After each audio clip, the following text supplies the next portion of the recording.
And welcome into the hot shop, everyone.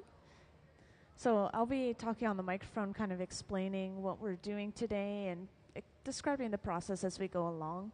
So what you'll see today is actually the process of making some of the store items for the Museum of Glass store. And the people you'll see working on the floor, they are our resident hot shop team, so they work here pretty much full time. And they'll help visiting artists that come through. Like we'll have a visiting artist on August 8th through the 10th, for example. We just have a couple of days beforehand to get some other projects done.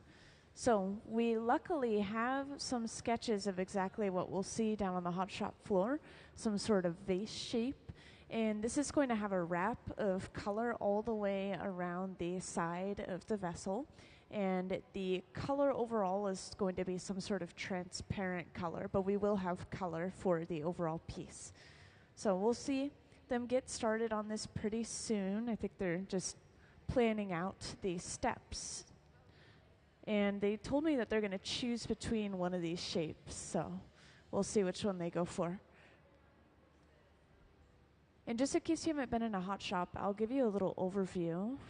So this tank that they've just opened up in the back, that swinging door, and this one right here, these are both glass furnaces. And these hold up to 1,000 pounds of clear molten glass at 2,100 degrees Fahrenheit inside of a giant ceramic crucible. And yeah, you can't really see anything when you open up the door to this because it's just glowing so brightly, but the texture of the glass, when we first start using it, you'll see it is a lot like honey. So we just gather it up on the end of our pipe, just like honey, kind of twirling a stick in it. In this case, our metal pipe.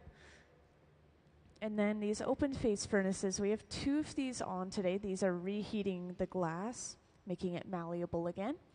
And they run between 21 and 2,300 degrees Fahrenheit. Oh yeah, could I have my closed captioning, please? So we should have some closed captioning, assuming it's working today, eventually up on the screen. But yeah, everything runs off of natural gas, except for maybe a select few torches, which I'll point out if we do see them. They run off of propane and oxygen. And feel free to ask any questions that you guys might have, whether it's about things you've seen in the gallery or things you see on the hot shop floor, the artists themselves. Yeah.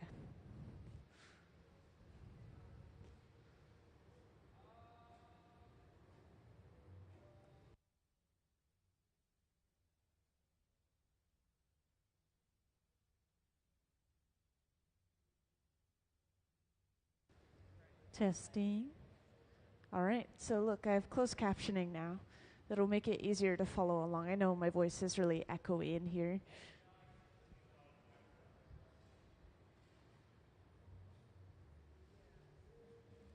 So these cameras will follow the artist's movements around as they continue to make these pieces of glass. Right now we're looking at a large silver box with a flame in the corner. This is preheating the glass up to about 1,000 degrees Fahrenheit, these small pieces of colored glass, and it's called the garage.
So we have pulled out our piece of color. It's over at the left bench. We're heating it up to melt it down.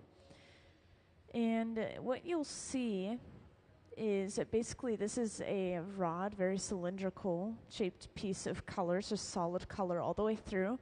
This is going to be the overall color for the entire body of the piece. So once again, this is a various transparent color. It could be green, it could be blue.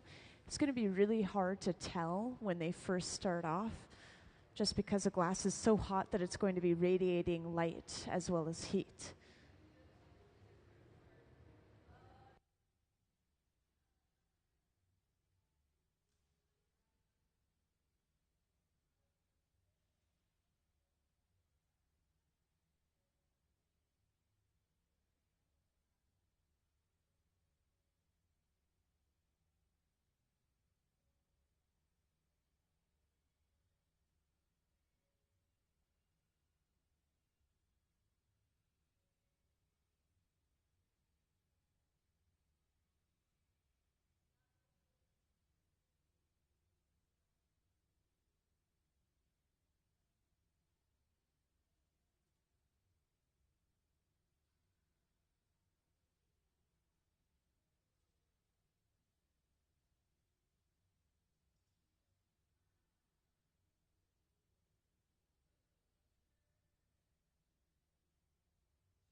And good morning, welcome into the hot shop.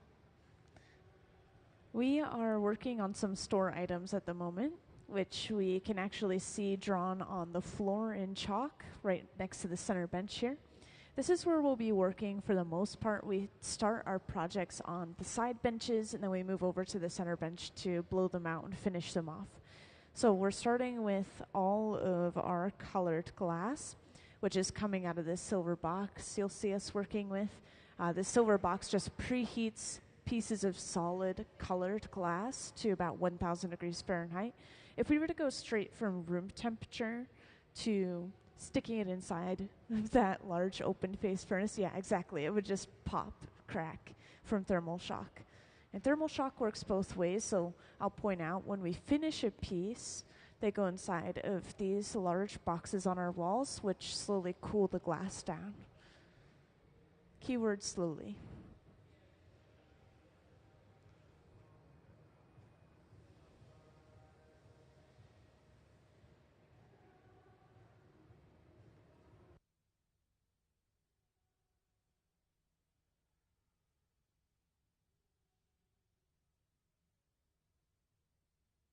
And now we'll all get a glimpse of the inside of one of our glass furnaces.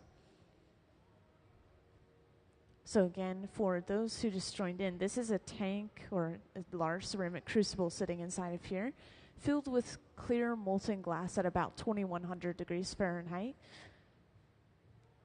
And what Trent has gathered here is going to turn into a small clear bubble. If you were to stop turning the pipe right after he gathered, this glass could just drip off and onto the floor. So we constantly keep rotating throughout the process.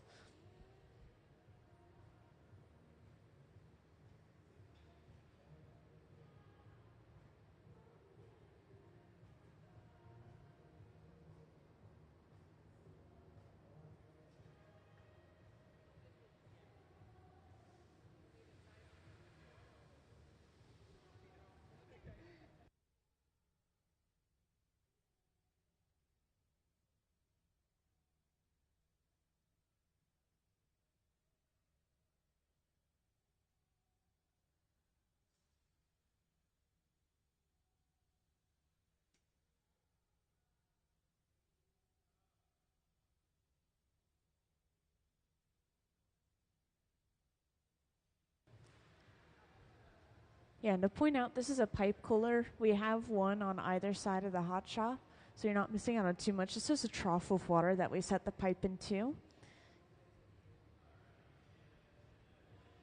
And up on the screen, we have a view of that small clear bubble.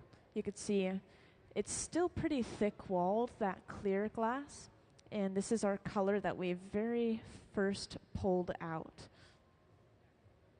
And we're sectioning it off. We're only going to use a small amount of this color at a time.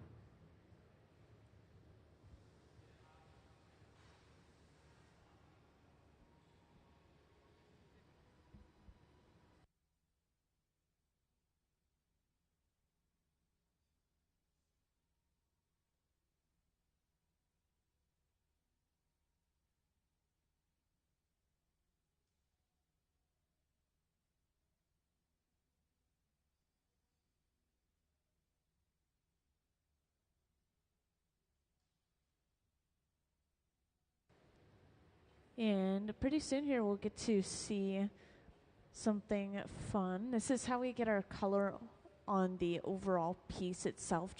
The entire piece is all one color if we use this technique. And this is called a color drop or a color overlay. And that is because we quite literally drop that color on top of the clear bubble like you're seeing up on the screen. And then the overlay name, you'll see we roll and push this color back until it completely covers up the clear, therefore overlaying on top of the clear.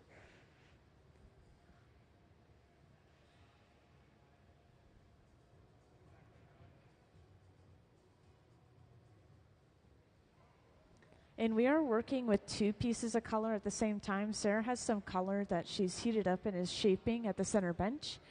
This is going to stay a cone shape and eventually be wrapped around the outside of the bubble to get exactly that spiral of color around the outside of the piece.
So yeah, in the background we've been seeing Trent roll this bubble across a table, and this is slowly pushed and rolled that color back until it covered up the clear. So now we should have this layer of color across the entire piece when we start blowing this out. I know it seems really small right now, but we only need to use a little bit of color. It's really rich. If we use too much of it, we oftentimes can't even see through the color. Like if it's a blue or a green, they tend to be so dark that it just looks black when it is shipped in.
So now we've let that layer of color cool down enough that we can gather a layer of clear over top of this.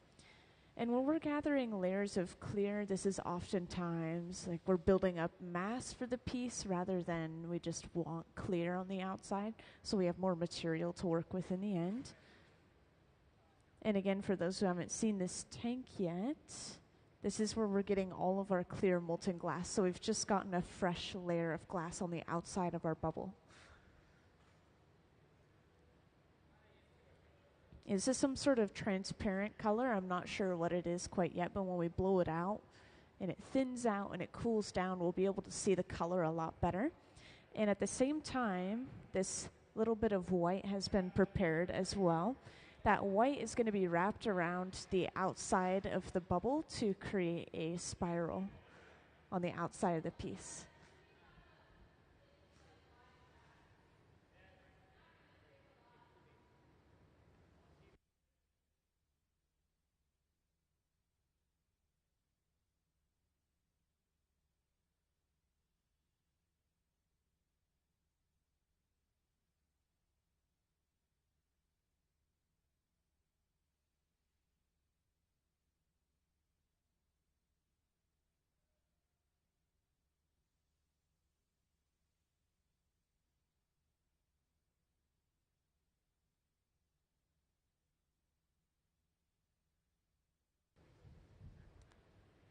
So we've already seen a couple of different tools being used. That wooden spoon-shaped tool, that was a block. It's kept in water.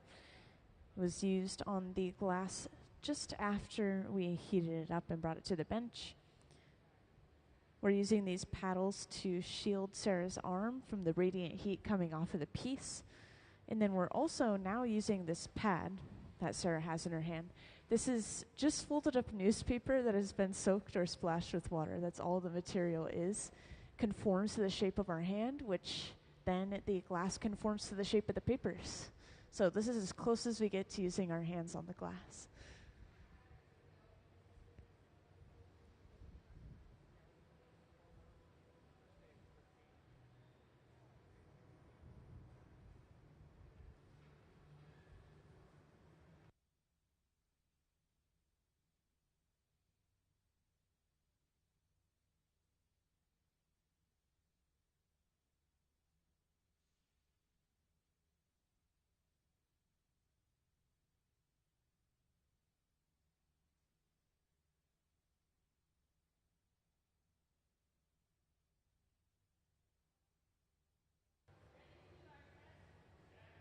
So we shaped the bubble into this long tapered shape, so that way when we bring over that color wrap, it wraps all the way to the very end of the bubble instead of having kind of that flattened, rounded end.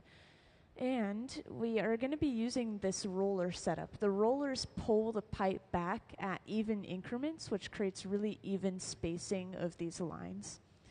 And this happens pretty quick. We have a view of this up in the front, I think is the best view.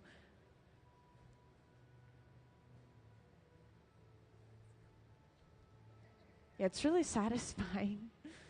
I know it's really fast too, but we'll see this again and again today.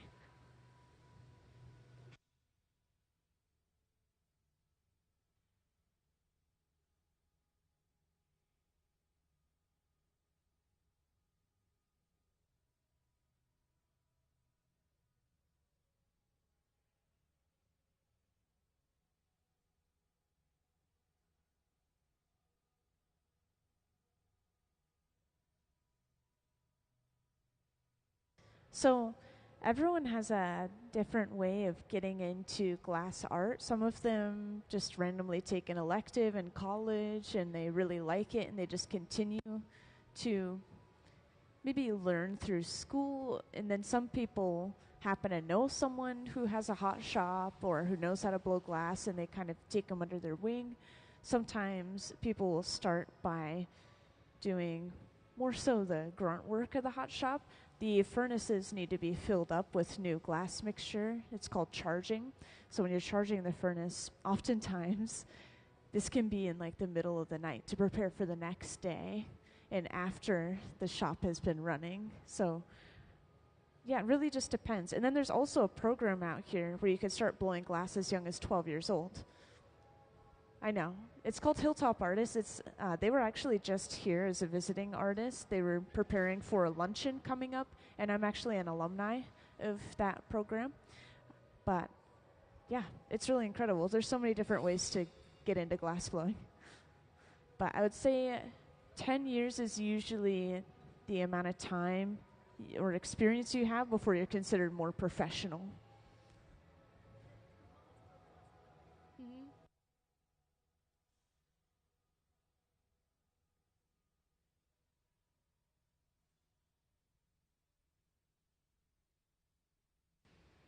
So we get one more gather of clear over top of those lines. I know there are some new people joining in here and there, so I'll make sure to share again that these sketches you see on the floor are what we're working on right now. So these are some vases that'll go into the Museum of Glass store eventually. And so far we have gotten all of our color and we're just now starting to build up more mass for the piece overall.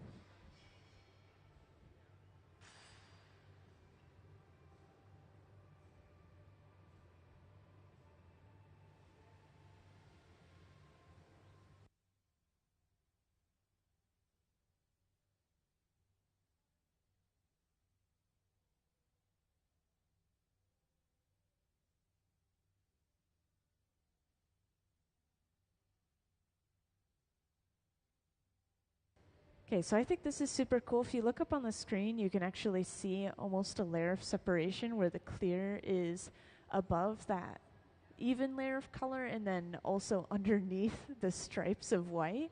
But as we blow this out, that layer will become negligible. You won't be able to see a difference or separation between those layers. But yeah, it just goes to show like how many layers there can be in one blown piece of glass. It's just going to be one vase right here.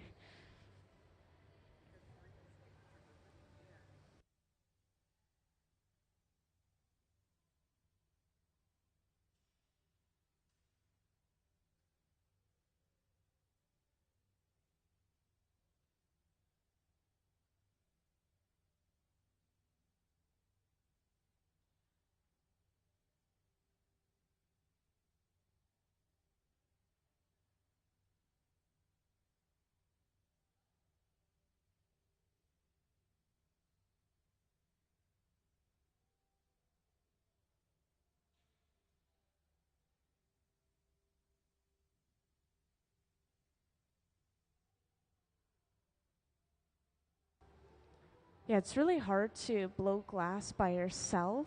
It's definitely a team sport. You need someone sitting at the bench. They're the gaffer, kind of the team leader. They're guiding those around them, telling them what they need, doing most of the shaping.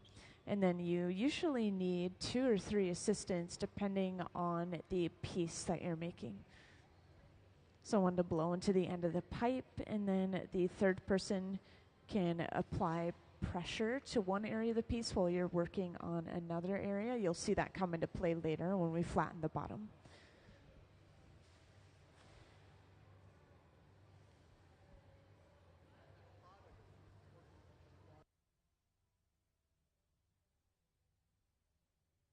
So using the newspapers still, Sarah's kind of guiding which way the bubble blows out as somebody else blows into the end of the pipe. Yeah, this is where the blowing comes into glass blowing.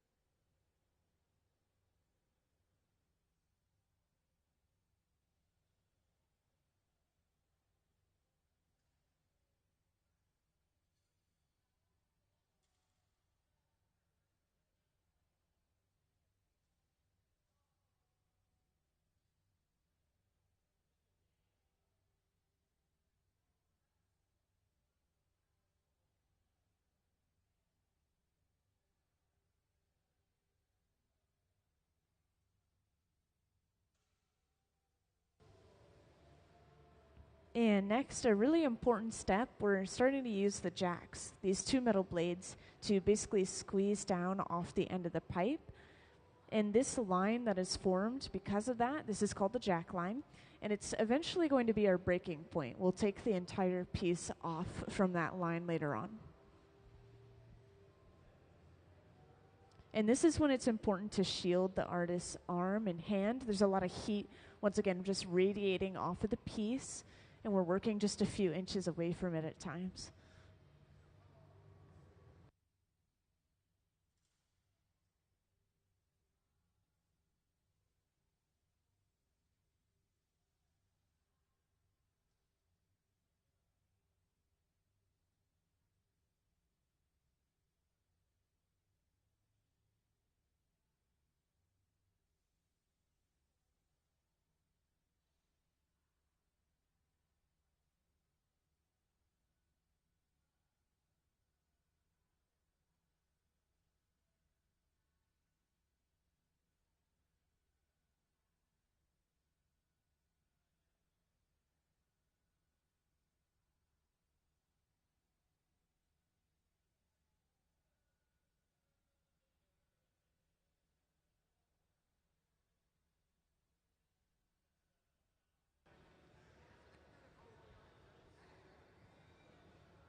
Yeah, so we're using gravity quite a bit to stretch out and shape the glass.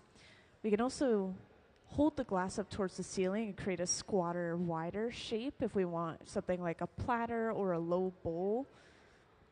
But yeah, frequently you'll just see them hang the glass towards the floor and stretch it out.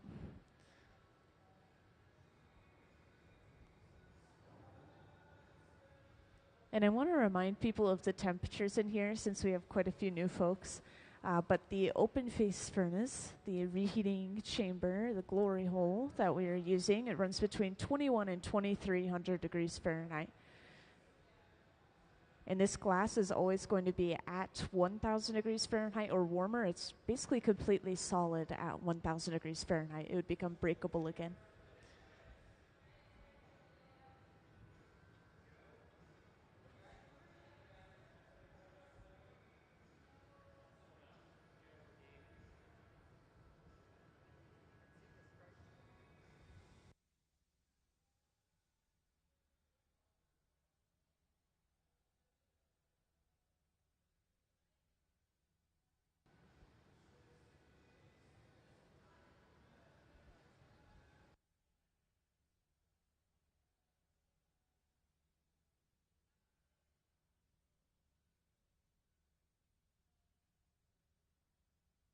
And this is fun to point out. So again, we're going to see the color sort of change throughout the process. When we're first starting to work with it, it's all so hot, it's so thick that it's going to be a glowing orange, just radiating light. And then as we blow it out, the walls are getting thinner and therefore able to cool down faster, and we could see the color better. So it's looking like this may be a blue or a purple.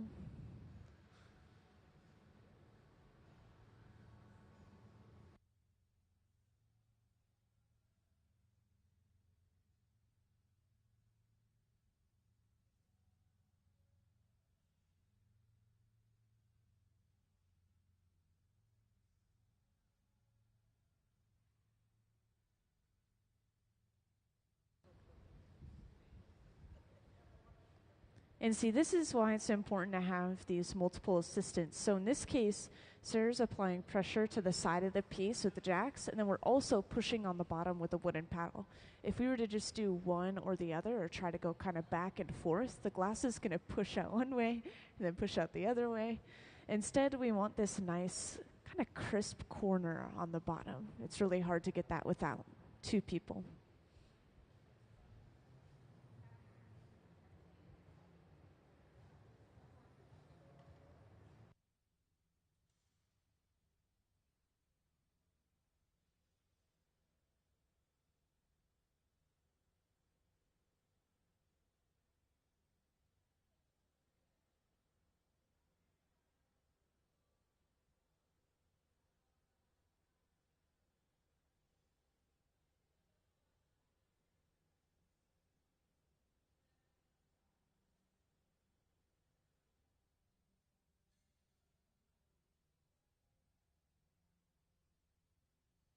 So we use the fluffy torch. I haven't talked about this torch yet. This is used to kind of balance the heat out or heat up cold areas or focus the heat to just one area in general. So in this case, the area where the glass is connected to the pipe is pretty cold. We wanted to apply some extra heat to that section while letting the bottom cool down. But we do need an overall heat every once in a while, so we go inside of the glory hole, just heat it up briefly. This is called a flash. We want the glass to hover around 1,000 degrees Fahrenheit. And I know that sounds really hot, but again, at this point the glass is solid, and if it drops lower than that, it could break from thermal shock.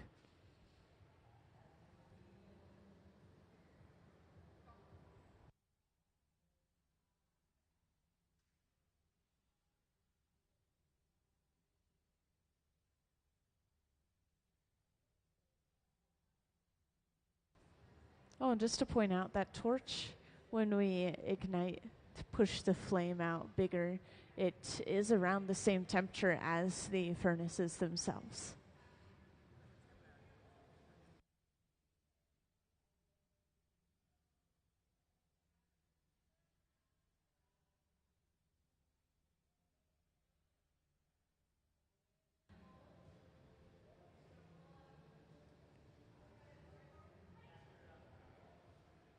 So we just attached a pipe to the bottom of the piece. We'll let this connection cool down a little bit, and eventually we'll break the piece off from its original pipe.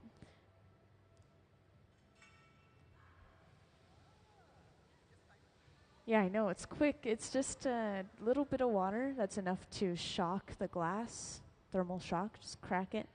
And then when we tap the pipe, this is actually sending a vibration to those cracks, which kind of spontaneously spread and just pop the piece off.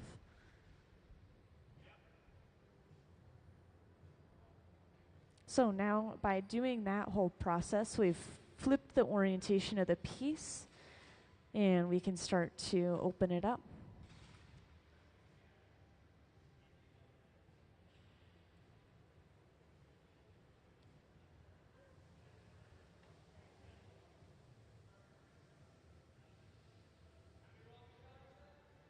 And if I'm remembering correctly, we should see that white glass that we worked with earlier come out one more time. And we'll be creating a lip wrap, which is basically a rim of color just around the opening of the piece. But it looks like we might actually be working with some frit or powder over on the left bench.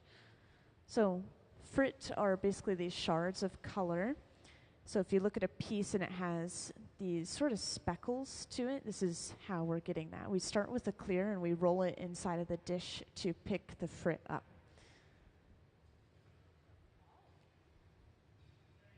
I didn't realize how high definition these cameras are. They're zooming in like crazy. It's awesome.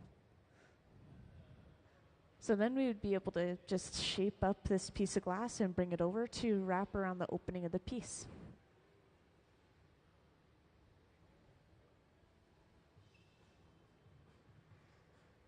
Meanwhile, at the center bench, we could start working on the opening again. So Sarah has stretched the opening out before trimming all of that excess glass off. This is mostly to get rid of some thickness from where it was connected to that previous pipe.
So now we've brought over that bit of color.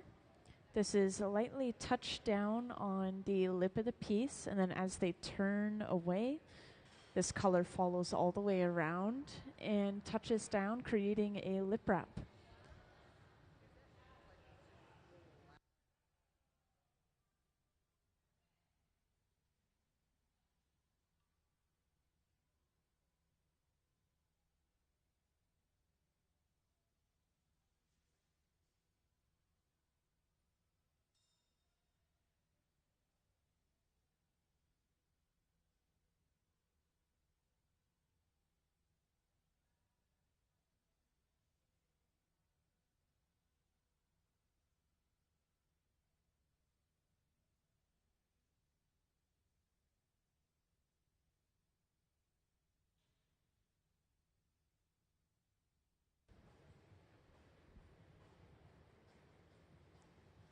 And now we can start opening this up a little bit further.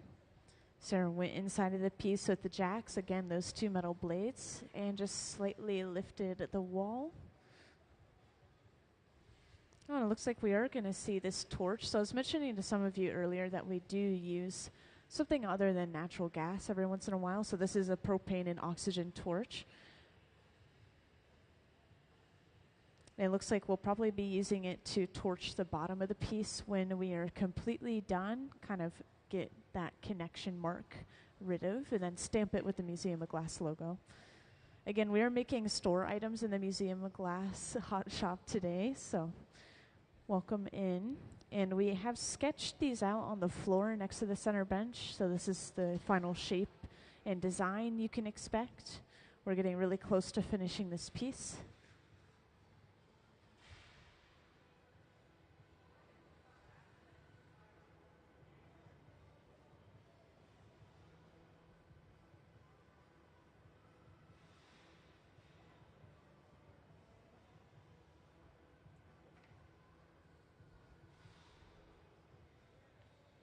At the later stages in opening a piece up, you'll frequently see the artists use the newspapers again. So once again, this pad is just folded up newspaper soaked with water. And once we use it on the outside, we're turning the pipe a little faster, creating centrifugal force, which pushes the glass into the papers. So that's how we're kind of finishing opening it up. And then again, balancing the heat out by using this fluffy torch.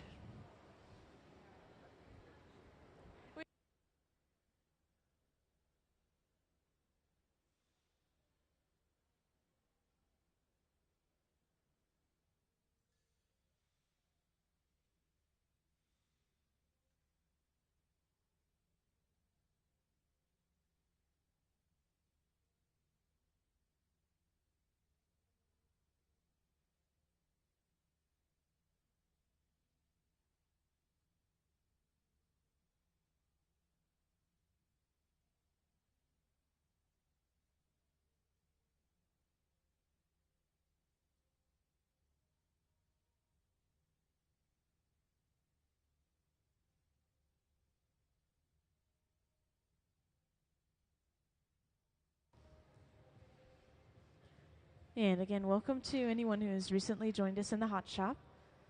The people you see down on the floor today, they're our resident hot shop team, and they work here pretty much full time. They'll help visiting artists that come through. For example, we'll have a visiting artist in a couple of days. He'll stay from the 8th to the 10th. But for today, while we have some time, we're working on some store items. So what you see finished today will eventually go out onto the Museum of Glass store shelves.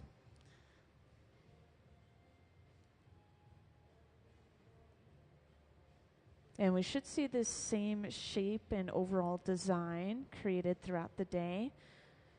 The only difference is we'll probably see some changes in color when it comes to the transparent overall color for the piece. We'll kind of switch it up. So we have a variety.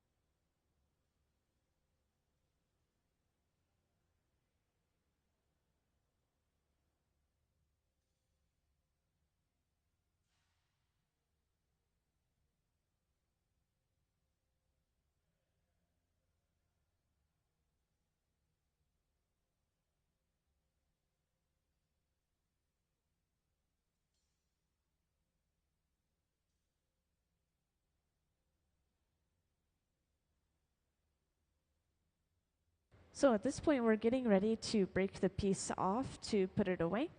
So we torch, especially at the area where the glass is connected to the pipe, that clear glass, until we see some movement in that connection from all that heat being built up. And then we know we can go ahead and apply our water, crack that connection, and pop it off like you guys saw earlier. And in the meantime, one of our artists is getting suited up in these big Kevlar gloves, this shiny suit. This is important because oftentimes to put the piece away, we have to lean inside of that 900-degree Fahrenheit box. It's not the end of the world. We'll just singe all of our hair off, but that's nice to avoid.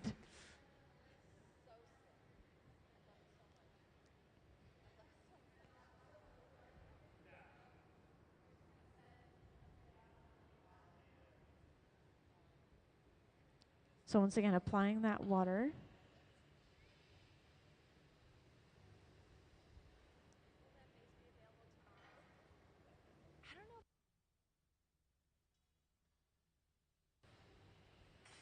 And then torch the bottom before stamping it with the Museum of Glass logo, because once again, this is a store item. And then this piece is completely done. And then we'll carry it over to the annealer to be put away, where it will cool down overnight. And let's give them a round of applause for finishing that piece.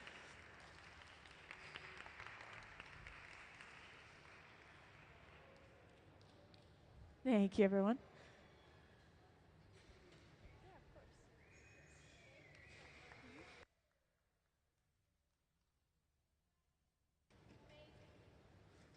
And again, this is a continuous demonstration, so we'll be making the next piece shortly. In the meantime, I do want to show off a video that I think will be useful to everyone. It's about how we get certain patterns in the glass. You can apply this knowledge to things you see in the gallery and even some things that you see up above the hot shop. And this is the cane pulling video. So let's have that up on the screen, please.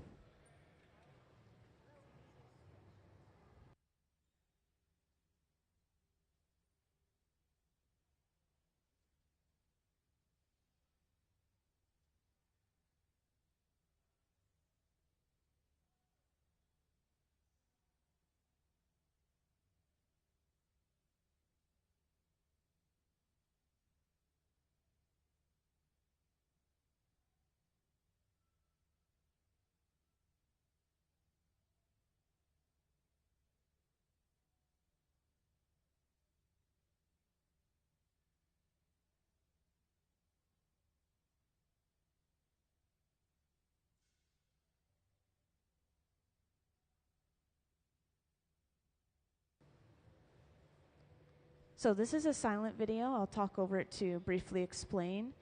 We start with our solid colored glass on the end of our pipe. We get our color shipped in. We don't actually make any colored glass ourselves here at the museum. And we wrap this up with some clear usually. This helps with spacing and also protects that color before cutting it up into individual pieces of glass, usually about the pencil length and thickness, before rolling this up either on the end of a pipe or over top of a bubble itself. And this creates striping in the glass, which we can leave just stick straight, or we can twist and alter in so many different ways to get a variety of patterns in the glass.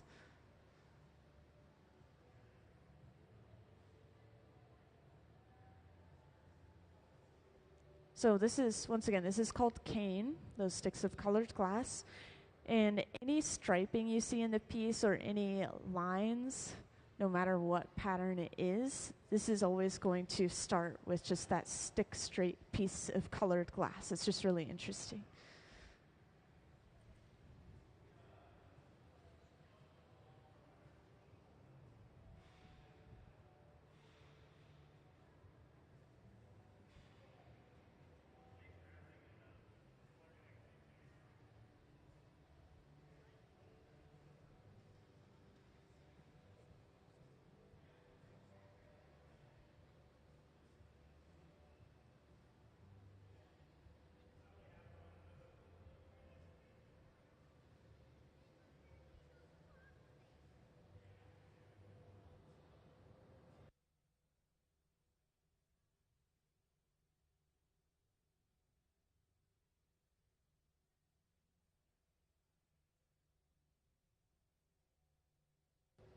So now we're seeing the very beginning of the process. This is the same color as we used earlier.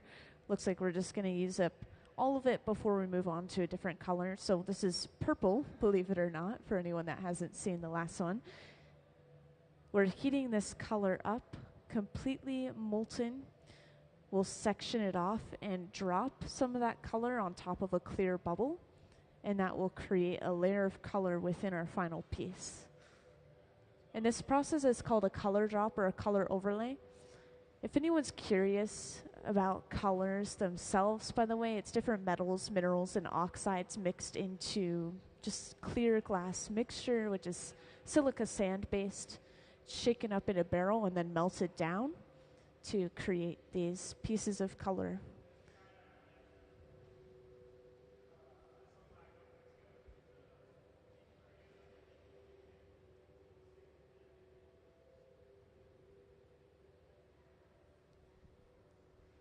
And feel free to ask any questions that you guys might have. Just feel free to grab my attention by raising your hand.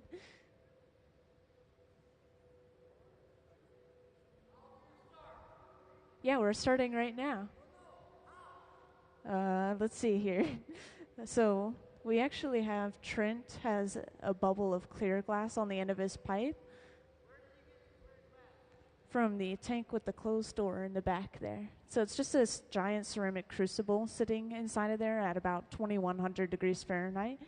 And it's all clear glass completely. We have 2 of these furnaces on either side of the hot shop. And the texture of that glass is a lot like honey. So all we have to do is dip our pipe and kind of twist it inside of it. That's it. Then we just pick up some of that clear.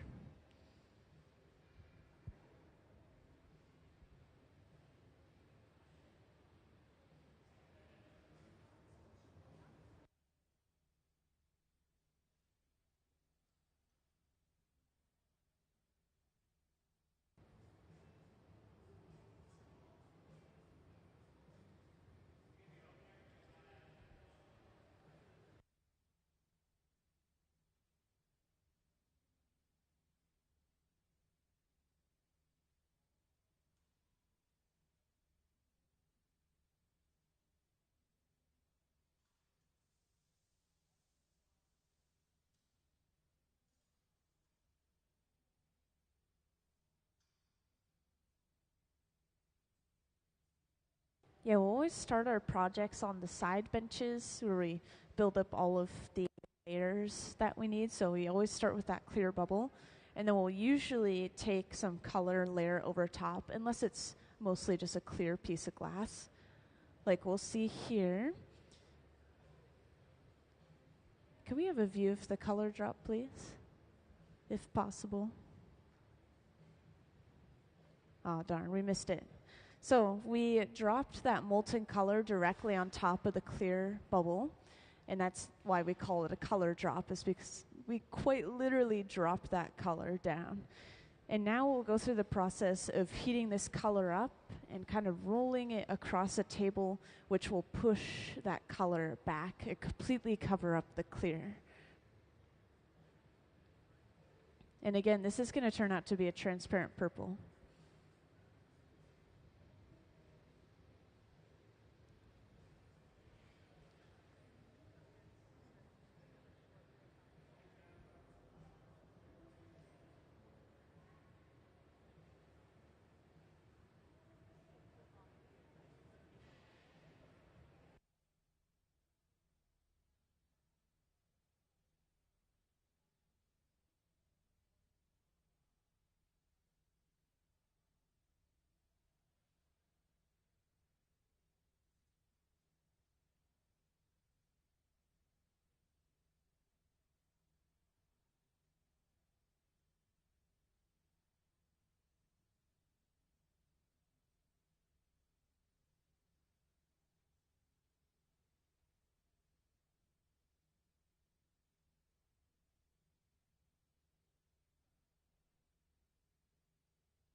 Yeah, I wanted to share because I got a question about the glass that we use or what it's made of.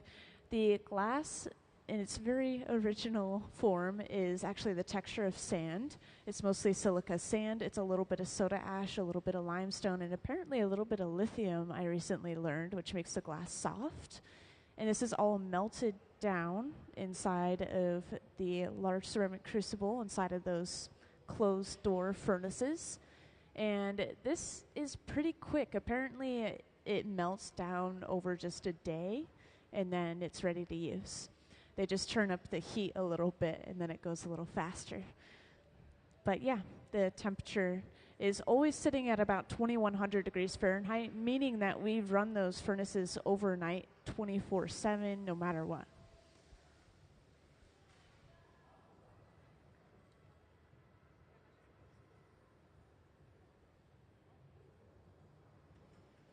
And we just sprayed some water into the furnace. I'm not sure how many of you guys noticed that. But this is hopefully hitting any air bubbles that have risen to the surface of that pool of glass and popping those air bubbles before we gather them up on accident in the walls of our piece.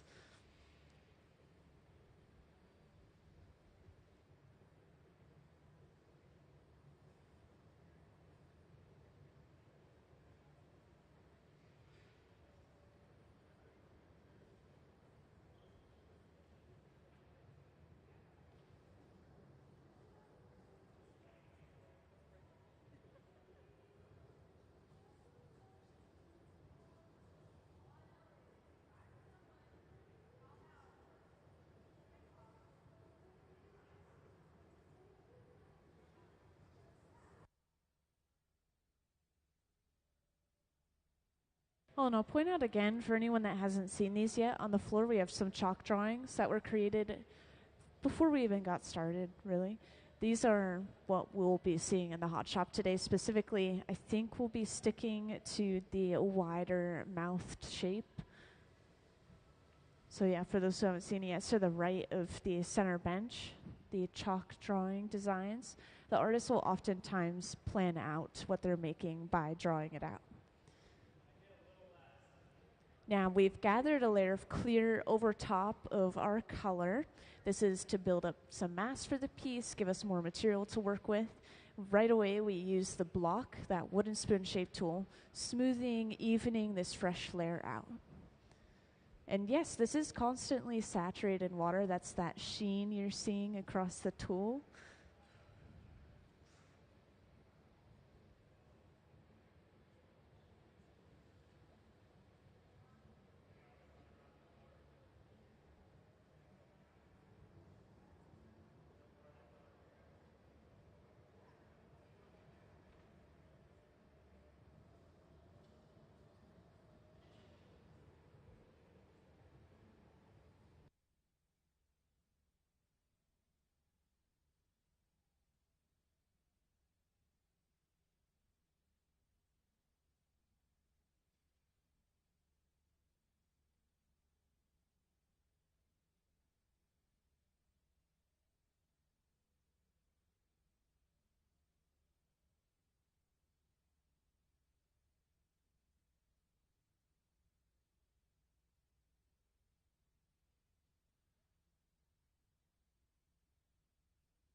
So using this pad, which is just folded up newspaper that's been soaked or splashed with water, we're reshaping the bubble into this longer tapered shape. And you remember it started off very rounded, meaning it had kind of a blunt end to it. We want to wrap some color all the way around and across the bubble to the very end of it. So we tapered the end off so that color goes all the way down instead of finishing right where it has that blunt end. And now we use our pipe cooler. Again, just a trough of water that we set the pipe into. So don't worry, you're not missing too much there.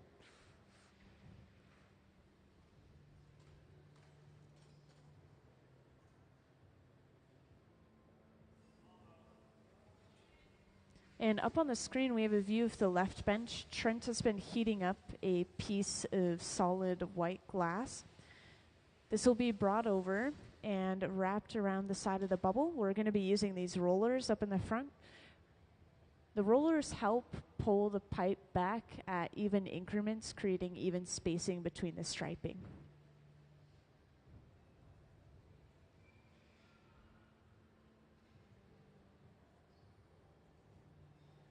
And this is very quick but very satisfying, so keep an eye on the front as we wrap this glass around. And we have a view of this up on the screen too. So all the way from one end of the bubble to the other. And as soon as we pull away, the heat cuts the glass itself.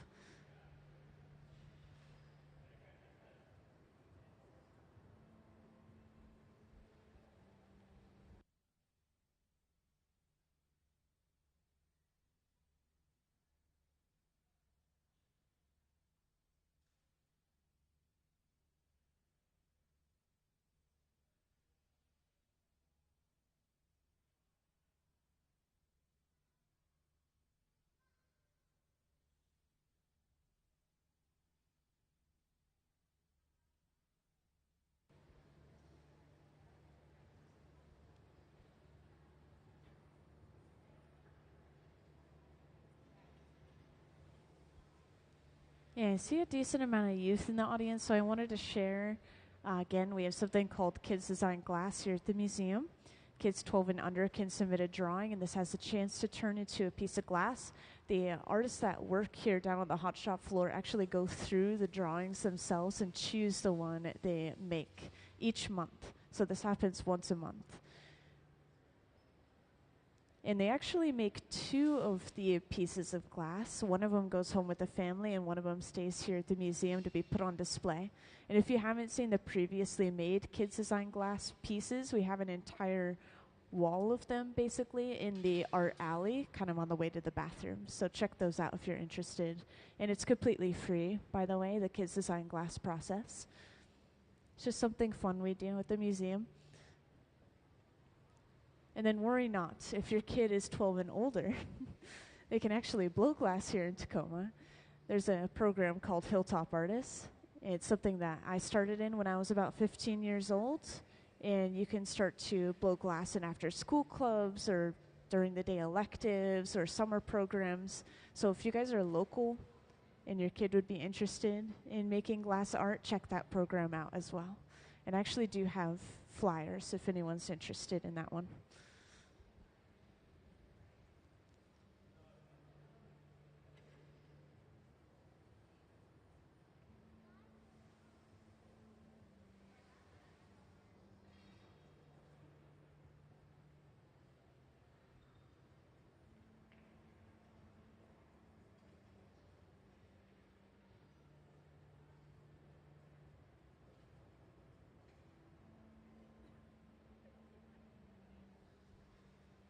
So that layer of striping is cooled enough that we can gather over top of that as well. This is really interesting. We've dripped some of the glass off. This is called a strip gather, just getting us giving us a partial layer of clear, basically, getting us closer to an exact size. So this should be all the glass we need for this piece overall. We can start blowing it out and turning it into our final vase.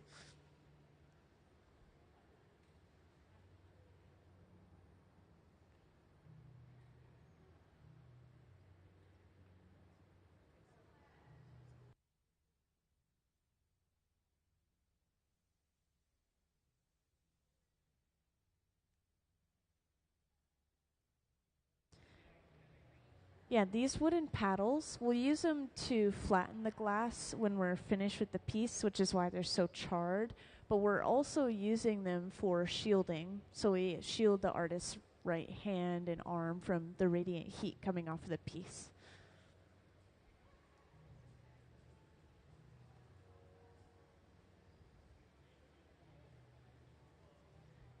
And I think quite a few new people just joined in, so I wanted to share again real quick that we have our resident hot shop team down on the floor. So these people, they work here pretty much full time, and they are going to be making some store items.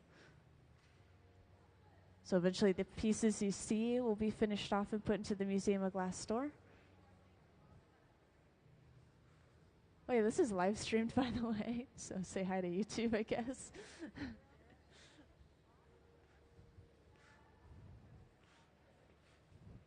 If you want to check out our live stream, you could just search up Museum of Glass on YouTube and then go to the channel, and then you either click the logo itself or you can go to the live button and you could just find our live stream anytime, any day. And we have all of our previous lives saved as well.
So now we're going to start seeing a lot of blowing and shaping. We're starting to use this fluffy torch. This torch heats up sections of the glass at a time, applying extra heat to specific areas. In this case, near the pipe, you'll see why in a moment. But this torch runs around the same temperature as the reheating chambers themselves, between 21 and 2300 degrees Fahrenheit.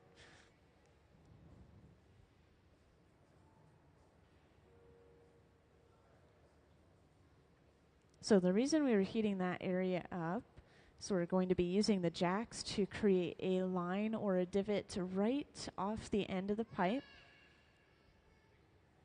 And this is called the jack line. We'll be breaking the entire piece off from this line later on once we finish the overall shape.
So we've heated this glass up, we've blown it out, we've started to stretch it out using gravity.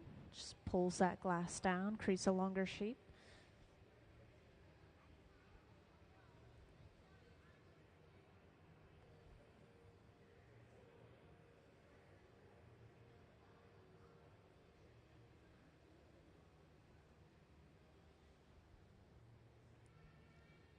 And after stretching it one more time, we can continue to blow this piece out, which I know the blowing is pretty brief, but When somebody has their mouth on the end of the pipe, this is them pushing air through, kind of like a straw, and then it just expands that glass like a balloon.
Yeah, so I got a couple of good questions to share. First of all, the cone that we're inside of, this is based off of the area's history. It's kind of paying tribute to what the area used to be. So it's not necessarily built for function, like pulling heat out, which we do have a fan that does that. But the area used to be used for a lot of logging related things. They had all of these old wood burners shaped just like this cone that they would burn wood scraps in. And those were all torn down. The area was cleaned up, and then the museum and the Bridge of Glass were built. So just paying tribute to the area and what it used to be, we built this shape. And then I got some questions about different terms, which I've been kind of following along and pointing out different things as we go. But the person who sits at the bench, they're called the gaffer. They're kind of like the team leader in that moment. The people around them are acting as assistants. And glass blowing is definitely a team sport. It's really hard to blow glass on your own.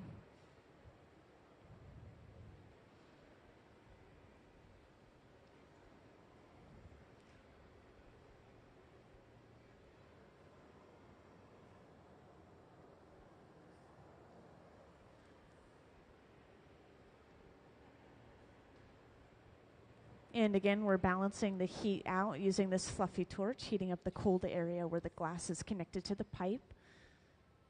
And in the meantime, Trent has gathered a little bit of clear on the end of a solid pipe this time.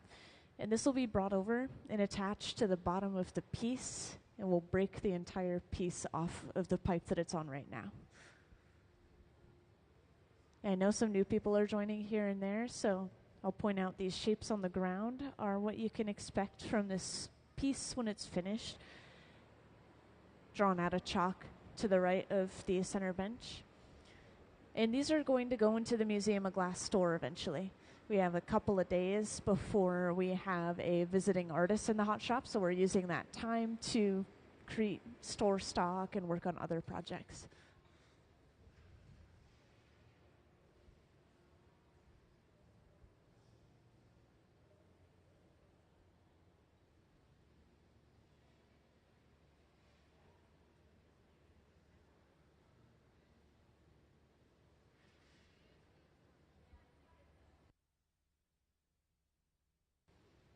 Yeah, so in the beginning, they just had their bubble shaped, kind of like a bullet or a torpedo where it's long and tapered.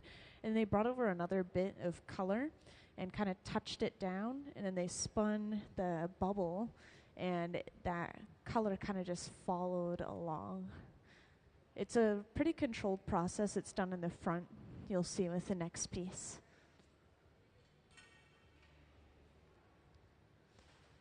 And yeah, we just broke the piece off of its original pipe.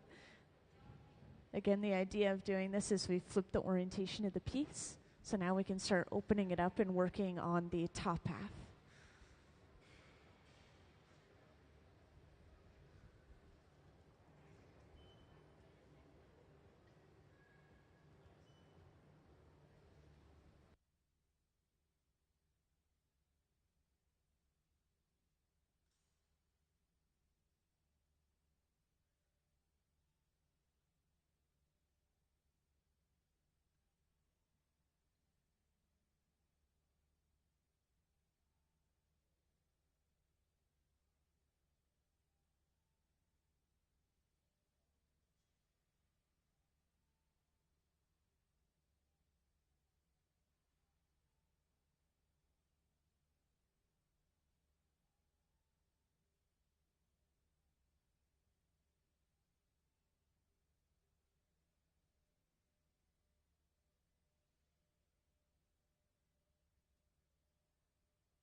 So working on the opening of the piece, Sarah's heated this up. She's stretched the glass out a little bit and is now trimming all of that excess glass off. So this is the only scrap that comes from the entire piece. You can see the last one on the floor there. And this is just to get rid of some thickness. That area where it was connected to the previous pipe tends to be really thick.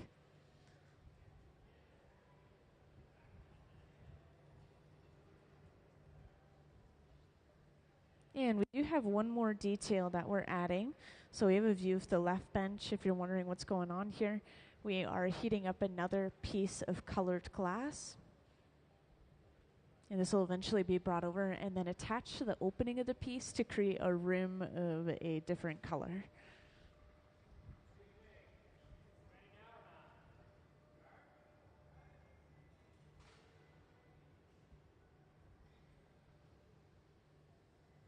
So we bring that color over. This is just lightly touched down to the lip of the piece. And then as the pipe is turned away, this wraps that color all the way around.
So now we can finish opening this piece up. We're using a wooden paddle against the opening of the piece, rounding the lip out as it's opened. Going on the outside of the piece more so corrects the shape. Going on the inside opens it up. And this is our overall shape. We're getting really close to finishing this piece. I did want to share one more thing that we have coming up. We have a really large free event happening on the 9th, which I think is Saturday. Yeah, Saturday. And it's called Glassfest Northwest. We're going to have a ton of booths outside just the front of the museum. We'll have food trucks, we'll have music, we'll have free demonstrations here in the hot shop, free admission to the museum, free admission to the event, and it's going to be big. They've had it at least a year or two before this. I'm not sure exactly how long they've been having this event go on, but it gets bigger each year. So if you guys are still in the area, definitely check that out.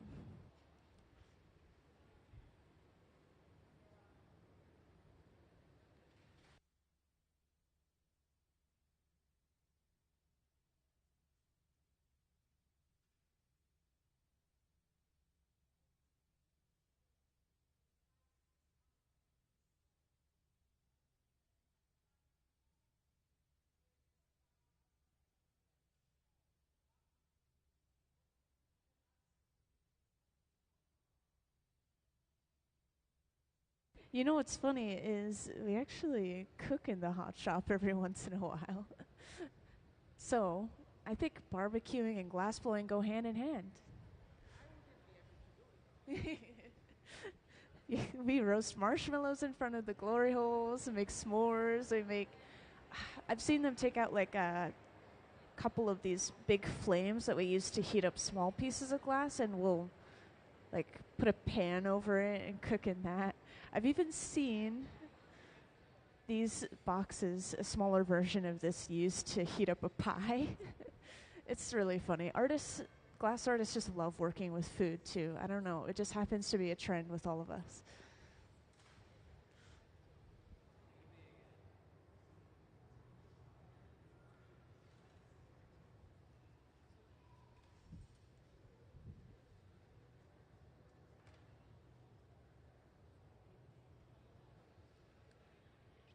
So at this point we have finished the piece and we're getting ready to break it off the pipe and put it away.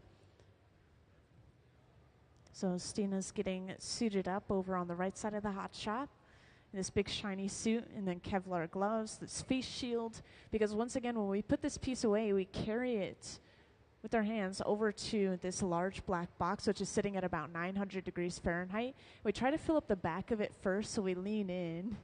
So this is going to protect the artists from singeing their hair or anything of that sort.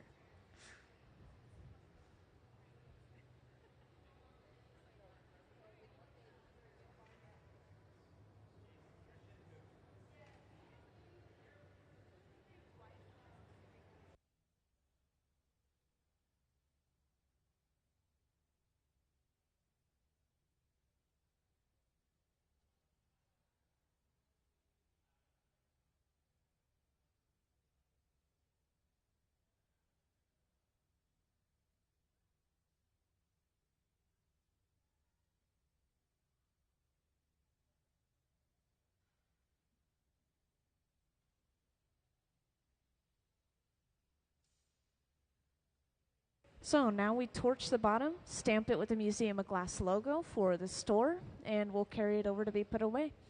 This torch is super hot, by the way. This gets up to about 5,000 degrees Fahrenheit, that's why it's that bright blue color.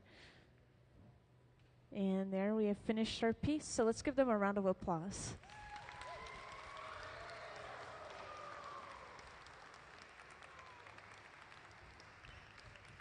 Wow, thank you guys. And it goes right alongside the first one we made. Again, this box sits at about 900 degrees Fahrenheit to start. When we are finished for the day completely, we press a button and everything slowly cools all at once. And could I have the Kids Design Glass video, please? You guys are welcome to individually ask me questions while this video plays.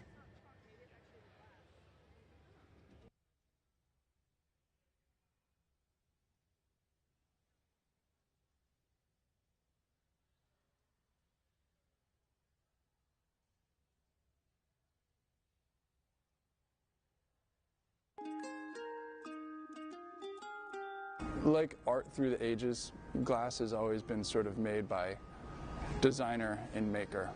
And so to highlight that relationship, we created Kids Design Glass, where kids age 12 and under can make a drawing and submit it to us. We'll make 2 pieces, give one to the family, and we'll keep one to put in our collection and build the exhibition that has been Kids Design Glass. We get a huge stack of drawings, and we sift through them to pick the ones that we can make and the ones that are interesting. 200-300 drawings a month, so we get a stack of drawings. We go through each one. It's a drawing and a story about the drawing. Probably the most unique drawings are the ones that really stick out. The ones that aren't like based on a character that they've already seen. The ones that come straight from their imagination. Usually kids by that age, they're not really tainted by like pop culture and outside influences. They kind of like what they like. My original idea for the rainbow marshmallow, when the marshmallow melts, what comes out are their tears. And this one cries rainbows. Like the inside is all rainbow. It was the first time that I was like kind of made contact into like the glass blowing world. And what was really fun about it was knowing that a piece that I've come up with that is like part of my self-expression was like interesting enough for others to like incorporate it into the real world. Being in a creative environment, I think that builds self-esteem, and the fact that they're going to have this thing that they're going to have the rest of their lives of something that they had as a child, and then knowing that they're actually like in a museum collection, which is pretty incredible when you're under 12 years old. If any other kids are entering the program, then I'd say I really hope that your art gets chosen. It is really mesmerizing to see the details being put on. I was just very happy that the Hot Shop team actually chose my art. Who knows, maybe if you're timing it just right, you could actually get up there when your art is like being displayed up there.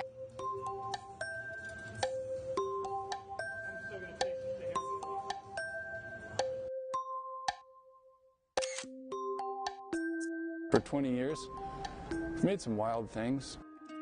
It's so free, and I would say loose, but what we really pay attention to is making sure that we're capturing all the details. There's so many challenges in making the kids design drawings, and I think that's something that maybe the average viewer wouldn't notice. A lot of these objects are very fragile and are just different than any of the other glass I usually work on.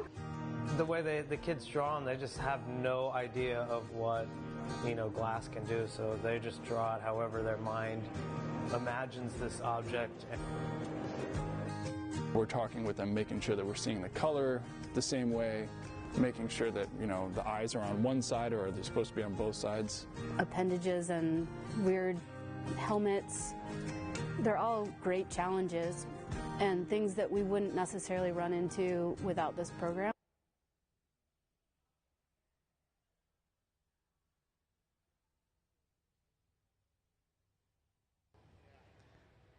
So, welcome into the Hot Shop to anyone who's recently joined in. We have our resident Hot Shop team down on the floor today, so these guys work here pretty much full time, making items for the store like we are today, helping visiting artists like they'll be doing in a couple of days. Yeah, they have all sorts of jobs here on the floor. And today we will see these shapes on the floor being made right here. So these are some vases, again, for the Museum of Glass store. The idea is that we're going to have an overall transparent color for the surface of the piece, and then it will have a white wrap of color around the side. That's that spiral that you're seeing in the drawing. So we have some colored glass that we're working with up on the screen. This is our left bench. We'll usually start our projects on the side benches and then bring it over to the center bench to finish them off and blow them out and actually work with the glass.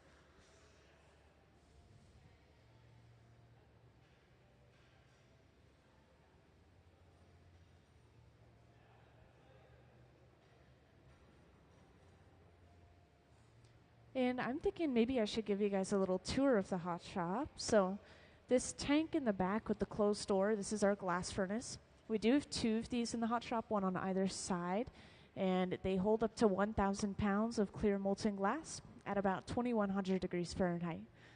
And they run 24/7, other than, well, compared to everything else, I should say. We turn everything else off, and then we just keep those running overnight all the time, making sure the glass stays a consistent temperature and texture.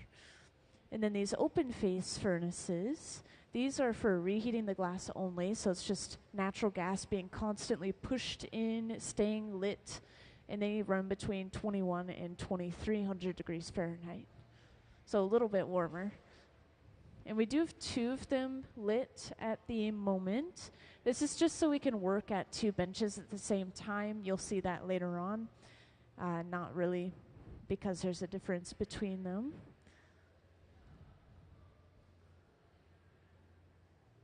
And we've already gotten a little bit of clear glass on the end of our pipe, this bubble right here.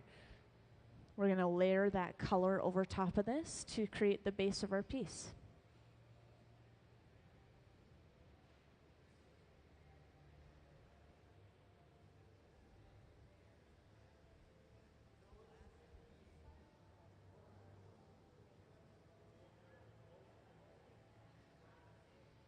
So apparently, well, all of our tools, including the pipes, are made out of stainless steel, and apparently it's a relatively poor conductor of heat, so the heat only travels maybe about this far up the pipe because that's what's inserted into the hole, and then maybe just a little bit further. So we avoid touching kind of the darkened areas of the pipe. That's what has all that heat built up inside of it.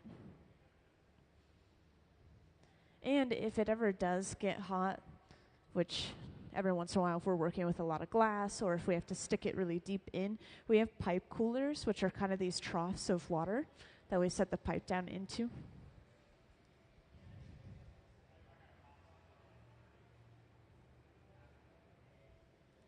And we've already melted that color down that we saw them working with not long ago. We dropped it on top of the clear bubble, and we're rolling it on the table to push and roll that color back so that it covers up the clear.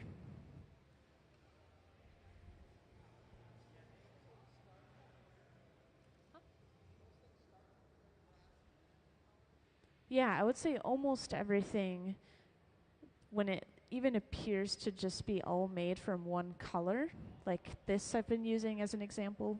It looks like it's all just a light blue. If you were to cut it and look at the cross section, it's a little bit of clear, a little bit of color, and then on the outside, a lot of clear, interestingly enough.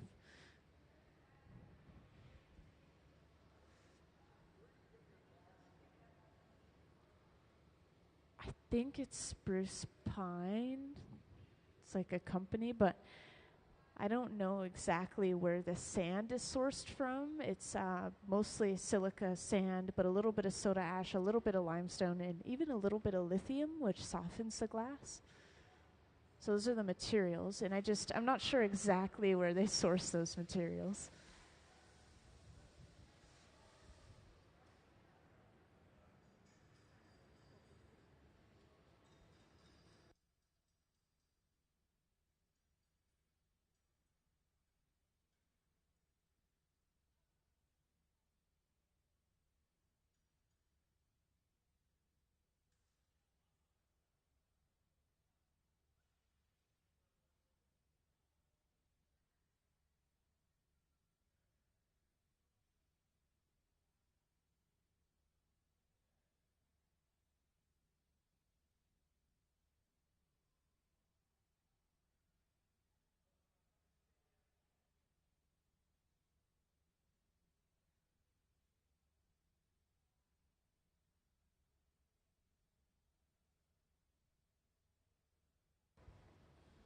So interestingly enough, we always start with just that single layer of clear on the end of our pipe. I mean, I guess it can depend on the piece, but we always start with just that small amount, and then we build up layer upon layer upon layer. So this is just the first 2 layers, and we'll be gathering 2 more layers of clear to build up some mass. And those pieces are larger than what we're making in the hot shop today. So they probably even had maybe 4 or 5 layers of glass, and maybe a little bit more color too. So more glass you use, the more color you have to use, so you have a good ratio.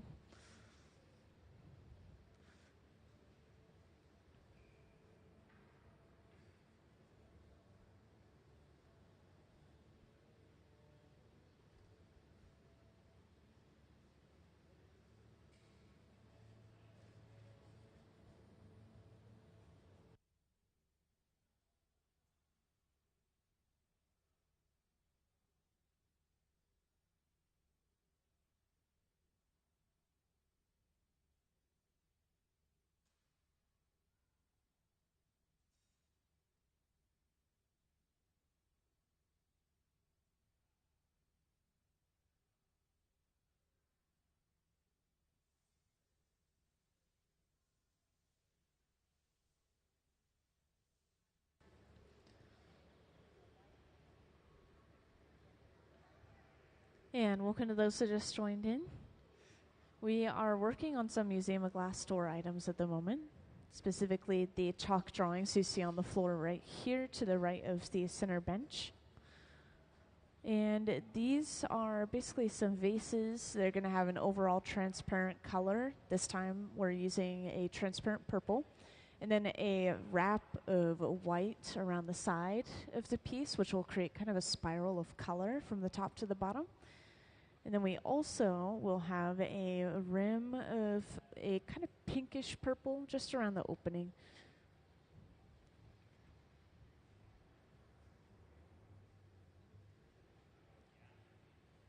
So as I was pointing out earlier, we've just gathered one more layer of clear, starting to build up some more mass for the piece.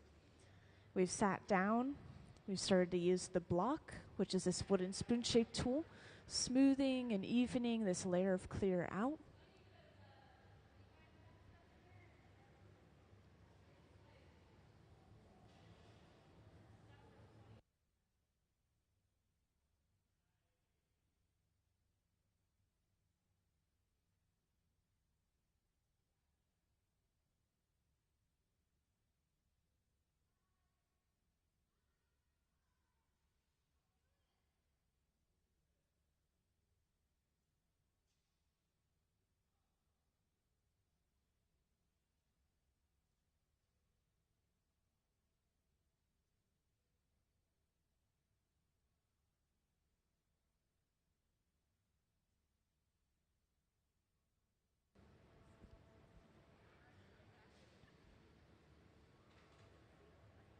So after using the block one more time, this can now start to be blown out.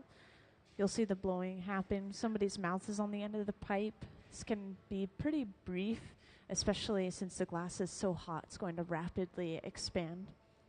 And then to start shaping the glass, Sarah uses this pad. This pad is just folded up newspaper that has been soaked or splashed with a little bit of water. That's all that material is. It'll conform to the shape of our hands, which then the glass conforms to the shape of the papers.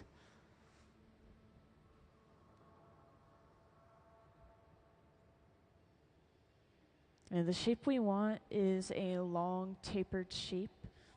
This allows that white color to be wrapped all the way from one end to the other, create kind of a perfect spiral at the end.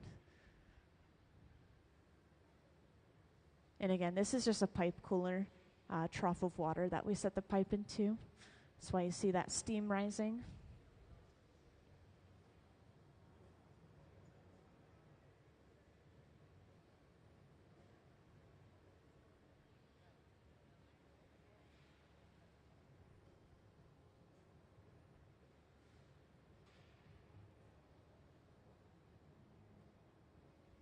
And this is the setup that we'll be using to wrap that white around the bubble in the front. So these are some rollers. And the rollers just pull that pipe back at even increments, which will create even spacing between those lines of color.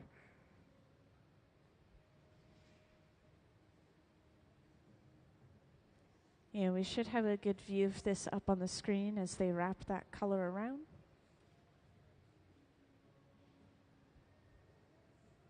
We're at the rollers.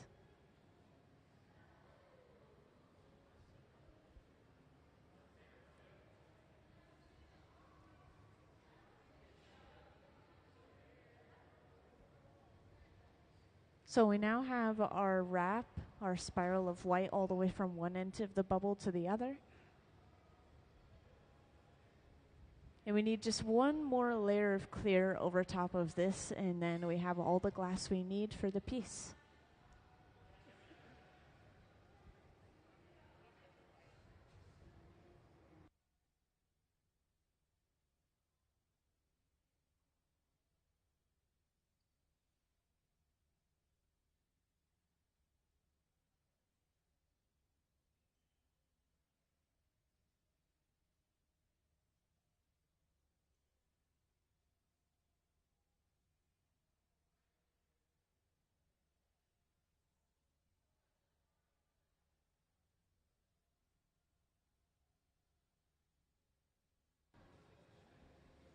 And welcome to everyone who's just joined in.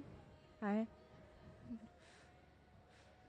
So today we're going to be making a sort of vase-shaped piece of glass. And it's a little hard to see right now, but this is going to be a transparent purple color. The entire thing's going to be transparent purple. And we just added a wrap of white around the glass, which is going to create a spiral of white from the top to the bottom of the piece. You'll see us start to blow this out, shape it, turn it into our vase pretty soon. We just need one more layer of clear glass. And eventually these are going into the Museum of Glass store. So whenever we have time at the museum, we'll work on maybe commissions, maybe store items, maybe items for our upcoming yearly auction called Red Hot. It's in the fall.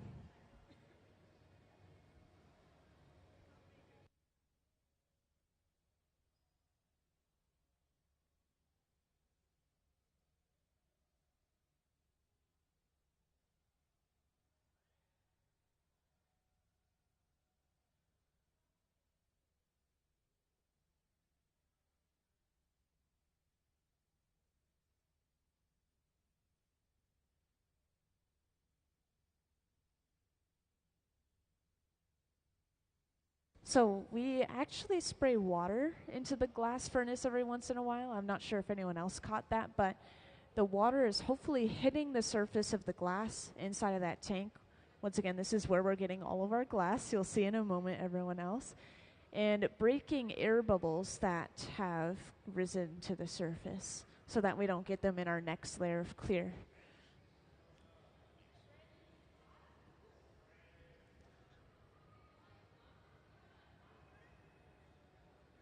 So this glass inside of the tank is sitting at about 2100 degrees Fahrenheit. You could think of it like lava. That's why it's glowing that bright yellow or bright orange color. We dripped some of the glass off into a bucket. This bucket is clear glass only, so eventually we can remelt it down and reuse the glass.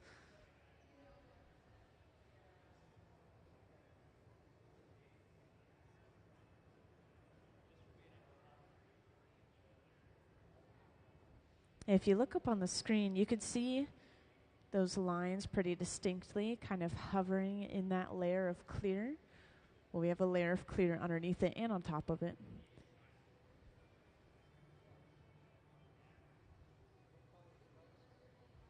Just a white striping and then a transparent purple for the piece overall.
So we have just started to blow this bubble up.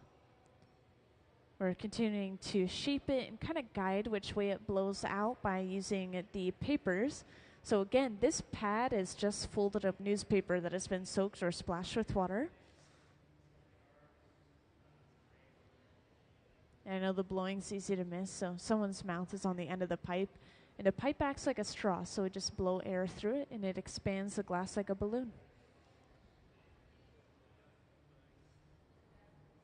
And yes, just like a straw, it can work the other way around as well. So we can suck air out and push air out of the piece. And I know it sounds scary, but it's actually completely safe. We make something called suck bowls, where you create an orb of glass, heat up half of it, and then suck the glass in on itself, which creates a bowl shape with basically double walls.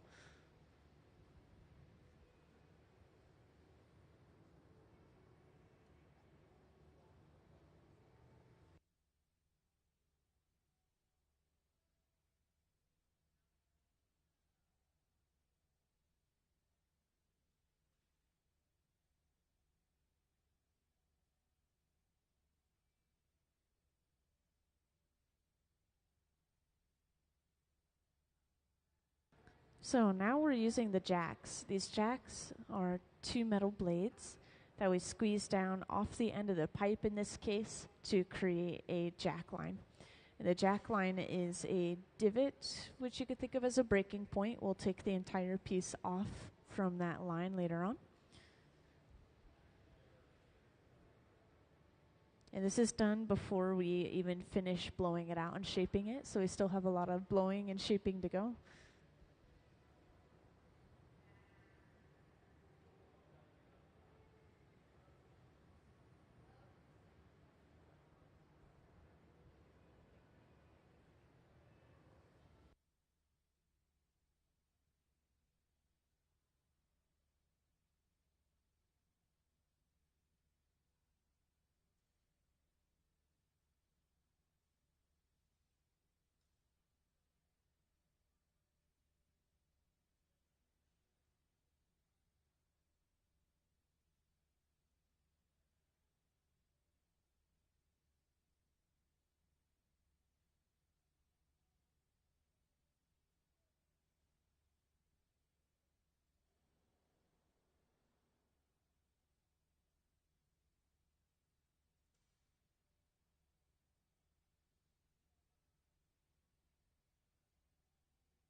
Yeah, exactly. Just folded up newspaper, and it is pretty wet. It's soaked or splashed with water pretty good.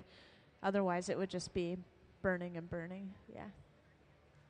Yeah, surprisingly, you can't feel heat through them. I'm not sure if it's maybe the steam just evaporates so quick. It almost has like a Leidenfrost effect, something like that maybe. If they get too thin, you can feel warm water.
So it looks like we're flattening the bottom of the piece already using a wooden paddle on the bottom and keeping the jacks on the side of the piece.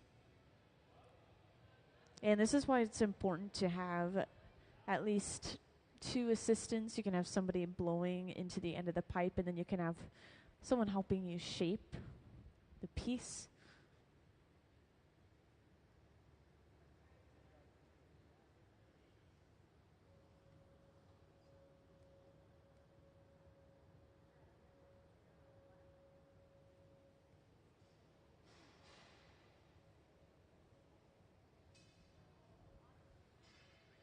And now we'll just kind of let this sit and stay warm. And I say warm, mean about 1,000 degrees Fahrenheit. So we'll heat up any cold areas, let the bottom cool down. And meanwhile, we're going to prepare another pipe with a little bit of clear glass on the end that'll be attached to the bottom of the piece. And once we do that, we can break the piece off of this pipe that it's on right now.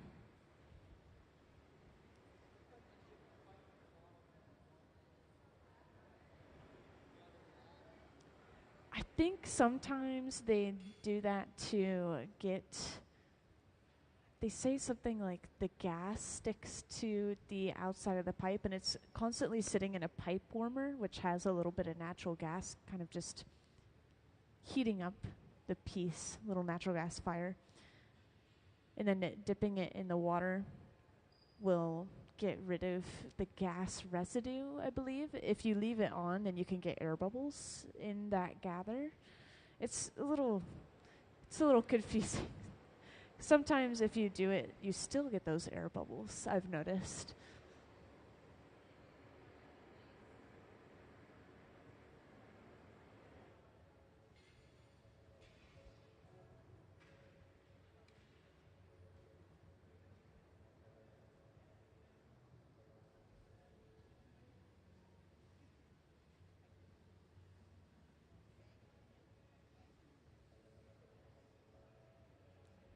Okay, so this is actually an interesting little learning moment. If you look up on the screen and look at the moil, which is the area where the glass is connected to the pipe itself, you can actually see it has cracked and broken off a little bit right where it's just the glass and the pipe meeting each other.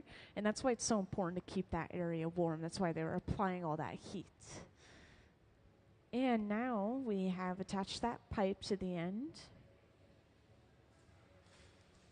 To break the piece off, we will purposefully thermally shock the glass right in that divot we created using some water and a tap of the pipe.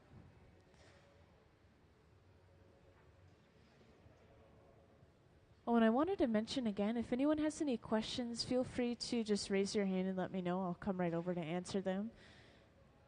Could be questions about the artist, things you see in the gallery, things you see in the hot shop.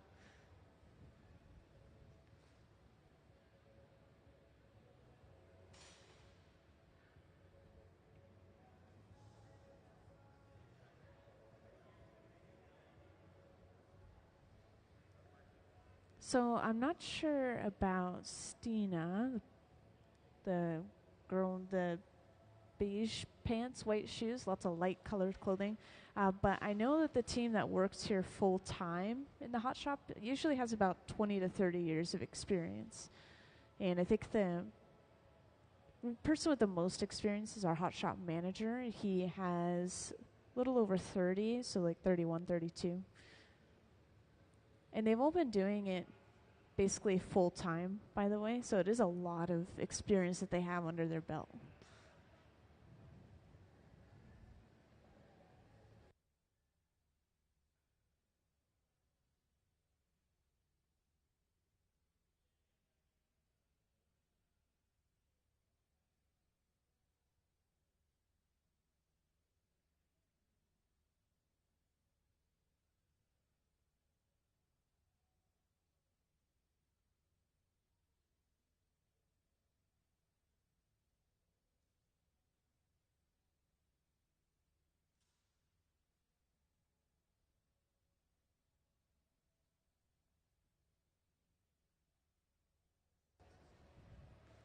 So we just stretch the glass out right around the opening and are trimming that excess glass off with a pair of shears. Just getting rid of some thickness for the most part.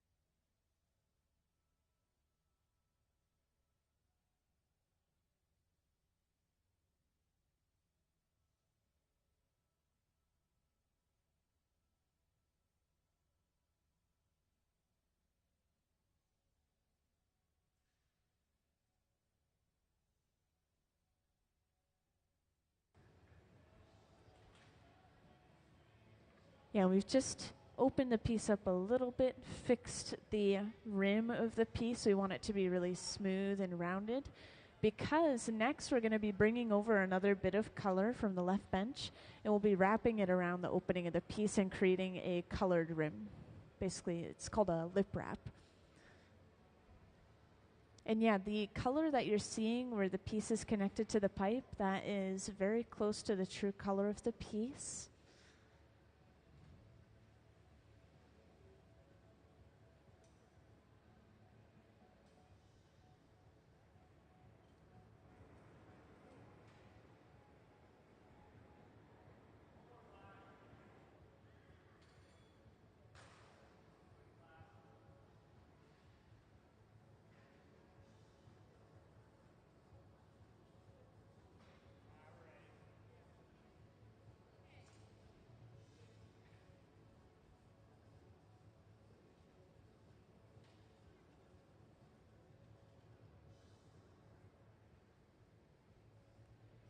So now we add our rim of color.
Yeah, that's just a nozzle blowing some compressed air. I think they're trying to get the water off of the bench. And now we can fully open this piece up. Again, to do this, Sarah just goes on the inside of the piece with the jacks and kind of lifts the wall. And when we go on the outside, this is to correct the shape and kind of push it back in a little bit. And we're just continuing to use those wooden paddles to shield Sarah's arm from that radiant heat. Sometimes we'll use them to round the rim out like you saw earlier, pushing it against the opening of the piece.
Yeah, we can see Stina has gotten suited up in these Kevlar gloves, this big shiny suit, face shield, everything, all the above.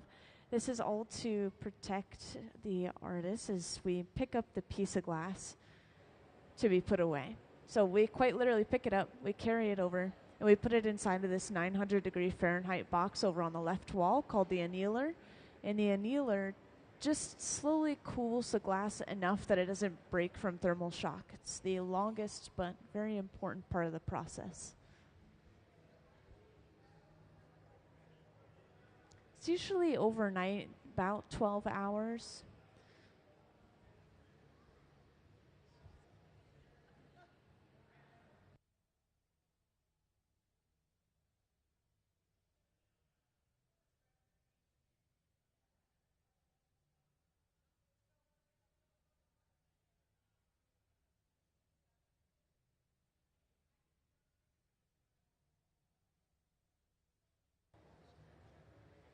Oh, actually, we're doing that right now. So we're applying some water to the end of the pipe, and then we just tap the pipe and it pops off. Same process as earlier when we removed it from that first pipe. And then to kind of finish our store pieces, we'll usually stamp it with a Museum of Glass logo on the bottom. So we're using this super hot torch to melt just a small section. And let's give them a round of applause for finishing that piece.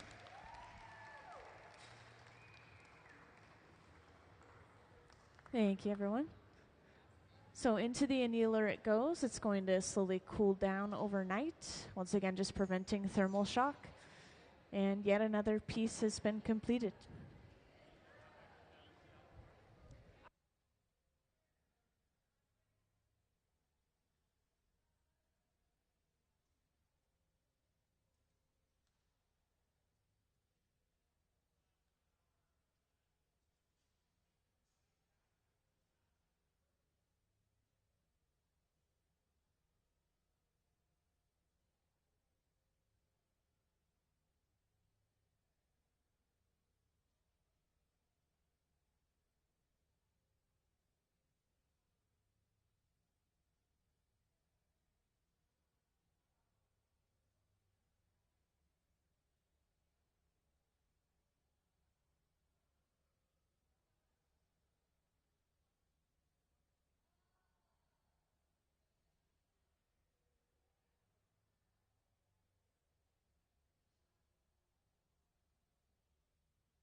Oh yeah, so this is continuous. We just work as much as we can to make as many pieces as we can. So we're probably going to get started on the next piece pretty soon.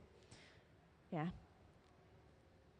Yeah, so no worries. We'll see the entire process again from coloring the glass, and then we will, of course, usually have a lunch break around 1 till 2, and then we're back and we blow glass till 5. So if you guys have somewhere to be, no worries, we will be here till 5 doing the same pieces.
Could we have some pictures of the color bar up on the screen? We have a new picture of our color bar to show off, which I think is really cool. It's taken inside of the color room. We have an entire room dedicated to tools and colors, and we have an entire wall of color. So up on the screen, it's very satisfying, I know. This is called Color Bar, and we'll basically just break off sections of this and melt it down, kind of layer it within the walls of our piece.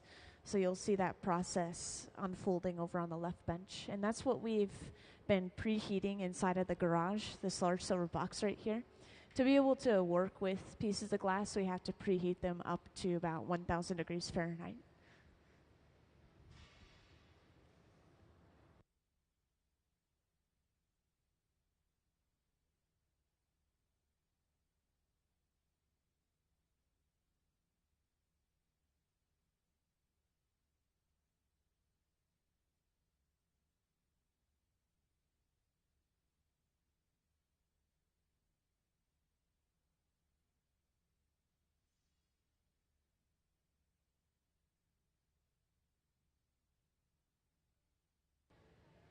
And we'll also have another piece of color that we're working with. So Sarah's actually pulled out a white piece of color bar. It's just solid white. And that's going to be used to create that spiral of color that you saw with the last piece. And if you weren't here for the last piece, I'll just direct your attention to the drawings on the floor. So this is what you should see made in the hot shop. Spiral of white going up the side of the vase, which has an overall transparent color.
Yeah, so welcome into the hot shop.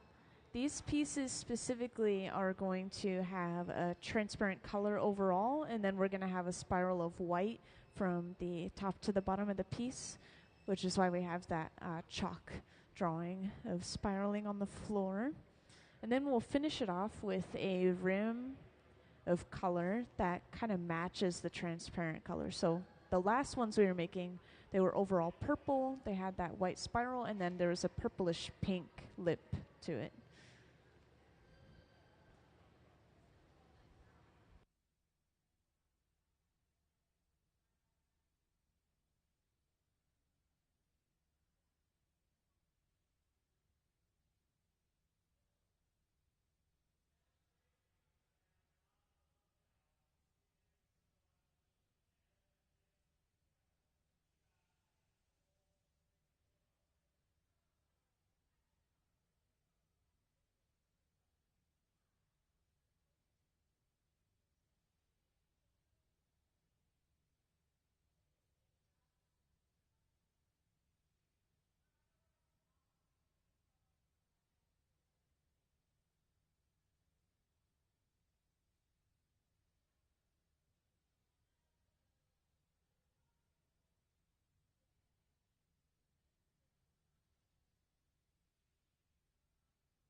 Yes, so all of our tools, including the pipe, are made out of stainless steel, and apparently stainless steel is a relatively poor conductor of heat, so it only travels so far before it stops.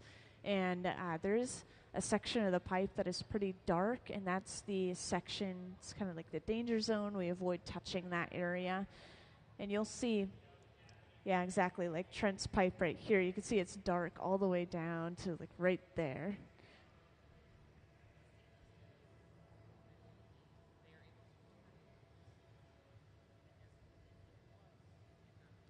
And I did just get a question about the temperatures in the hot shop, so I wanted to point out again that these large open face furnaces, these are glory holes. They run between 21 to 2300 degrees Fahrenheit.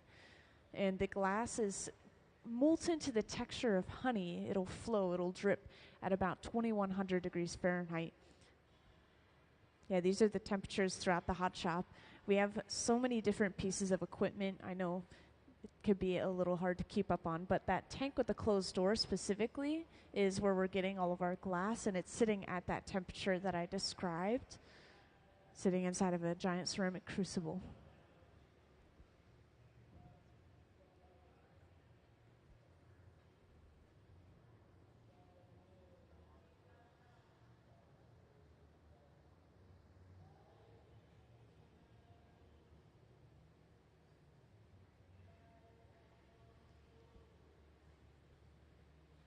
And again, we are technically working with 3 different pipes right now.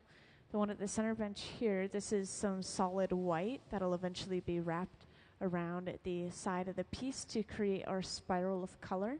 Then we also have some more color over on the left bench that's going to be heated up and then dropped on top of a clear bubble to create our overall color, transparent color. And I'm not sure what color this is yet. We'll find out together once they start blowing it out and it cools down a little bit. And could we have a view of the left bench as they do the color drop? Thank you. So up on the screen, you can see we've melted this color enough that we can drop it onto another pipe that has a clear bubble. We'll heat this up further, and then we'll push and roll that color back until it covers up the clear. And this creates a layer of color for the entire piece.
Oh, everything runs off of natural gas and forced air is just constantly being pushed or pumped in. And we do technically have this handheld torch here, these red and green lines coming off of it.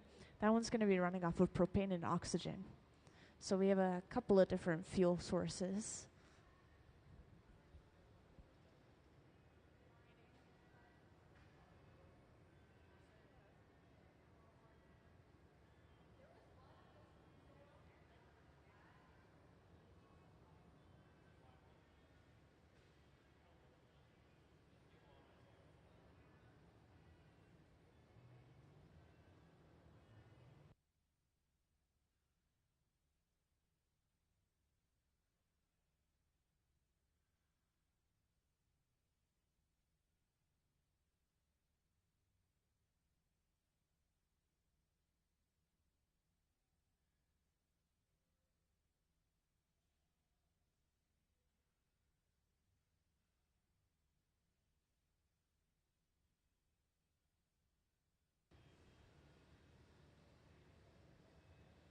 So over on the left bench, we've completely covered up that clear bubble, and we've let that color cool down enough that we can gather our next layer of glass. So we're gathering a layer of clear. This is going to build up some mass for the piece.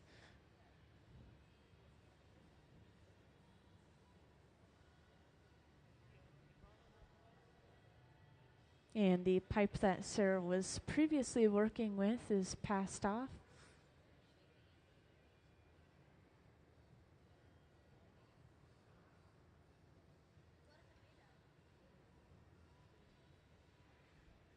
Yeah, this tool is called the block, and it's a wooden spoon-shaped tool. So it's made out of wood. It's kept constantly saturated in water. That's why it's glossy. It's dripping a liquid. And the idea is we want to form a layer of steam in between the wood and the surface of the piece, surface of the glass.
So we blew this up a little bit. We're cooling it down in the pipe cooler. It's just a trough of water that we set the pipe down into. And because we are going to be wrapping this white color you see up on the screen around the bubble, we wanted this long tapered shape. This allows the color to go all the way to the end of the bubble, create kind of a perfect spiral to finish it off. So these are rollers that we set the pipe onto. The rollers basically just pull the pipe back at even increments, which creates even spacing for those lines of color.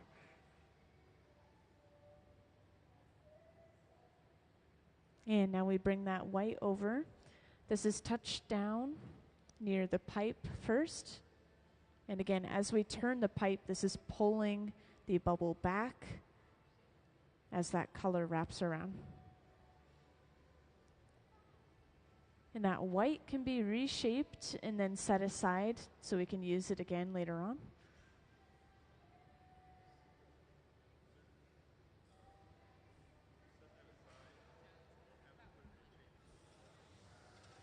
So we actually set it aside in the garage right here. Yeah, exactly. Just to keep it warm at about 1,000 degrees Fahrenheit. There's kind of a flame sitting in the corner of that box.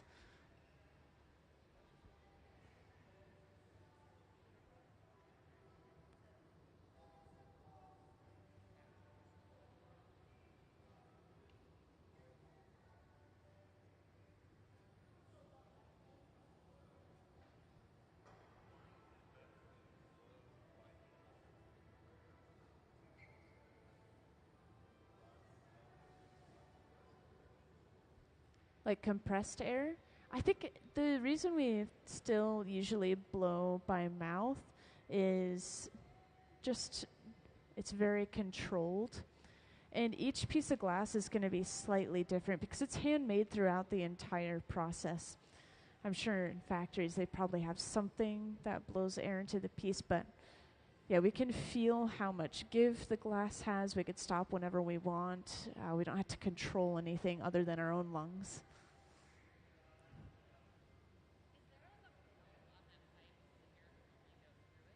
Actually, the pipe is like a straw. It can work both ways.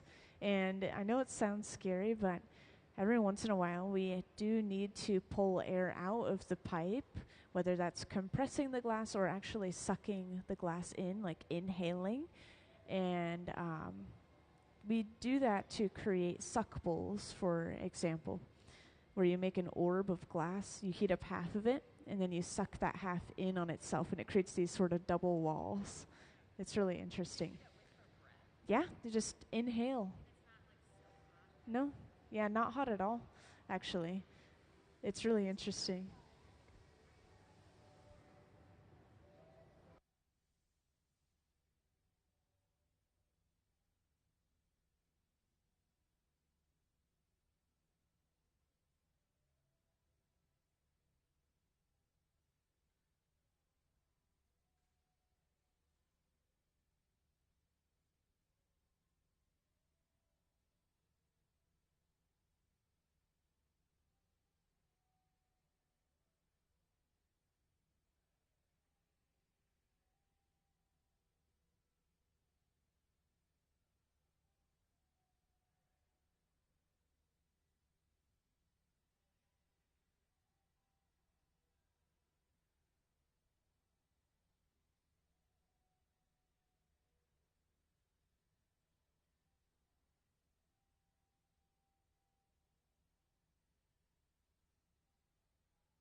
Yeah, so the tank with the closed door is our glass furnace, and each time we go inside of there, we're getting a new layer of clear on the outside of our bubble or on the end of our pipe, depending on the part of the process that we're in.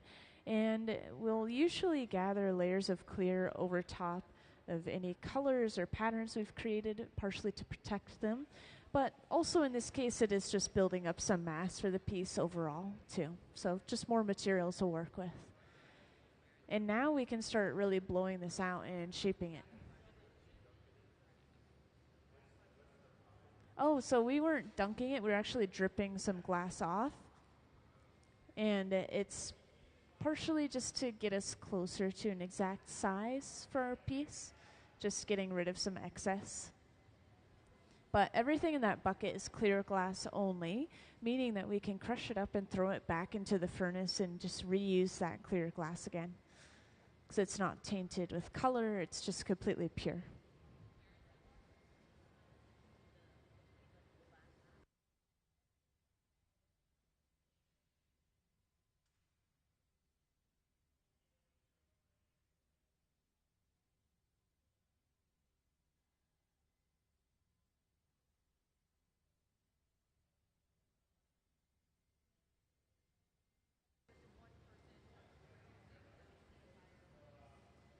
Yeah, so the way glass blowing usually works, it's really hard to blow glass on your own. You technically can, especially making smaller pieces of glass.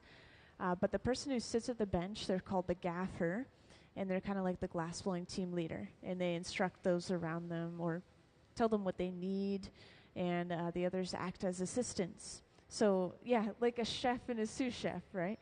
So Sarah's sitting there, and she's doing most of the shaping, which is like maybe making the overall dish, trying all the different flavors, deciding. And then everyone else is just doing the chopping and, you know. Yeah, exactly. And these pieces were designed by Sarah. The people who work in this hot shop, they kind of cycle through and give each other chances to do different roles, which is really nice.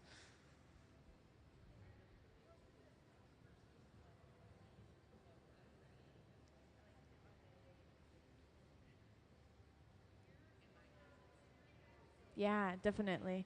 Yeah, so the people who usually work here full time, they have between 20 and 30 years of experience blowing glass.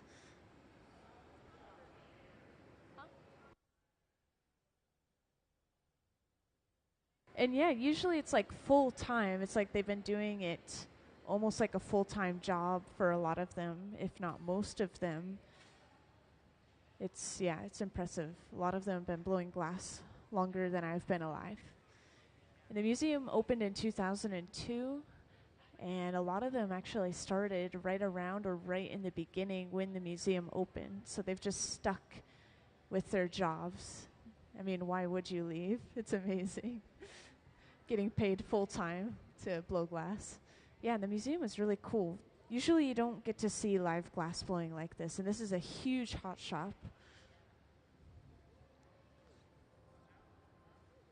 And we are now starting on the jack line.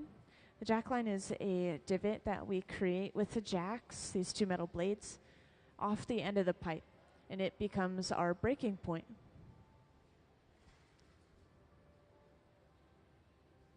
And just in case I've missed any newcomers, I want to point out again these shapes you see drawn on the floor to the right of the bench. So this is the gist of what we're making today. We're seeing slightly squatter, slightly wider, slightly taller, thinner shapes. But the idea is they're all going to have that same patterning of a spiral of white all the way from the top to the bottom, and then a lip wrap of color, as well as just an overall transparent color for the piece. So we'll have similar themes.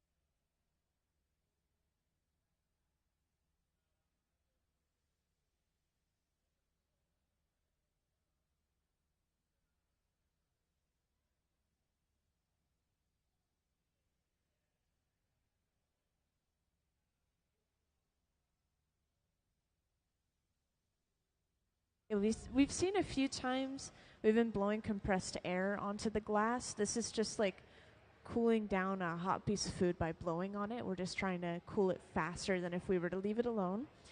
And we don't use the compressed air to inflate the glass. I've done that once, and it burst open and made it sound like a gunshot. It was terrifying.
No, actually, we're going to have one more color that we add, which is going to be just around the rim of the piece. Yeah. Yeah, it's called a lip wrap. And the last ones we were making were all purple, so they each had a purplish pink rim, but this one is looking like it's more of a gray-green or green color, so we'll see what color they go with this time.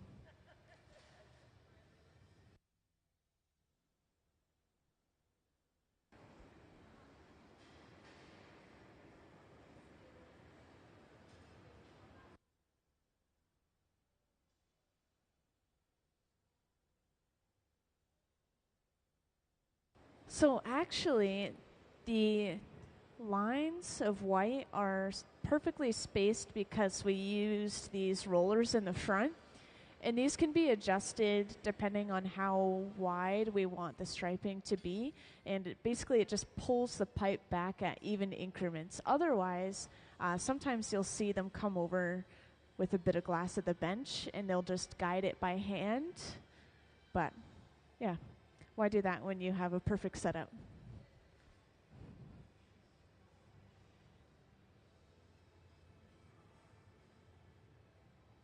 So we flatten the bottom of the piece using a wooden paddle. Also the jacks, those two metal blades. We're just using those on and off. And then we were balancing the heat back out. The bottom was really hot. The other end was really cold. So we're using this fluffy torch to heat up the cold glass. And then we'll be bringing over another pipe, attaching it to the bottom of the piece, and breaking the piece off of this pipe that it's on right now.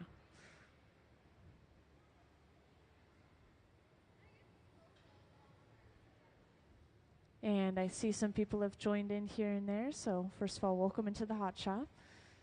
And I wanted to share that we are working on some store items. The people you see on the floor today, they work for the Museum of Glass. They're our resident team. And we're making kind of these vases that have a spiral of color all the way from the bottom to the top of the piece. We're kind of sticking to the same theme. We have a transparent color for each of these pieces. It's kind of being switched up. And then we have a white spiral. And then we'll have a lip wrap or rim of yet another color around the opening of the piece. And you guys came in for a pivotal moment. We've just attached another pipe to the bottom.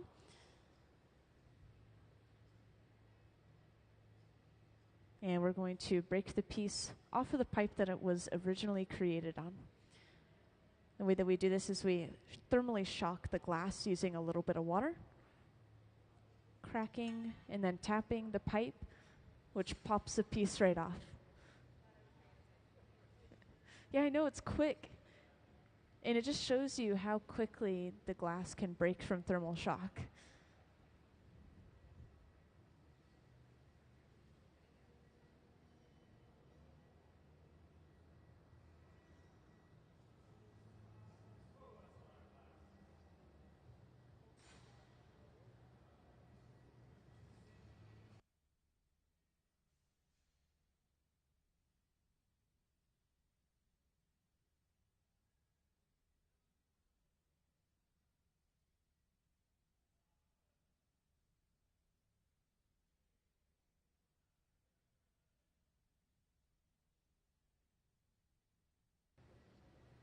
So now we've got to build that heat back up. It's pretty cold. The glass was hovering at just about 1,000 degrees Fahrenheit, which is cold for glass. And it was solid. So now we've got to heat it back up, make it molten, malleable. Then we can start opening the piece up. And we're already preparing the bit of color over on the left bench that'll be brought over and wrapped around the opening of the piece.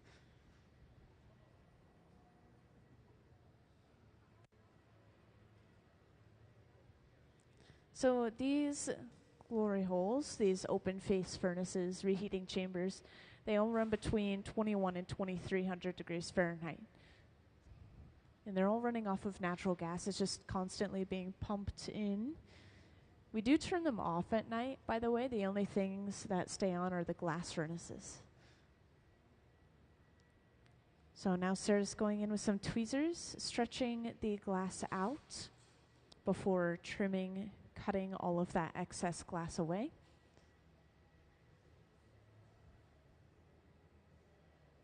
This is mostly to thin this section of the glass out.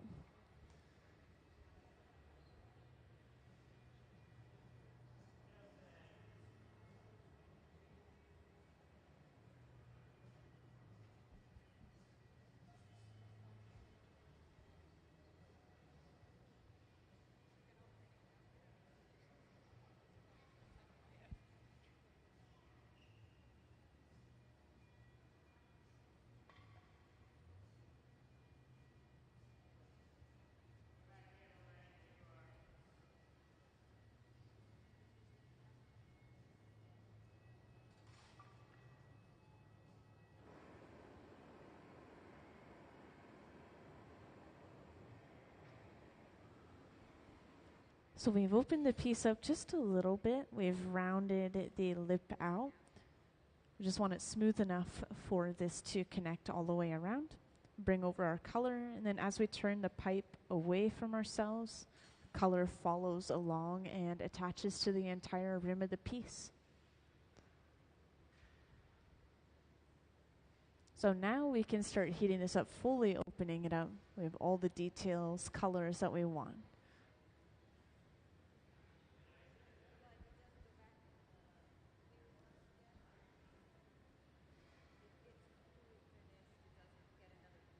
Yeah, exactly. Yeah, this is all the glass we need for the piece.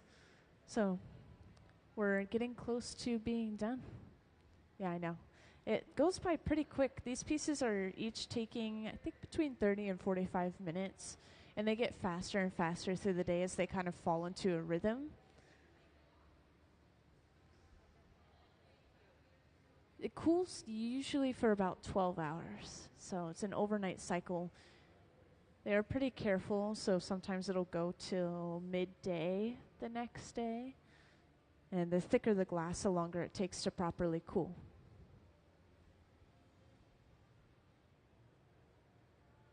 So we're continuing to use the jacks to open the piece up. We're using a wooden paddle to shield Sarah's hand from that radiant heat.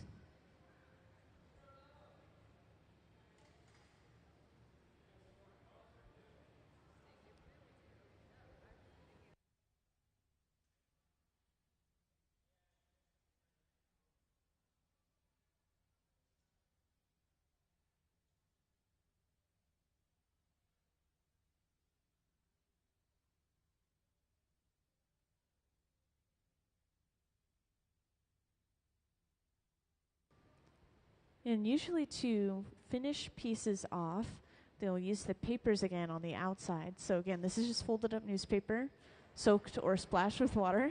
And going on the outside and turning is creating centrifugal force that pushes the glass into the papers. And that really smooths and evens out the shape. And again, I think we're balancing out the heat, focusing the heat to just one section.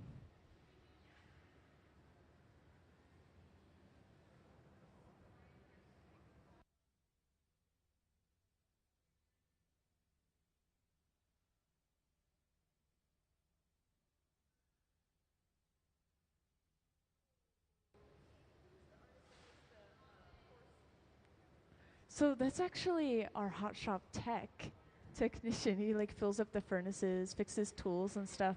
And he can make those ponies, pull a pony, make a horse in I think about like 60 seconds flat. Just like, actually I have a video of it. Can I have the pony pulling video just briefly? It's a really quick video. We have time.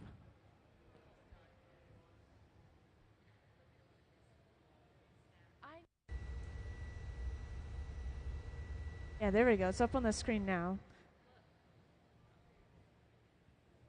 So this is a fresh gather of clear over top of a little bit of leftover color on a pipe. So when we have leftover color, we try to use it up this way. And seriously, just using a pair of tweezers, he pinches out a head and then a neck and then the legs and then stretches out the body just a bit and then finishes off with the tail. Actually, I don't know if this is even 60 seconds. I think it's even less. It's kind of magical.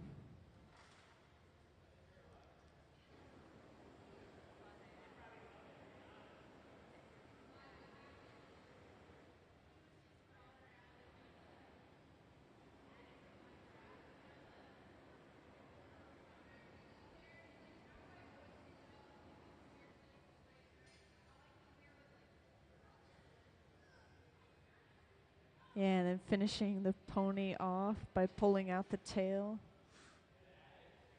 And the tail is attached to the pipe. And this is the part of it that's most likely to break, of course.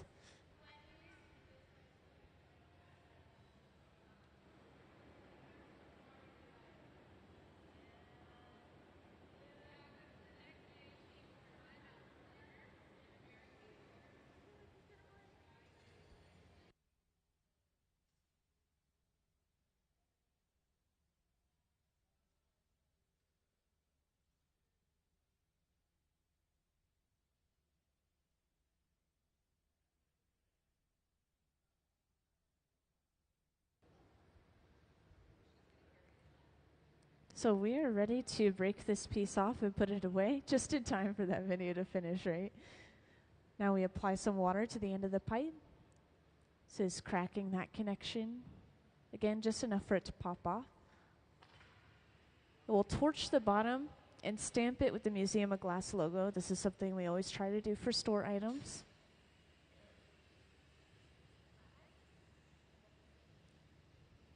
And Stina's gotten suited up. This allows us to pick up the piece of glass and carry it over to be put away in the annealer on the left wall today. This box sits at about 900 degrees Fahrenheit. And we'll slowly cool the piece down overnight. So just like that, we have finished our piece.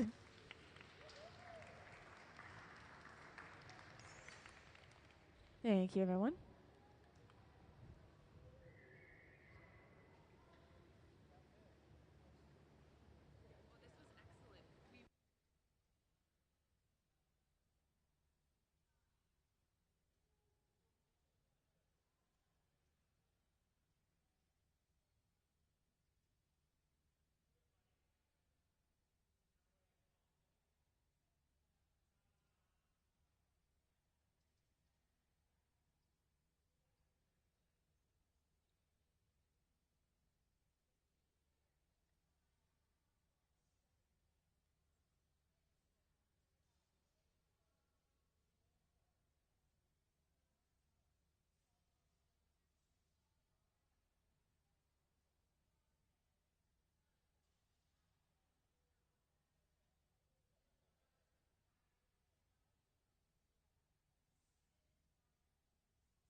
Yeah, it looks like we're getting started on the next piece already.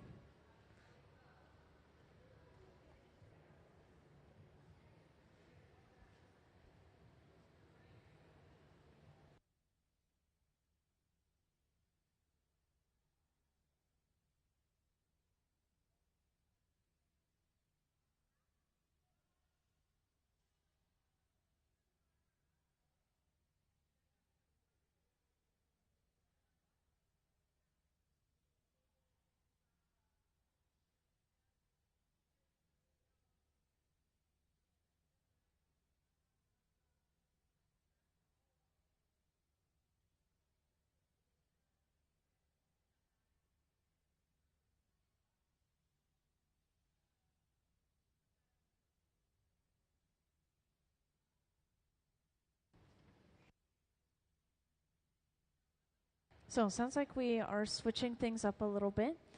So before you guys came in, we had been making these vases over and over again for the store, very similar kind of color schemes and patterns, but we are going to be making something a little bit smaller this time. And this is all going to start by gathering up a layer of clear glass on the end of our pipe. So this tank right here is filled with molten glass inside of a giant ceramic crucible, sitting at about 2100 degrees Fahrenheit. This glass acts a lot like honey, so to pick it up, all we have to do is twist the end of our pipe inside of it.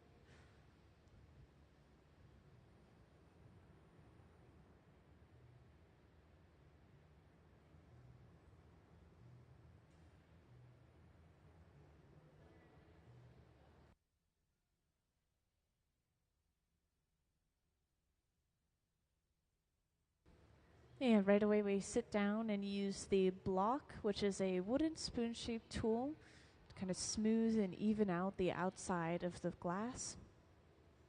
And we don't have a bubble inside of this yet, I will point out. But this is a blowpipe, so eventually we'll blow into the end, and that'll expand the glass like a balloon.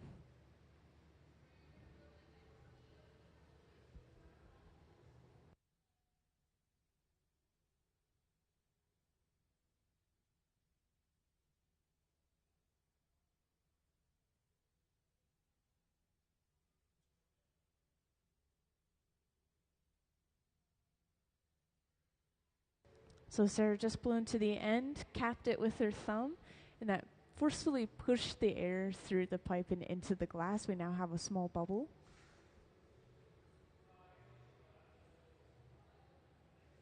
And we'll start rolling this on the Marver. This is a thick slab of stainless steel, so wherever the glass touches, it's going to cool the glass down and prevent it from blowing out too much in that direction, therefore controlling the thickness throughout the bubble.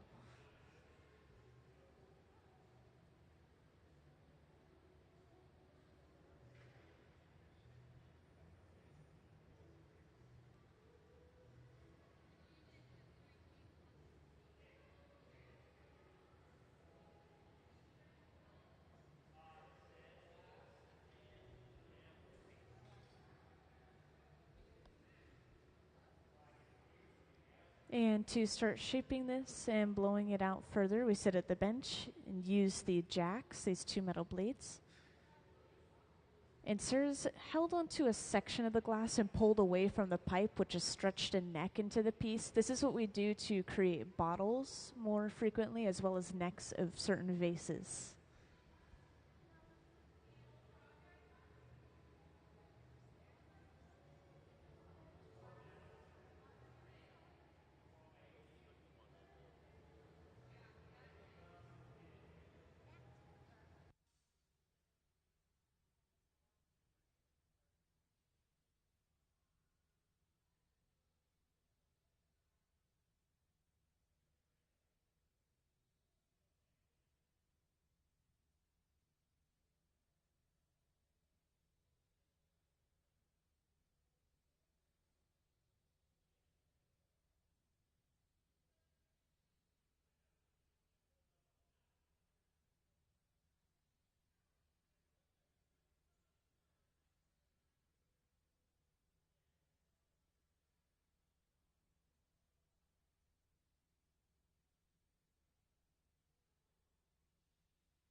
Yeah, exactly. Hanging the glass down towards the floor on its own is going to stretch it out, but if we swing it or even do a 360 spin, that's going to stretch the glass faster, further, using centrifugal force.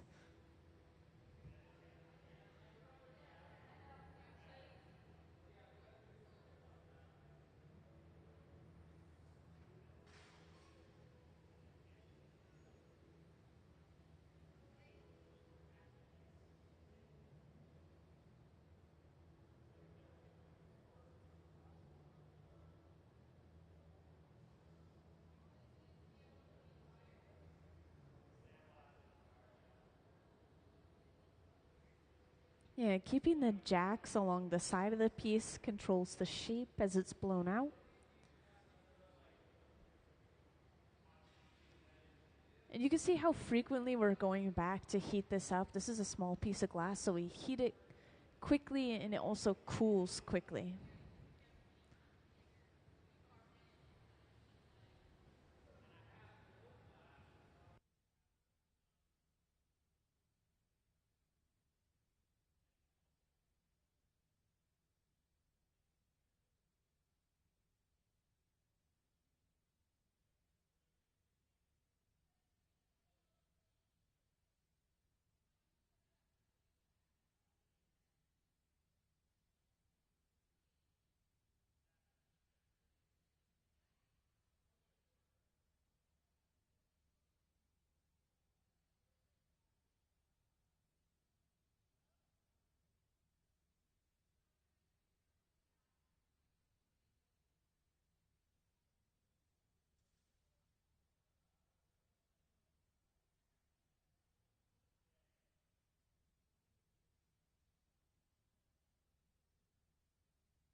And next we have flattened the bottom of the piece. We focused the heat to just that one area and applied pressure from two sides at the same time. We're letting this stay kind of cold. You can see Sarah's just sitting here, rotating back and forth, keeping it on center. In the meantime, we are preparing another pipe with a little bit of clear glass on the end. This will be attached to the bottom of the piece and will break the entire piece off from its pipe that it was created on originally. And the idea you'll see is to basically just flip the orientation of the piece so we can start working on the neck.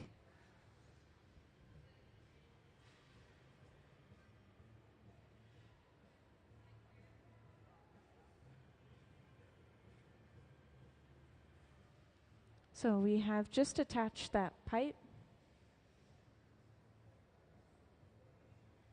And to break the piece off, we apply some water and tap.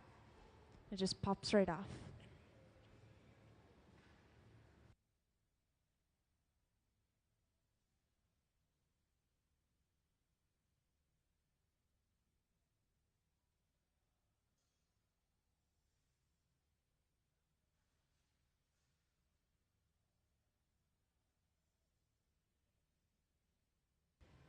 Now the opening is still cold right here.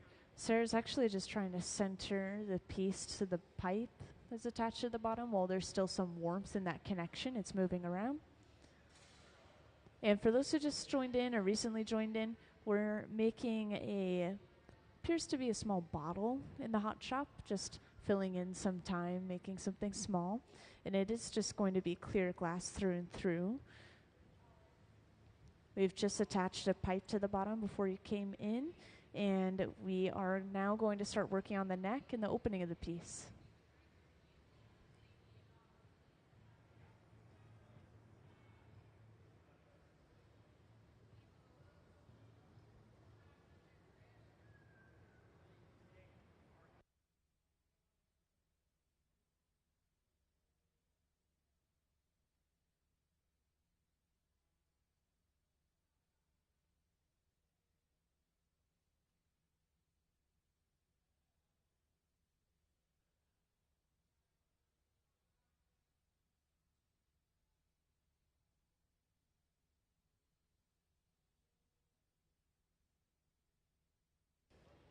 So to start working on the opening of the piece, this is first stretched out using some tweezers before the excess glass is trimmed away using some shears, kind of like glass scissors.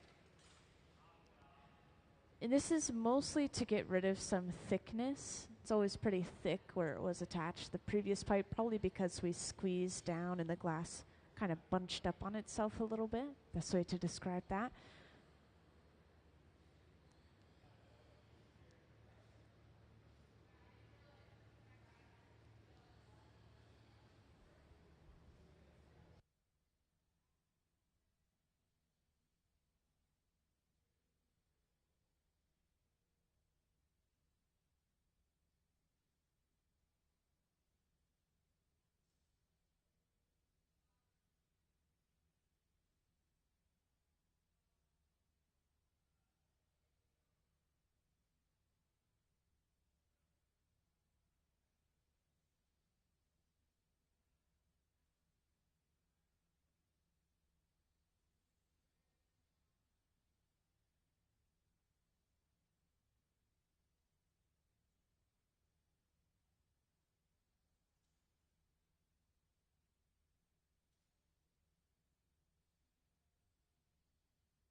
And we've used the shears again in such a way that we have created almost a spout, or as they call it, a gooseneck, out of the glass.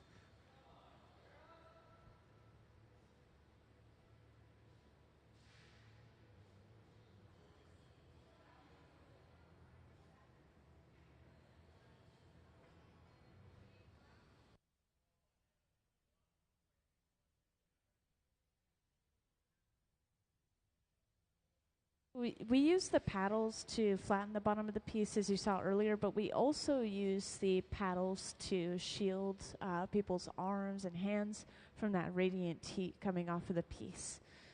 Yeah, which is what we're doing for the most part right now. So based off the fact that we have created this sort of spout shape, I'm guessing that we're going to see a handle come into play as well. So Trent is over on the left gathering some clear glass, and this will eventually be shaped into a handle and brought over.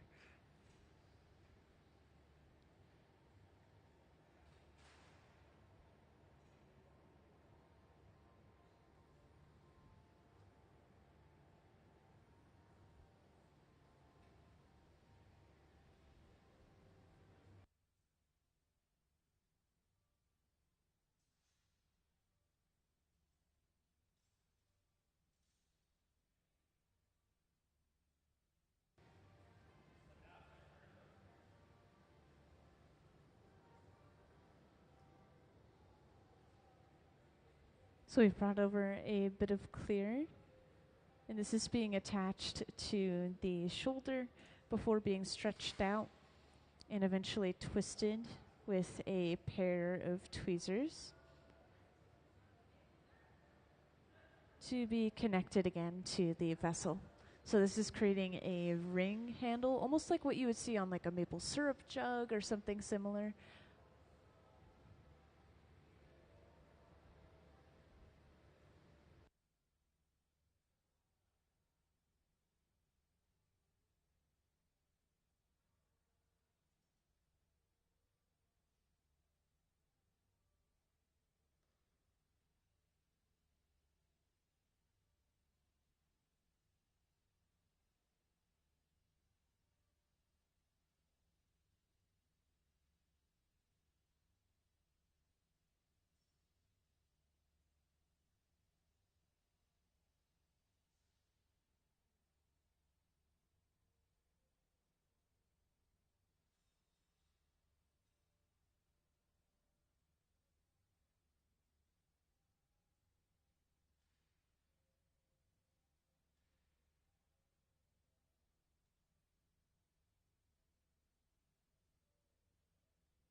And after doing a little bit of correcting and touching up, this piece will be pretty much ready to break off and put it away. Which again, I'll point out before they do it, this large black box over on the left wall, this is one of our annealers.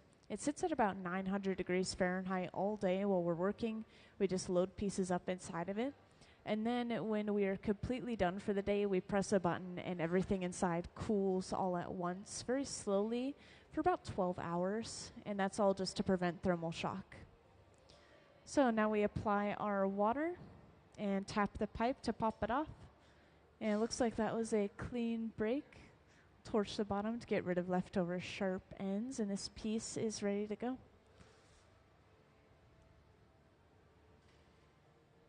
Yeah, let's give them a round of applause for finishing that piece. Thank you. What a fun little piece. And just like that, we are done for the first half of the day. So we'll be back at about 2 p.m. where we'll continue to make store items down on the hot shop floor. We've been making these vases all day today, which you see drawn out on the floor there. So that's what you can expect. And then we'll blow glass till 5 p.m. And if anyone has any final questions, you're welcome to ask away. But if not, then we'll see you in an hour.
My name is Tarika Waters, and I am originally born in Richmond, Virginia, from the DMV, DC, Maryland, Virginia area. I am making a windshield for my rocket ship. So I have a solo exhibition coming up at the Seattle Art Museum.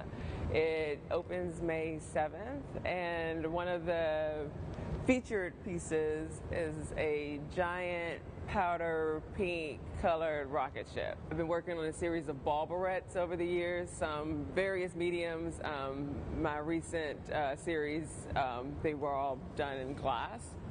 So the task here is to create a windshield for this rocket ship that kind of favors and lends to some of the those rounded organic shapes that are heavily featured in the exhibition. These ball barrettes have significant meaning. This rocket ship houses 2 pairs on either side, and so the windshield will essentially be an amalgamation of spherical elements, similar to like if you would blow bubbles at the end of that wand, where those bubble clusters just kind of come out and just fall alongside the wand, just kind of going for an organic shape.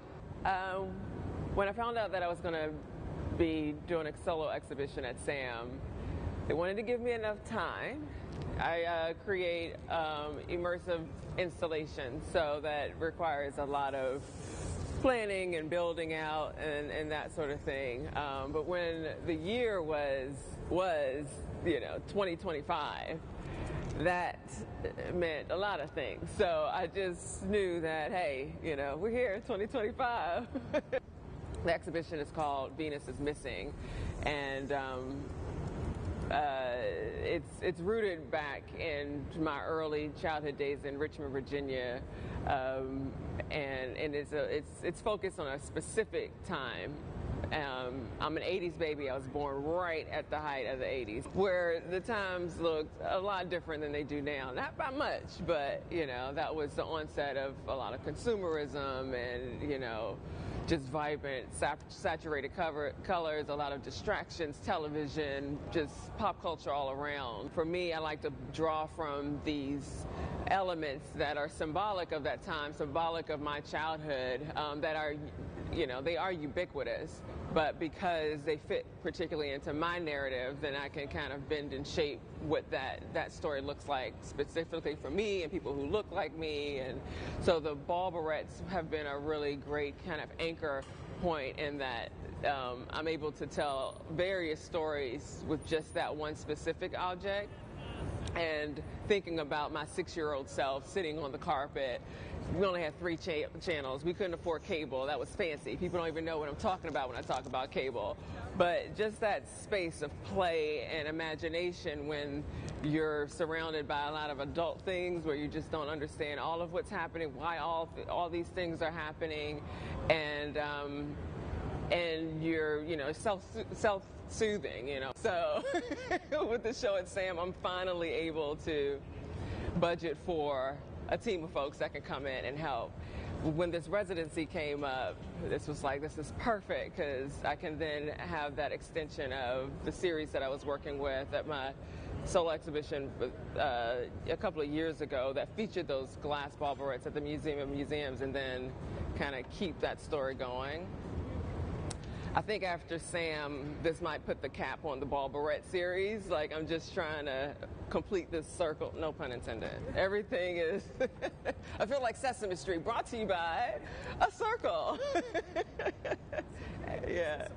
My name is Corey Pemberton, and I'm from Los Angeles, California. I'm a painter and a glass blower. I dabble in textiles, and I run a nonprofit. This week at the Museum of Glass, I am working to translate some quilt patterns that I've been studying into glass Marini patterns, making some intricate sort of tiles that will eventually adorn the surface of some vessels. This whole interest started when I was gifted a book called Sweetgrass by Sonia Clark, who was the department head at Virginia Commonwealth University, where I was going to school. school, and it was about those sweetgrass baskets. She knew that I was looking at them and was vaguely interested, and that act of her giving me that book or turning me on to that text felt in a way like I was being given permission to investigate my African roots. And I am of mixed race, and so sometimes I felt a little bit like it wasn't my place to investigate that sort of work or those sorts of interests in my work. And ever since then, I've had this interest in celebrating the makers who came before me in my lineage, potentially, and sort of inventing a history.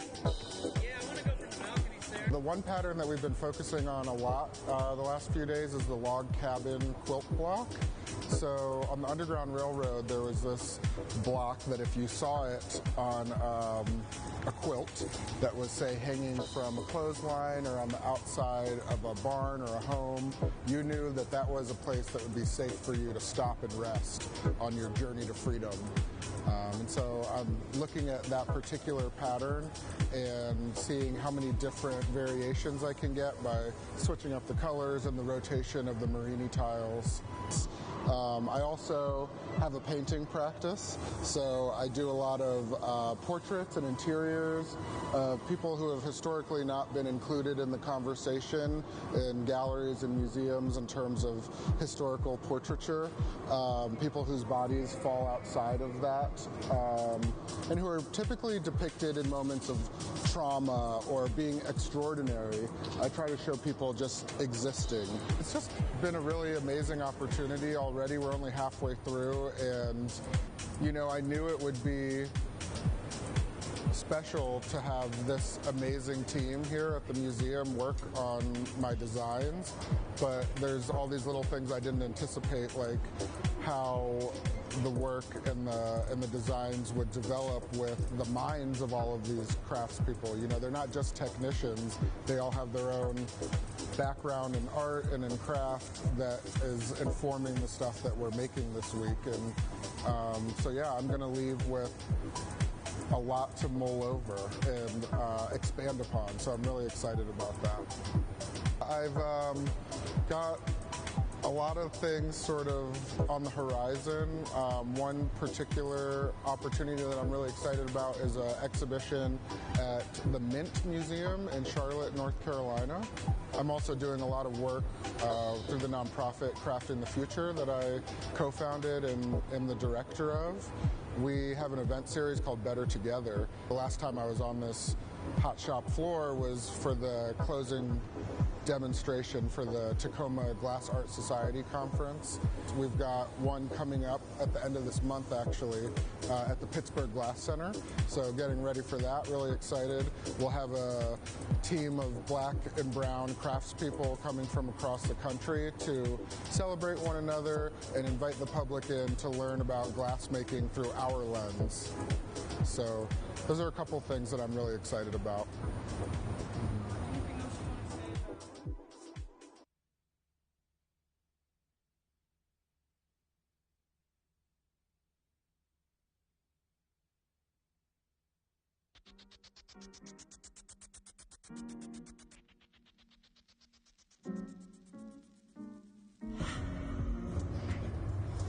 Well, thank you guys all for being here and being such an integral part of my career. I tried to narrow my focus down to, it's basically two ideas. Stop. Pulling. Yep. Do you guys all understand cameo engraving? So I'm cutting through layers of color to make an image. The more white glass that I remove, the darker the shading. It's a black cylinder with a white sheet on it, and the imagery all comes from photo booth pictures. So this is a cameo engraving on a blown form, but instead of just a white rectangle, it's these kind of blobby forms. Where the white sheet glass is will still be cameo engraved, but in between there'll be a line drawing to continue the image. So it's an interrupted image. I've been trying to figure out how to explain this to everyone in a way that makes sense, but you all might just have to see it when I'm done. Yeah, I actually went to college for 2 years for animation before I got into glass. And I think that's one of the reasons I'm really drawn to engraving, is it gets imagery that I enjoy drawing into glass blowing. I love the physicality of the glass blowing and the teamwork, and then I love going home and sitting by myself for hours. It's really meditative for me to do the engraving part, and then this is like loud and fast, and you have to just react, you know? So this process for me really feels like it kind of encompasses both things, the way my brain works, you know?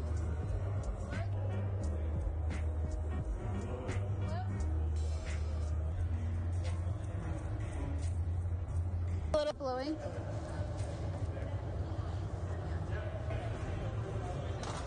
All right, we'll put a jack line in that. Are you okay? Yep.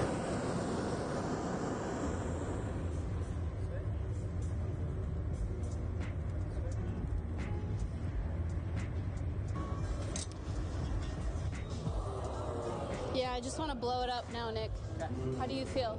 Good. Okay. Yeah, do you want torching or anything?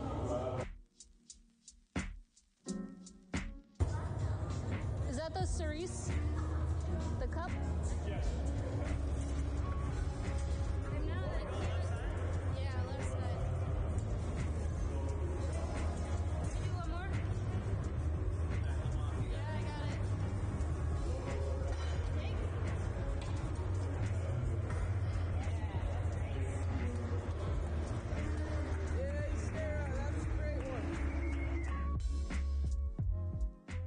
Hi, my name is Benjamin Cobb. I'm the hot shop director and one of the glass blowers here at the Museum of Glass. Originally, I'm from Newport, Rhode Island, and I've been living in Washington State for 22 years. Yeah, I would describe myself as a maker or an artist. I pursued glassmaking in art school as a material, and then I was always interested in the process of glassblowing, the pursuit of sort of technical excellence, sort of a lifetime learner, if you will, and a problem solver. So I like to have all these techniques sort of packed away in my brain so that as I think about what I want to make, I might be able to pull from that to realize my ideas. I spend a lot of time outdoors with my family. We spend a lot of time on the water, fishing, hiking, camping. So a lot of time to take in sort of the natural wonders, as it were, and be inspired by them. Very lucky to have Olympic Color Rods sponsor me this week, and use this time here at the Museum of Glass to experiment with those. And one of the things I've been wanting to try for a while is layering up three colors. The pieces that we were working on today it's sort of a general leaf shape with a bunch of lines in them to sort of represent sort of that visceral systems that you see in the leaf. I'm not trying to recreate those things, just inspired by it. The microcosm of things that are around you and sort of blowing them up to draw attention to those details. When I first started showing work, I made a variety of things that were sort of based on human anatomy. So I came up with this idea. I started making these forms that were sort of these abstract stomachs. They're very slick, modern-looking pieces. When I first started sort of making these, it was two colors, right? So a transparent over an opaque, and you get this hyper-saturated surface. But that would just make the interior that one opaque color, which was typically, in this case, it was blue. So I want to figure out how to add something more in there. So the interior of this thing is this bright yellow, and then there's an opaque blue, and then there's a transparent blue. That modern form is kind of stuck on a pedestal. Somebody might see it across the room and walk over to it and be like, wow, that's really cool. And they read the title card at the base of the pedestal, and you can see their sort of demeanor change when they read the word stomach. They would get like, ooh, they kind of cringed. And I don't know, that was almost more interesting to me than the actual work. I don't know if creative control is not the right word, but I have a lot of input on the creative direction of the museum, from developing the Visiting Arts program, working with curatorial closely. Just having a full-time job sometimes limits your focus on your personal work. So I think over the past 22 years, this might be my third residency here. I mean, there's nothing wrong with that, but we facilitate other people's ideas. That's what we do. We facilitate other people's dreams coming true here in the Hot Shop. And to be able to have this 5 days to focus on my own work is awesome. It's incredible. The folks that are on the floor with me, Kristen Elliott, Gabe Feenan, Sarah Gilbert, Nick Davis. This week, also Sayuri Fukuda has come down to help. There's a few others that are coming up this weekend. I mean, it's awesome. And they're all here to help me realize my ideas. And that's so special.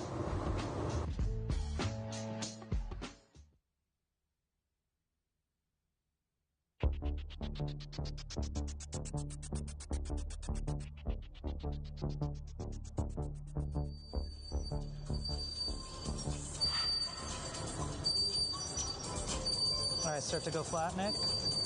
Yeah, Jordan, push it forward. Stop.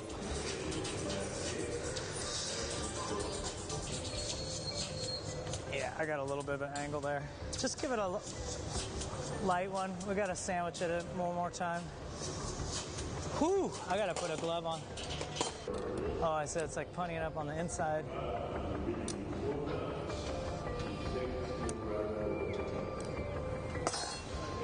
I'm sure it's in like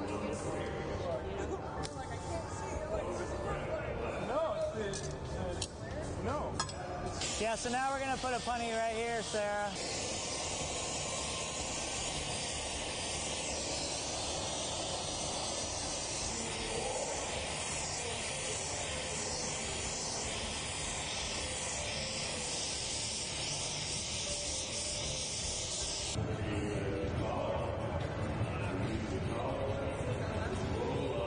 Ben, you wore cargo shorts so long that they come out style, in style, and back in style. Cap?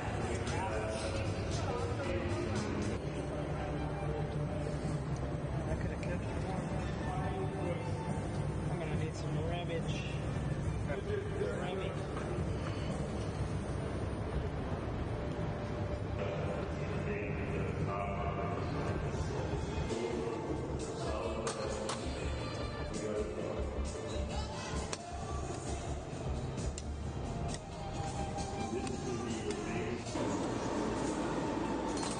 Call me Nancy.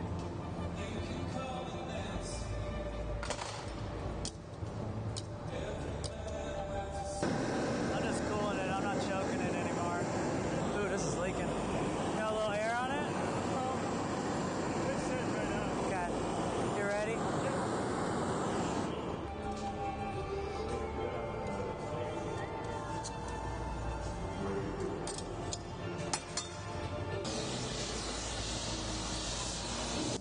Flip.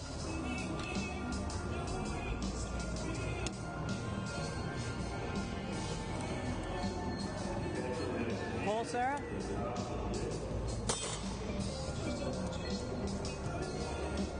Keep pulling.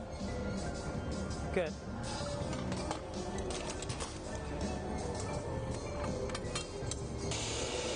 Flip.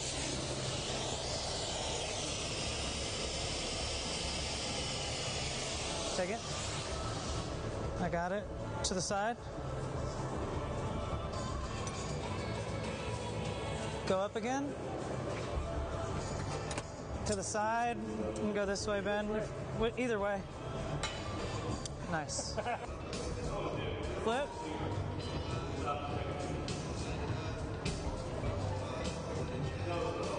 Start torching up there, Nick.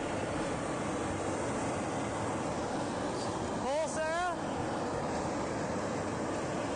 Stop. Let me get the other torch. Good. Now I'm going to get out real quick. Hui. Kind of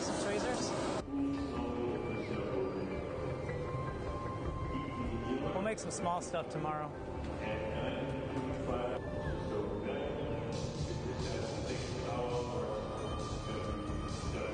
I'm okay, Nick. Let me just look at it.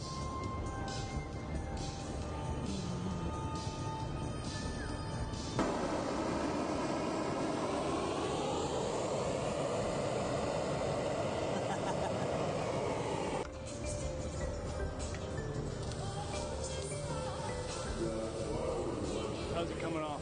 You want it flat or on edge, Nick? Edge. Flip. One more flip. All right, take it.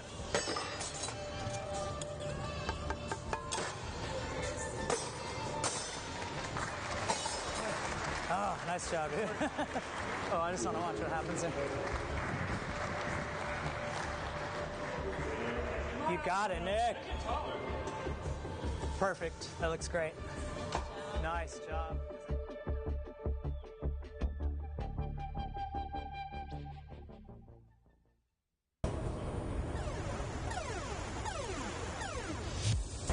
My name is Eleanor Anderson, and I currently live in Hamtramck, Michigan, but I'm moving to Portland, Maine. My practice is mostly grounded in textiles, but I love the process of learning other mediums and playing in other genres. So I work mostly making large-scale fabric collages, and those incorporate a variety of different textile techniques. Sometimes weaving, sometimes knitting, sometimes hand embroidery. I think a lot about the human urge to play. Compositions where I stay fully engaged in the whole process. I don't have a preconceived plan before I go into them, so they really come about in a emergent way rather than a pre-planned sort of like I have a sketch or something like that. I came in with a lot of experiments that I started during the residency at Pilchuck, and then this week they're all getting a lot bigger. We're making some glass bricks or squares that I'm going to be later using in an installation. And I've also been experimenting with flame working stringer into a knot pattern, and so these are getting applied to different vessels, like some bowls and vases. I think this afternoon we're going to do like a smushed cup, a bunch of cups that kind of like get compressed. I think they might be, maybe they'll exist on the blocks, or maybe they'll exist on a table or in constellation with other works. But I just love that. I love that they're so vibrant. I love that they stay luminous, and they can be both matte and transparent and sandblasted or shiny, and the light reflects and they glow. It's really like a collaboration between me and the material, or me and machine. I'm Cedric Mitchell. I'm a Los Angeles-based glass artist. I think, as an artist, it's just, you have to, one, believe in yourself. And then, I spent a lot of time with perpetual practice. I come from a production background. A lot of my influences come from Editorial Sotsas and the Memphis Design Group, Nickelodeon, so like childhood cartoons and like old school 90s and 80s toys that came from that era. And then also playground equipment, incorporate bright and vibrant colors, and with a mixture of like these black and white stripes and these crazy like busy patterns. Glass was like a wide open lane. Like when I first started blowing glass, just doing research on like famous black glass artists and realizing that there weren't very many of those people. So like my search results generated like Deborah Moore, Thurman Statham, and Shay Rhodes. Those are like my 3 reference points. And then just realizing that needs to change. So instead of like looking into them, it's just like becoming one myself. I was like, so it's like a beam. Like I usually like make these really tight, crisp forms and things like that. But I started talking about this thing called the modern funk aesthetic, and then I started looking at my stuff, my work, and it's like it's not funky enough, So like making it a little more funky, like adding like this crazy wild pattern and like some softer type shapes where it's not super crispy and then maybe off center a little bit, and then some elements are still like straight, like it's straight here and straight here, but it's like a little funky in there. And then you're still using like those traditional techniques like Marini and cane, and then the Encalmo technique, but like trying to make it mine. Yeah. It'll be opaque, so like opaque color, so the first type effect. And then also like playing into like how can these vessels or these patterns that I'm creating with traditional techniques also roll over into like fashion. You know, fashion also plays a role as me being like a former musician or a rapper, so like being highly involved in fashion and staying in tune with those things. And then also like hip hop as well, like the graffiti art, the cheetah print came from like fashion, like back in the 90s and the 80s where that was coming about. And then also like wrestling, so like those, my favorite wrestlers also had like bright colors like Macho Man and then like Sting.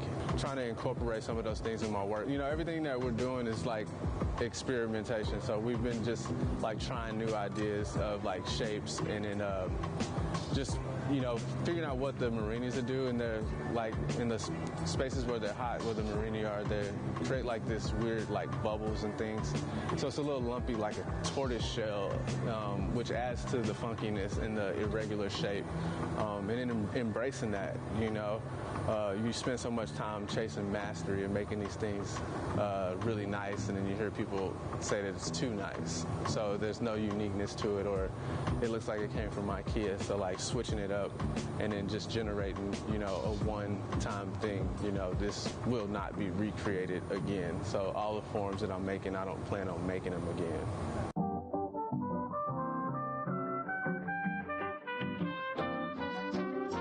My name is Nate Watson, and I live and work between San Francisco and Louisville right now.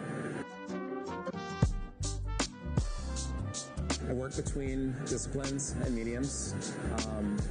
I work intuitively and through research.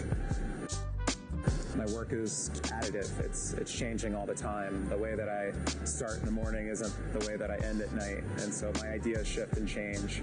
But there's a visual language that I've carried with me for the last 25 years. I try to create a container, and my process is essentially vessels, containers, assemblages. I try to build works or take on projects that deal with those felt things that tend to be a little bit more invisible. I think as an artist, I think of myself sometimes as a translator, and also making things I've come to understand is really healing for me as well, and I think it is for others. Well, the funnel is a shape that I've worked with and around for a long time now, and I just did a little bit of research and kind of looked up that form and that shape and found that it had been applied to everything from universal expansion and the shape of the universe to also data visualization and how people chart issues and things like that. You can segment different parts, their facets and things like that. And for me, it's become more of a metaphor for the accumulation of experience and things, and having those things be focused down to like a point or a moment. So all of the experiences, the things that everyone's done to get to that level where they can work together seamlessly, and then focus all that energy in that moment and make it happen, that is the funnel. And the funnel is actually happening. It's the team. It's a group of people making the work.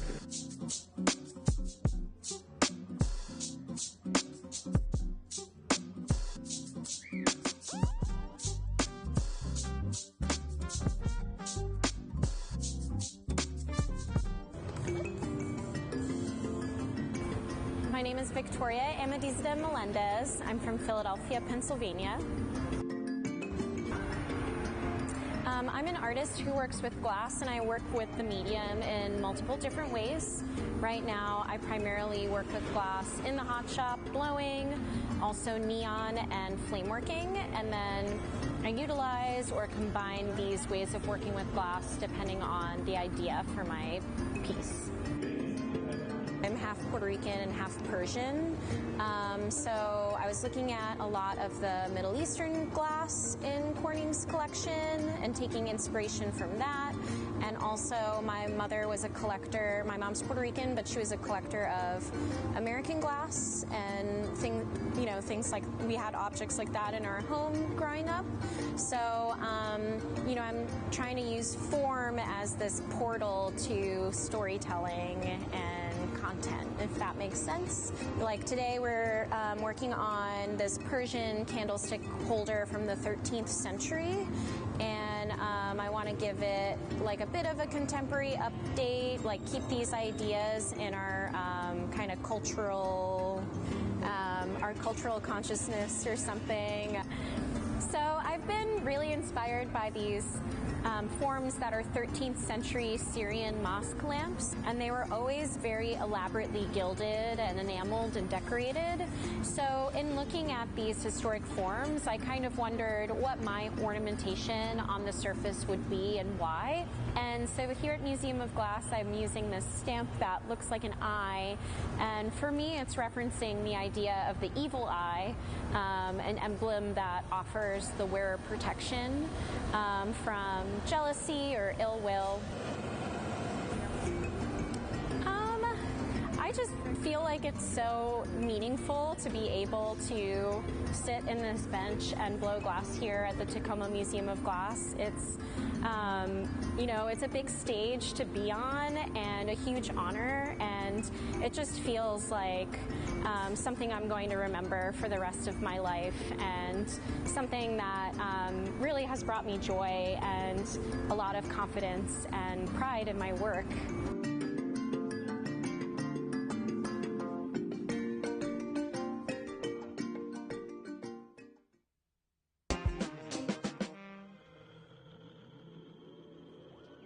I like to explore many different techniques in glass making. I feel like glass just has an endless amount of techniques to learn, and I like to sculpt glass, and I like to play with different techniques, and I like to combine different techniques too. In making the ammonites, they're kind of a challenging form to make. I think that's why I keep making them. It's like maybe trying to find the perfect wave. Yeah, what I like about the ammonites is that it's just kind of a cool index fossil that dates the layers of Earth. So I think it's an interesting idea that makes me think of our past. I feel like in making the ammonites, I started to cut them open and see what was happening on the inside. So I felt like what do I really love from that? What do I really love from that? Does it really have to be an ammonite or a shell or a thing? And then I felt like, well, let's just play around with the glass and let it do its fluid thing, and make Marini and do color folds and chop it up and see what that looks like on the inside. I love how you can see them turning in the shop. It's flat as it's been cut through or something, and on the other side you have this beautiful pore surface. The surface of the glass hasn't really been touched, so it has this really beautiful quality of magnifying what's behind it. So I just want to see both of those sides, so I need to figure out a way to display those.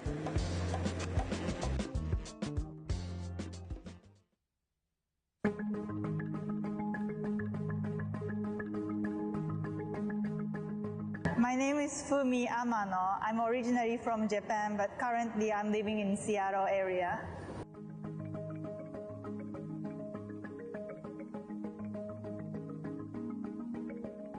It's my first time doing the visiting artist program here, but when I moved to the US in 2013, I was in Seattle and helping lots of glass artist friends. So because I really wanted to experience in glass studios, I was kind of helping lots of glass artist friends in this hot shop as well. I was assigned to make a sculpture with glass for a new concourse C at SeaTac Airport. So I'm working with the museum team to create lots of rondelles for that sculpture.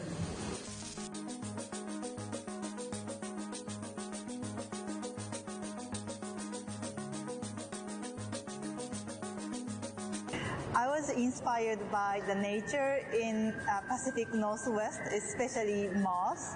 It's such a beautiful nature, so I use a lot of cans to create like a moss-looking texture on the rondelles. So it's kind of a lot of experiment in the hot shop, but I really enjoyed it.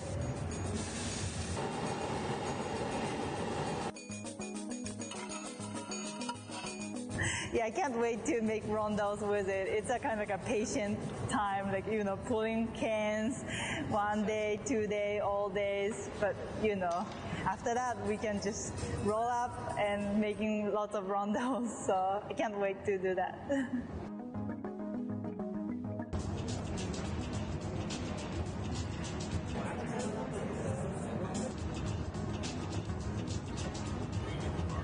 Yeah, I do use different mediums. Like I use lots of mundane objects or some like old furnitures. I use old window frames or some like bed legs or something like old recycled materials to create sculptures. And also I really like to make large-scale installation and sculptures with different materials. I was drawn to glass blowing at first. Then like I started using lots of different techniques in glass because it's such a beautiful craft material.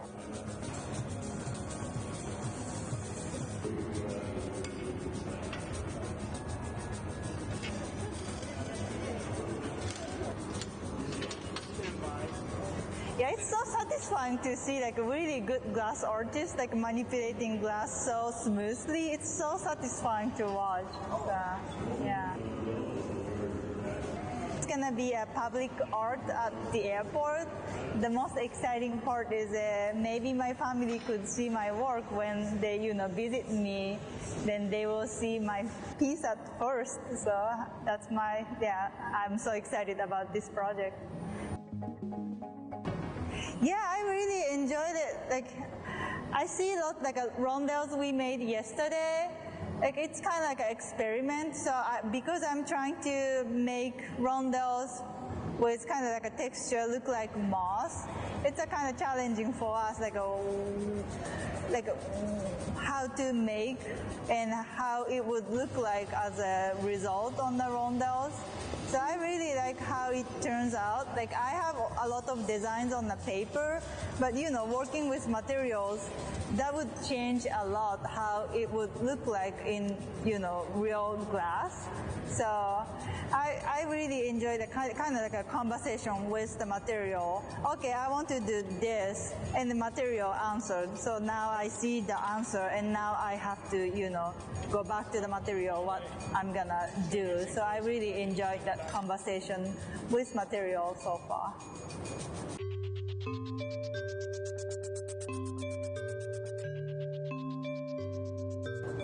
I'm Jay. I'm from Canada. Sorry.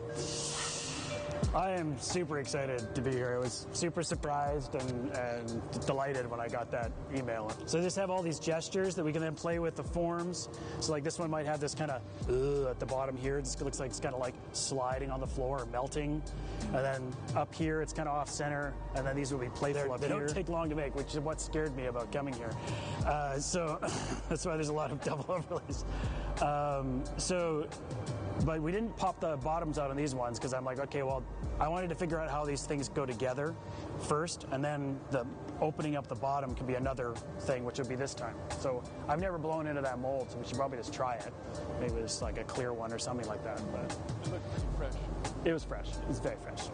Jason Murphy made that for me. We just want to pull tubes because I thought it would be cool if we had different thicknesses of tubes, we could cut them into sections and glue them together so as the neon went through it optically, they would change. Low pressure. Yeah. Let's have some fun.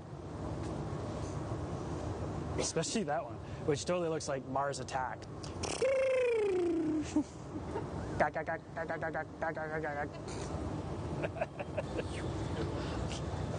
That's where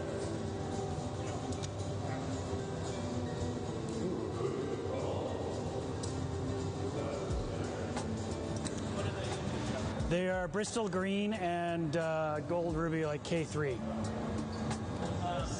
Yeah, I think And we're gonna do the long pull up from there, like maybe tomorrow or something like that. What do you mean? We're gonna try basically pulling this out, but then just doing it from up top so it drops in, and then just bend it into a U there and try and manipulate it. Okay. We've been trying. Yeah. No success? We've had some turned brown, which is an interesting color. Yeah, that's the selenium coming out of solution. When it gets heated up, basically, the different molecules of the different chemistries that are in there come out of solution, and they basically go out of phase, and that's where that milkiness comes from. So it's about how you heat your color out. When you're in there, when you drop it, heat it, when you do it, and then how you do your gather. So if you keep the whole thing clear in terms of your heat, and have it strike when it comes out there, that's when you'll get that true red. But that muddiness is just from that initial heat up. Yeah.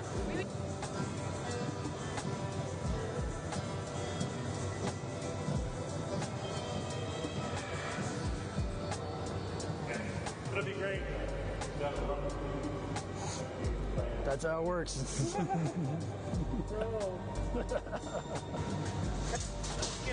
want to break this one and see what she looks like in the middle. Okay. It's your neon world. I'm just living in it. It's kind of a beautiful size. I don't know. Is that way too big? Oh, like the diameter? The diameter is fine. I am worried that she It's too is thick? a little thick. Yeah, just score it.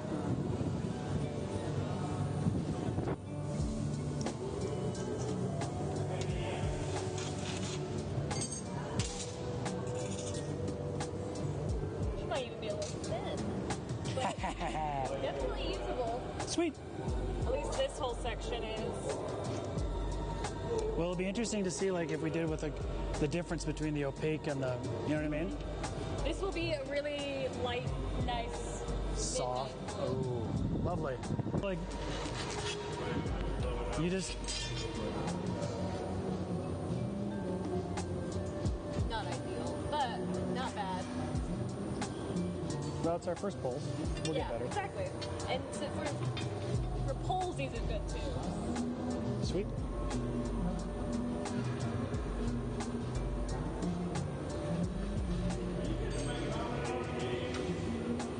Oh, this is beautiful. Is that cool? Okay. You're just going to do one gather over? No, probably two. Like, the tube should be about that big. Yeah. 2 gathers? Okay. Yeah.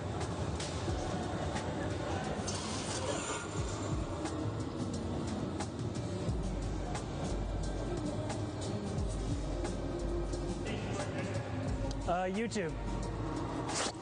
This is a thicker thing, right? That's smaller thing? Yeah. So I think maybe the tube should be about like that wide. Okay. And how finished you is like. It doesn't even have. That seems big, but. Yeah, it could be big. It could be big, I guess. Well, I don't know. It's just, so 2-inch diameter. The green is denser than the pink, so. It's a good question. I think I got 2 gather.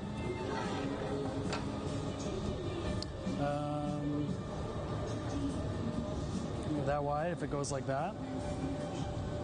It'd be kind of funny if it was like a short one. Well, I'd kind of always be short.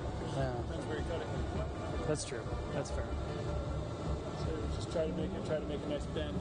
Yeah, it's just We get really artificial looking ruby. So you want a color sample of this guy? Sure. And then one of the cobalt. Do you want neon and argon of both of them? If we do that, then I'll know what it looks like. Yeah. Yeah. This will turn gray. Okay. That will turn purple with neon. Yeah, we'll do 2 color samples of each. Okay, cool. Then we can see, like, we can look through different colors and see what they look like, sort of thing.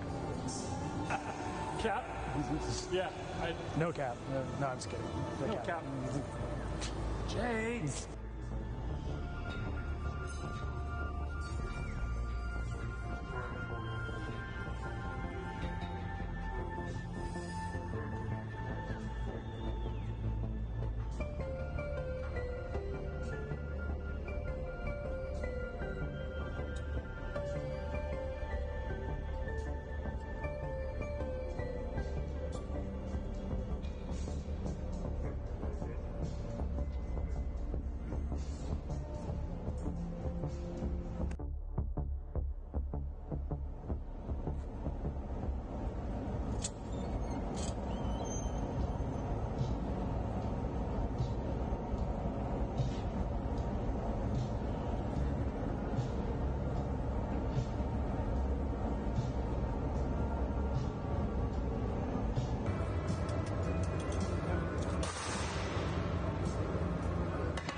Jason Christian. I reside from Ballard, Washington, originally from Coopville, Whidbey Island, Washington.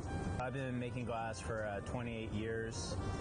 I started in a factory called the Glass Eye Studio in Seattle, Washington. I was lucky enough to be in Seattle, where it was the golden era of glass in the city. There was lots and lots of studios, so I could at any given day walk into a studio and just open the doors and learn. I started coming here months after it opened, so it's been fun to grow with the team and know everyone and meet all the people that have come and gone and stayed, and it's a part of me and part of my career, so I'm grateful for having me and being a part of my life.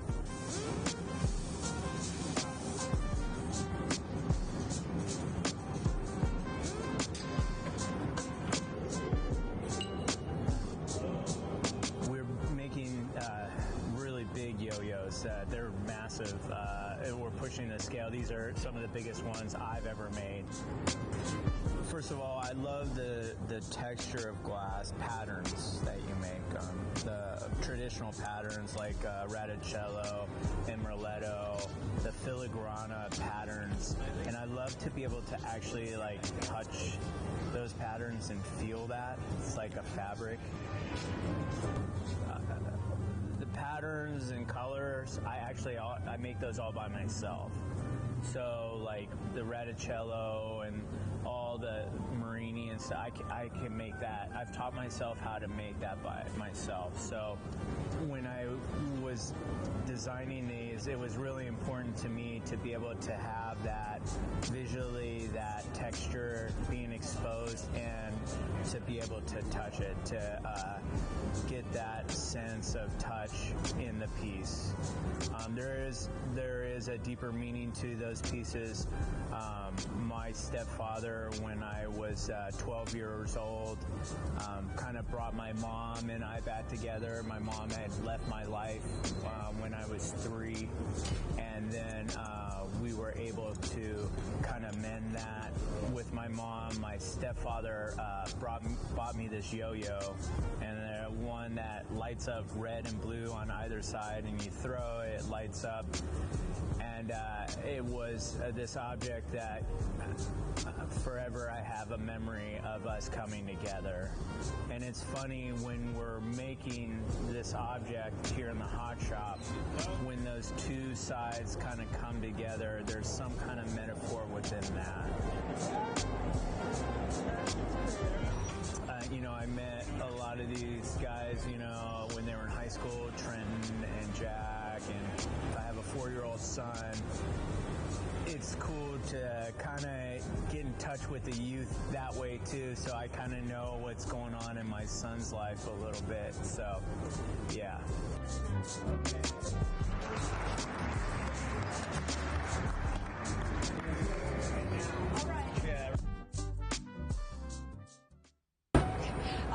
I'm from Hong Kong. My name is Kun. I started glass blowing in Hong Kong because I was born and raised in there. But by the time that I started glass blowing, there was only one glass studio. So I never thought of having glass as my career or like having like a future dedicated with it. But by the time I graduated that year, the one and only glass technician retired and asked me to take over his job. So I took that opportunity and my glass journey started there. Glass blowing is a teamwork. I love working with people, but because I started in Hong Kong by myself, so I didn't really have assistants or anything like that to work with, so I have to figure out a way to make it work when I work by myself. So I understand glass through my own practice. Like, you'll have to get it very hot, how to like move your hand. So when you're holding a pipe, you'll still be able to do a lot of different angles. So that's how I started. So then even if I have a chance to work with someone else, I keep that practice. It's kind of muscle memory right now. Since I start glass blowing, I always do figurative objects because I'm very into cartoon children books, because that's the way how I learn about like stories. And when people try to teach you something, it's always start with illustration, right? So that's where I start. Now I'm working on a series about my Hong Kong identity. I'm using this character called Lo Tang. Is a mythological character that based in Hong Kong. They have a fish head and human body, so it couldn't live in the sea or the land. It's gonna be like in between, a struggle either way. So this is how I feel about coming from Hong Kong to the United States. When I first started, glass color are very expensive, and I started in Hong Kong. Imagine you have to buy something and have it shipped all the way to Hong Kong. It's very expensive. So when I started, I only do clear, black, and white. That's how I learned. And I think that's helped me a lot throughout thinking about color, because I started with shading only. So then I have a more understanding of, okay, how could I make work actually look cohesive when it put together with color. So that's how I learned, that's my practice. And then I came here to the United States taking workshops from a lot of different people, like Karen, Jason, Raven, Roman, and Julia. So I learned how to apply color with these people, and I try to like steal little things from different people and then try to put it into my own work. I'm Bree Chesler, and I'm from Seattle, Washington. This is my first solo exhibition hosted by a museum. So the Museum of Glass put a lot of faith into my ability to pull this off and do a full-on installation in their space. What makes it special is not only that it's an institution founded in glass as a medium, but the fact that they were willing to allow me to push the medium to the limit and put it outside of the box of tradition. And so by using glass in all of its mediums, all of its ways of manipulating it, so neon, kiln form glass, casting, hot shop, flame working, I integrate everything and really highlight the ways that the material acts when it's caught in like an unorthodox moment. I saw my residency with the Museum of Glass Hot Shop team as an opportunity to expand my studio practice a step further.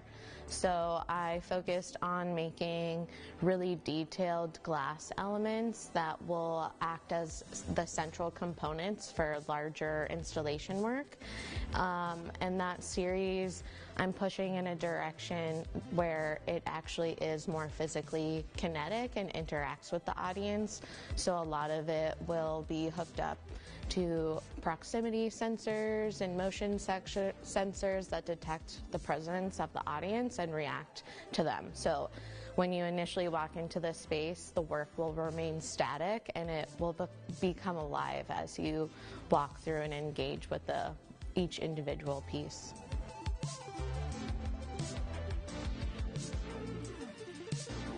In a way, all of the work in here speaks to that, speaks to how I use the medium and how I highlight it in different ways. I would say specifically the things that people don't recognize as glass usually are. So I think that's kind of a fun play on the material, is sometimes I hide its identity and it really makes people question what it is. The aesthetic that I put onto my work that has that kind of whimsical, it could look childlike, or it could look like pre-teeny a little bit sometimes. I do that intentionally as a distraction to the audience. So it is meant to lure you in, kind of like a sugar-coated candy that's sour inside. You're gonna walk into this space kind of mesmerized and excited, but if you spend time with the work, you start to reveal these darker layers and complexities that make up the bigger picture. For me, the future of my career, what I really want to do is have a solo exhibition at the Guggenheim and be a Guggenheim Fellow. I really want to bring glass to an arena in the art world where it's not just isolated as a craft medium and as a medium that's seen as this delicate and fragile kind of material. I really want to amplify and show off the qualities of glass that speak to that kind of gestural, emotional narrative that you can really capture. And I feel like the art world hasn't really given glass that opportunity yet. There hasn't been that many people that have pushed outside of making a beautiful object. And so that's really what I'm focused on doing as far as advancing the material as I grow my practice. So my hope is just to make my work more and more interactive to the point where it can't be ignored. You have to have an encounter with it, and it's just close enough to living where it has a fantastical kind of energy to it. But I still think that I'll always draw from my personal experiences when it comes to concepts and the ideas that kind of underpin the work.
And welcome into the hot shop, everyone.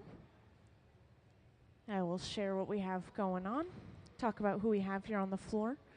So today we have our resident hot shop team working down on the hot shop floor, and we're going to be making some store items.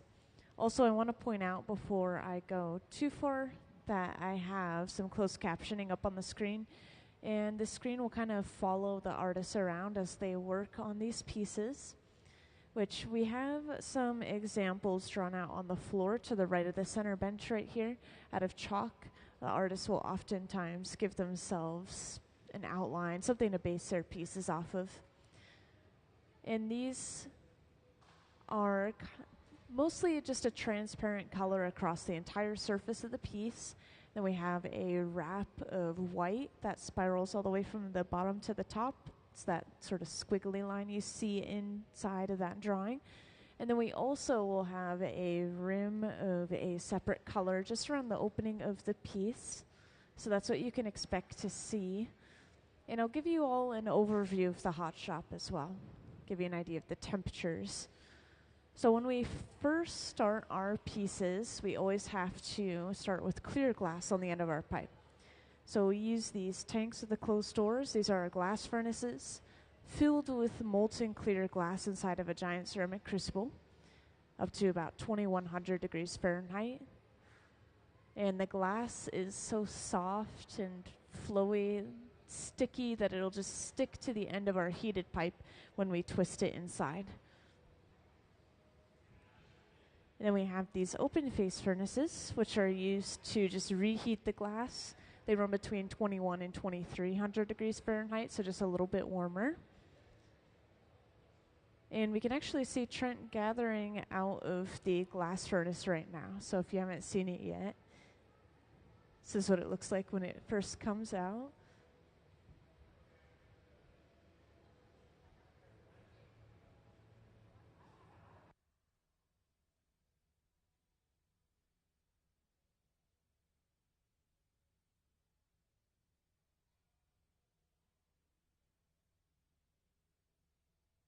So we start our projects on the side benches like you're seeing here, but then we move to the center bench to actually blow it out and finish it off.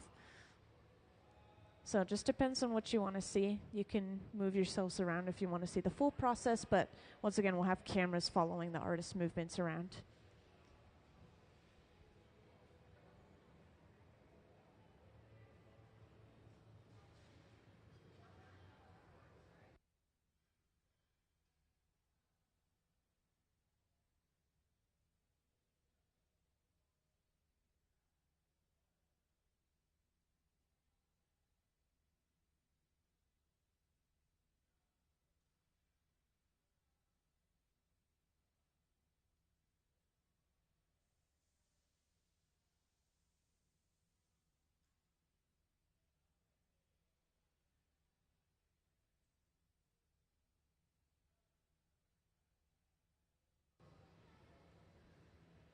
So this is that clear glass that Trent gathered. He's already blown a small bubble inside of this glass. It's just a little bit hard to see. And we're heating up some solid colored glass in order to drop it on top of the clear and kind of spread it, smooth it out over top. So this will give us, once again, that even transparent color across the entire piece.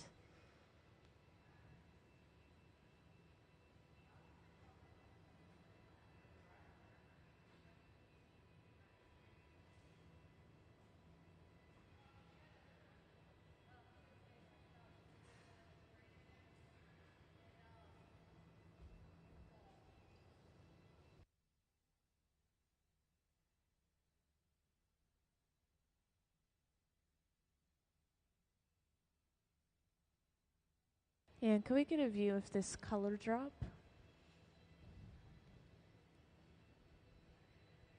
Thank you. So we have heated up this color until it's basically completely molten. And again, we're just dropping it on top of that clear bubble.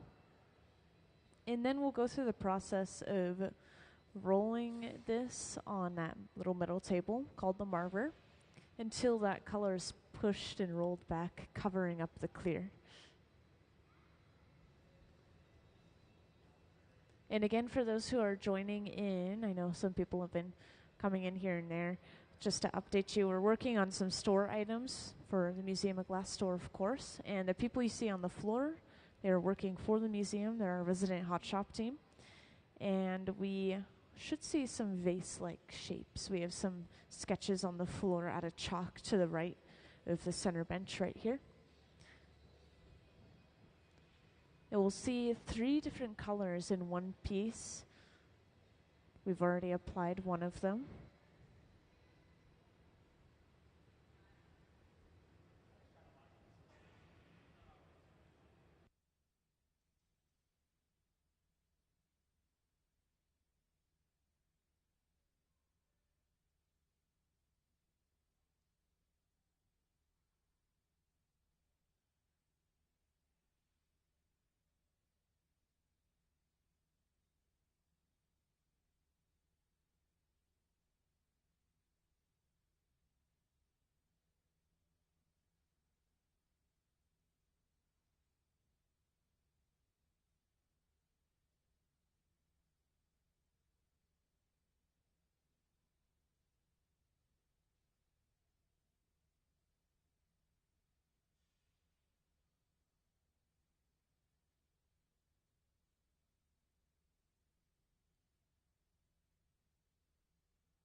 And next we have to let this cool down a little bit.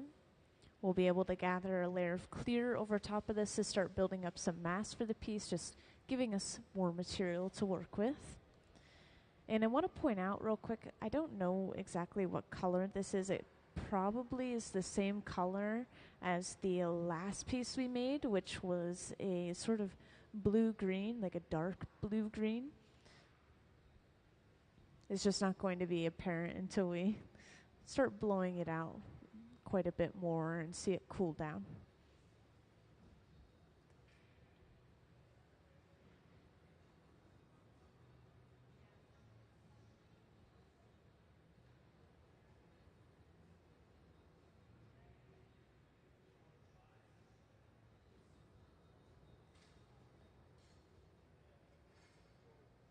So we've just gathered our next layer of clear.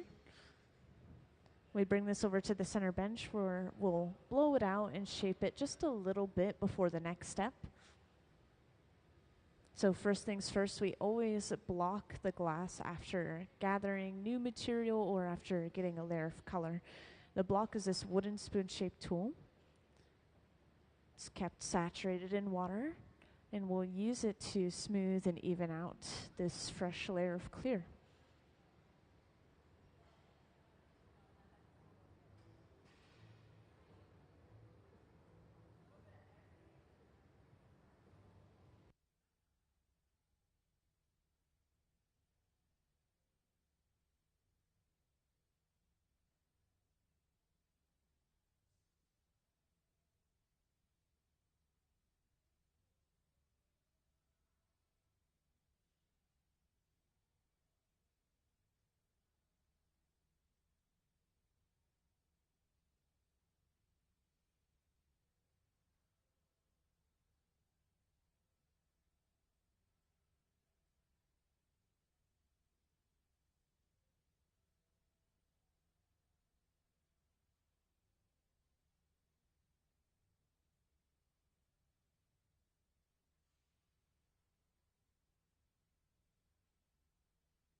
So now we'll start to blow this out.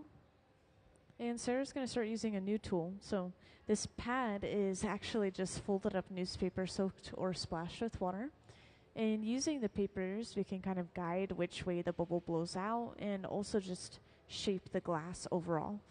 And this is as close as we get to using our hands to shape the glass.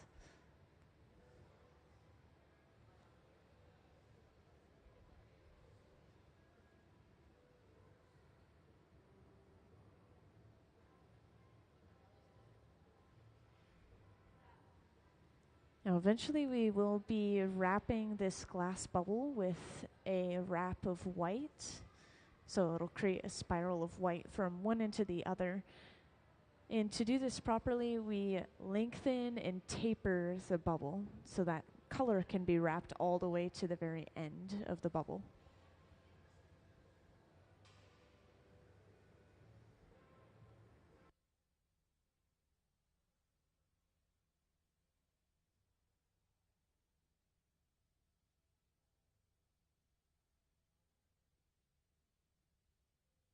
And this is a pipe cooler that we're using, if you guys are curious. It's just a trough of water that we set the pipe into. And it looks like Trent's preparing the white already over on the left bench, heating it up, eventually bringing it over to this station in the front. And luckily we have a really good view of this up on the screen. So these are rollers. They pull the pipe back at even increments, which will create even spacing between these lines of white that you'll see us applying.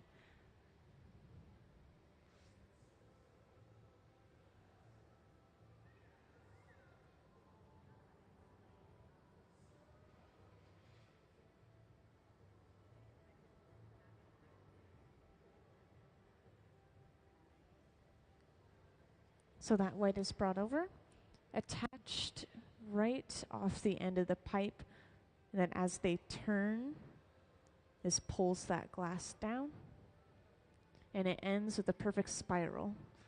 Again, this is why we tapered the end of the bubble. So just like that, we now have our stripes or our spiral of color within our piece.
And to smooth these lines out, so we just have a smooth flush shape again, we're rolling it on the marber.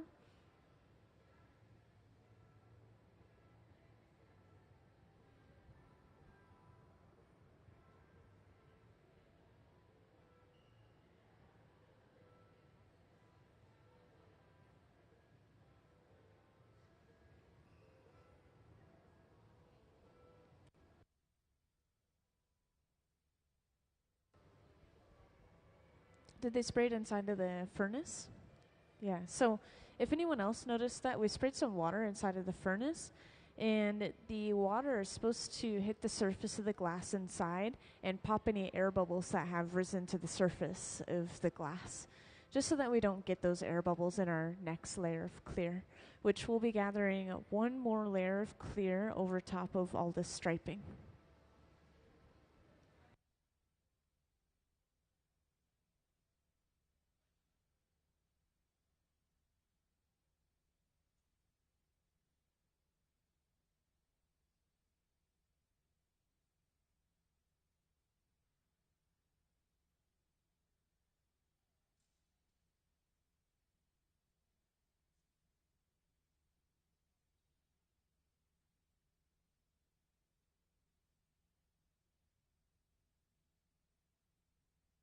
Now we just let this cool down a little bit.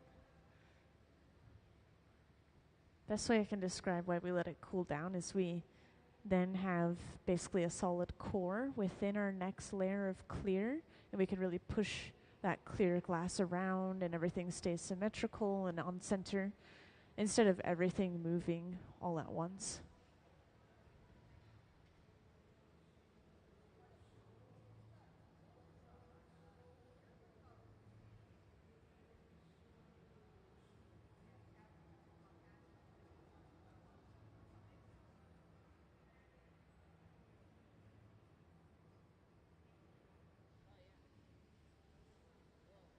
And we drip some of this glass off. This is called a strip gather. And we are just getting closer to an exact amount of glass. Anything that goes inside of that bucket is all clear glass, and eventually we crush it up and throw it back into the furnace, reusing it.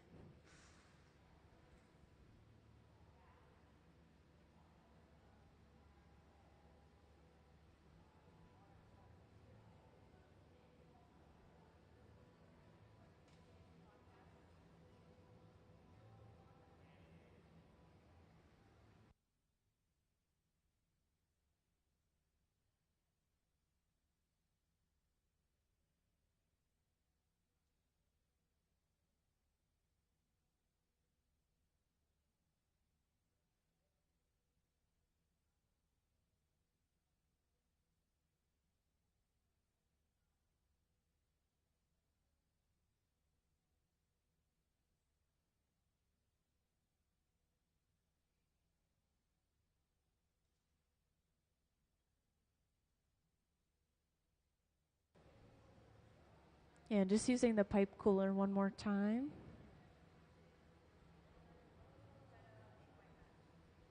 It is really cool to be in front of it, so you can actually feel the heat radiating off of the glass. There's a lot of heat coming off of the piece.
So now we can start blowing this out and turning it into our vase. Continuing to use the pad of newspaper as it's blown out. And we'll see a lot of gravity shaping as well, especially if they decide they want this piece taller than some of the other ones we've been seeing. They'll hang the glass down towards the floor and gravity will just start stretching it out, creating a skinnier, taller shape.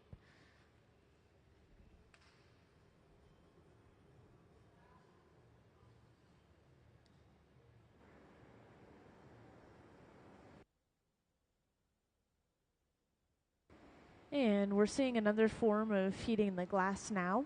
This torch, we call it a fluffy torch, it's just used to heat up sections of the glass at a time, usually just applying extra heat to an area that's cold or an area that we want to work on specifically. And it runs around the same temperature as the glory holes themselves, those large open face reheating furnaces, between 21 and 2300 degrees Fahrenheit.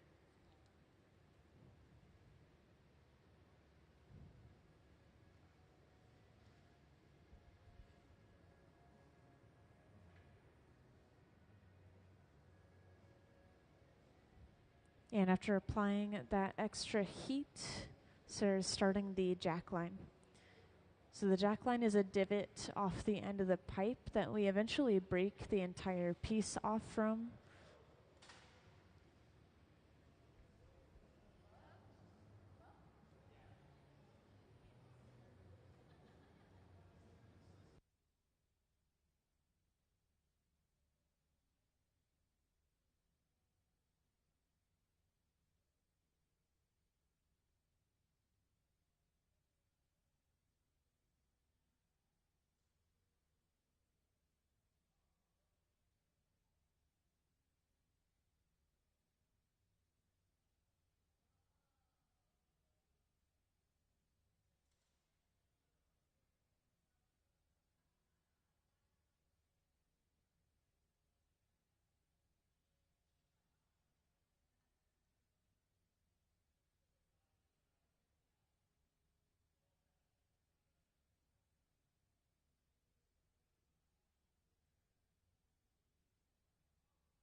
And I know some new people have joined in here and there, so I wanted to mention again that we are working on some store items at the moment. And the people you see on the floor there are our resident hot shop team. They work for the museum. And yeah, whenever we can, we'll kind of fill in time by making store items, commission pieces, and working on other projects, such as preparing for our annual auction. And we will have a visiting artist in a couple of days, so we're just trying to fill in that time. And what we're seeing made are these vases drawn in chalk to the right of the center bench on the floor. This is pretty similar to what you'll see for the final shape. Some of them are turning out wider and squatter or taller and skinnier, but overall the idea is we want this a little bit of a tapered shape, and we have this spiral of white going up the side of the piece, and then the overall piece is just a transparent color of some kind. So we're sticking to certain themes and getting a variety as well.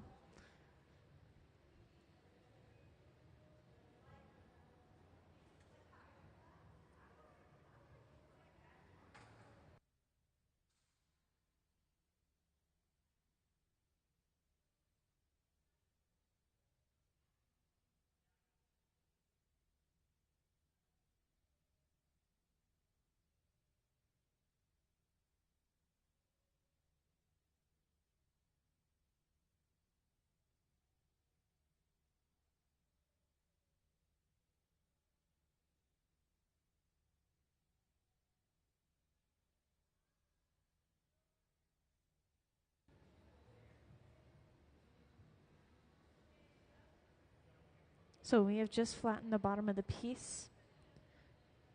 As you can see, we had a tool on one side and we were flattening the bottom with a wooden paddle at the same time, just applying pressure from two places at once to get a little bit of an angle in there.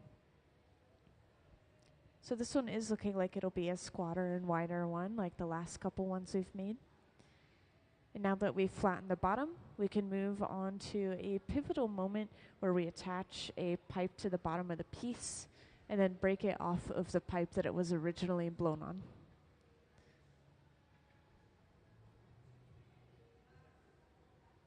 I want to mention real quick as well, if anyone has any questions, feel free to just grab my attention and let me know. Not sure if I've mentioned that already, so.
So now we go ahead and attach that pipe to the bottom.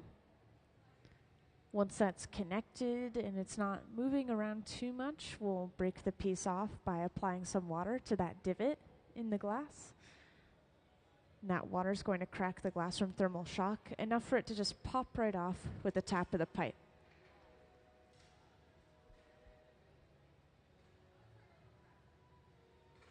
And because of this process, we have flipped the orientation of the piece. Now we can start opening the end up and finishing off the lip of the piece, which again, we're going to see a rim of a different color just around the opening, which will be prepared over on the left bench.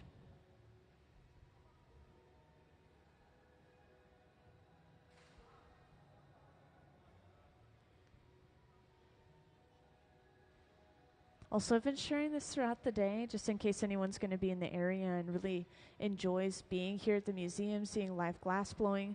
We're going to have a large event coming up on Saturday, the 9th. There will be free admission into the museum all day. There will be a ton of booths set up outside of the entrance of the museum. It's called Glass Fest Northwest. And they'll be selling glass art, just displaying, and then also they'll be doing a bunch of demos here in the hot shop. There'll be food trucks and music and all the above. And the event just gets bigger and bigger every year.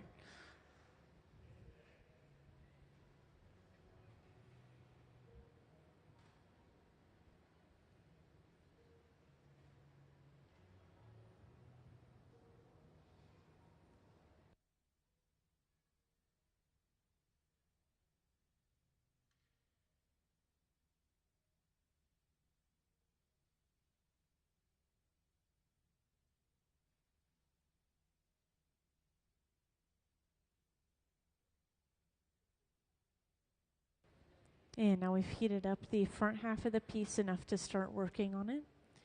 So I was using some tweezers, stretching the glass out first before trimming some excess glass off. This area of the glass just tends to be pretty thick where it was connected to that previous pipe. And this is where those singular pieces of scrap on the floor are coming from.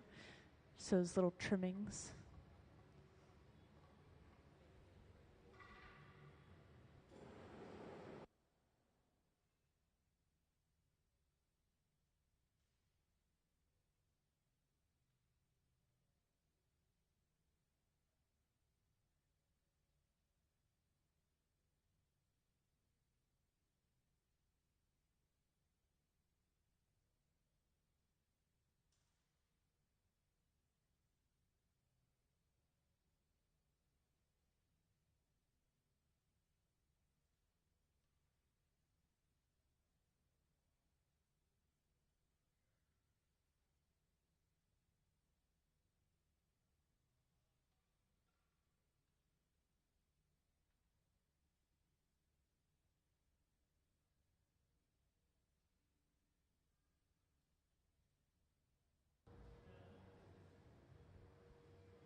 And after fixing the opening up, this bit of color is brought over, lightly touched down against the rim of the piece. Then as the pipe that's attached to the piece is turned away, this color follows all the way around the lip and creates a separate rim of color.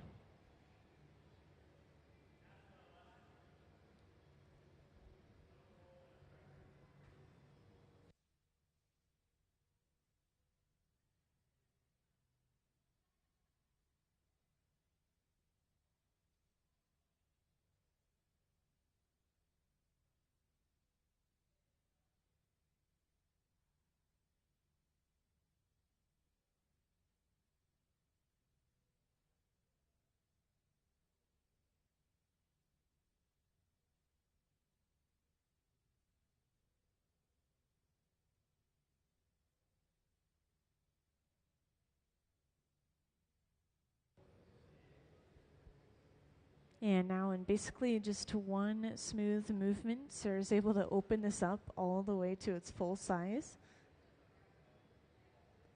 We're keeping a paddle on the rim to round and smooth things out.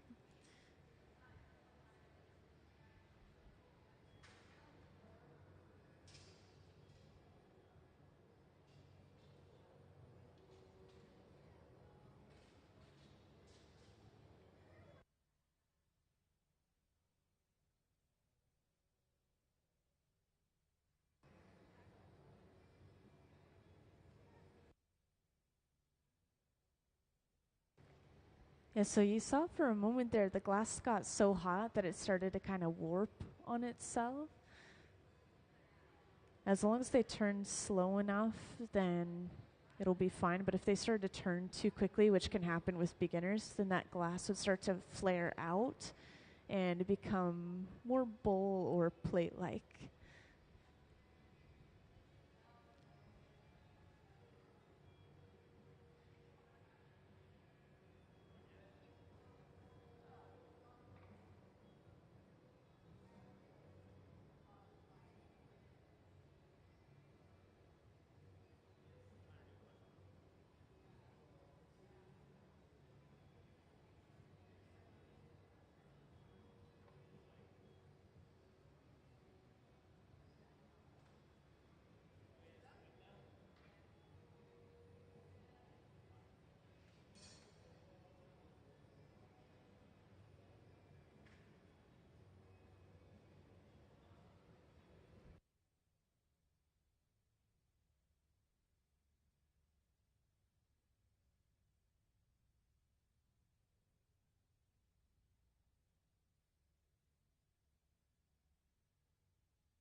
Yeah, while they're finishing this piece off, Stina's getting suited up, this big shiny suit, and eventually you'll see these big Kevlar gloves. Same material as firefighting suits, apparently, those gloves.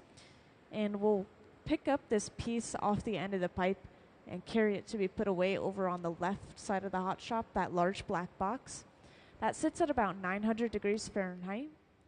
And we keep it running at that temperature all day, just fill it up with all of our pieces, and then when we're completely done, press a button and it's programmed to very slowly cool overnight.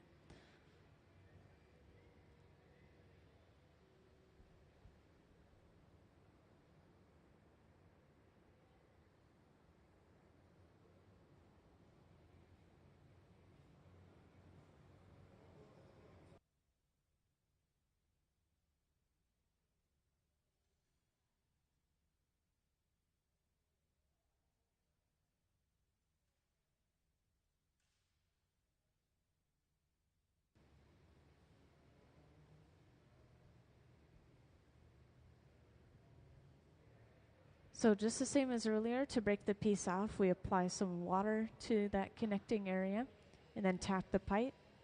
This time we're going to torch the bottom and stamp it with the Museum of Glass logo. This is how we finish off most of our store pieces when we can.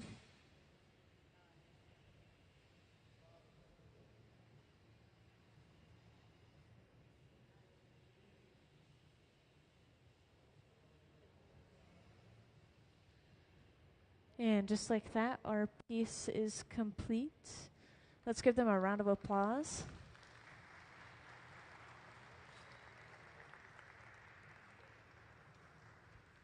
Thank you, everyone. I was just waiting for them to safely pick it up. You never want to celebrate too early. And just like that, our piece is done, safely put away. We'll see it again tomorrow. And this is continuous, so we'll keep making these pieces. Once again, a variety of colors, slightly different sizes and shapes. And could I have the pony pulling video, please? Somebody really enjoyed this video earlier, so I wanted to make sure other people had a chance to see it and enjoy it as well. You'll see these little ponies sitting throughout the hot shop, such as on top of the garage here, on top of the furnaces, if that video pulls up.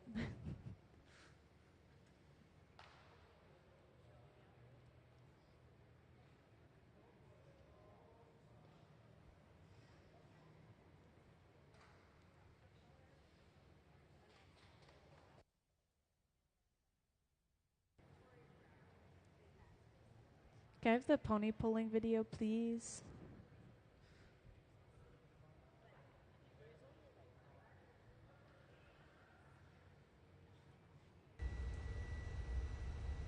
Yay, there we go. So up on the screen, that video's playing now.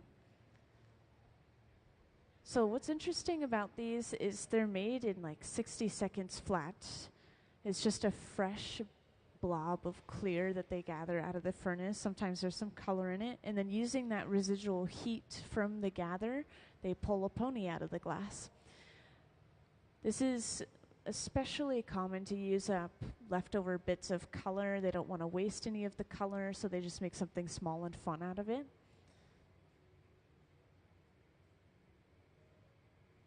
And the person who's made a lot of these ponies, his name's Nick. I don't think he's here today, but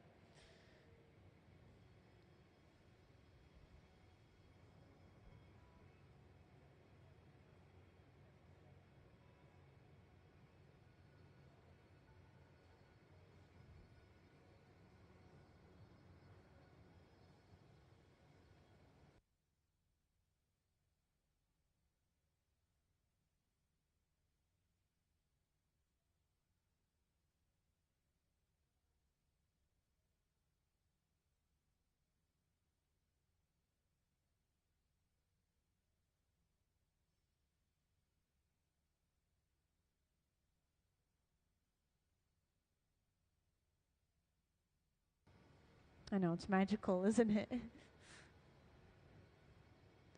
think a lot of glass artists will create these ponies as kind of like a test of their skill. You could kind of see how long or how advanced a glass artist has been doing the glass art, or just how advanced they are in general, based off of their ponies. I know, it's so satisfying. I see so many mouths open, it's incredible. I can't do it myself. Maybe one day.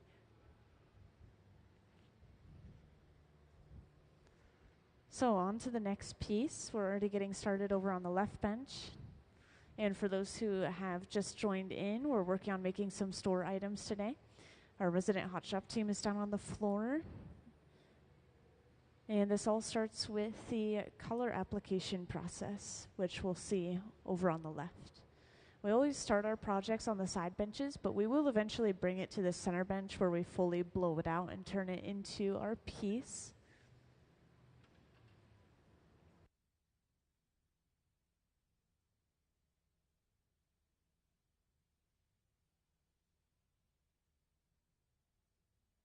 Could we have the color bar slide, please?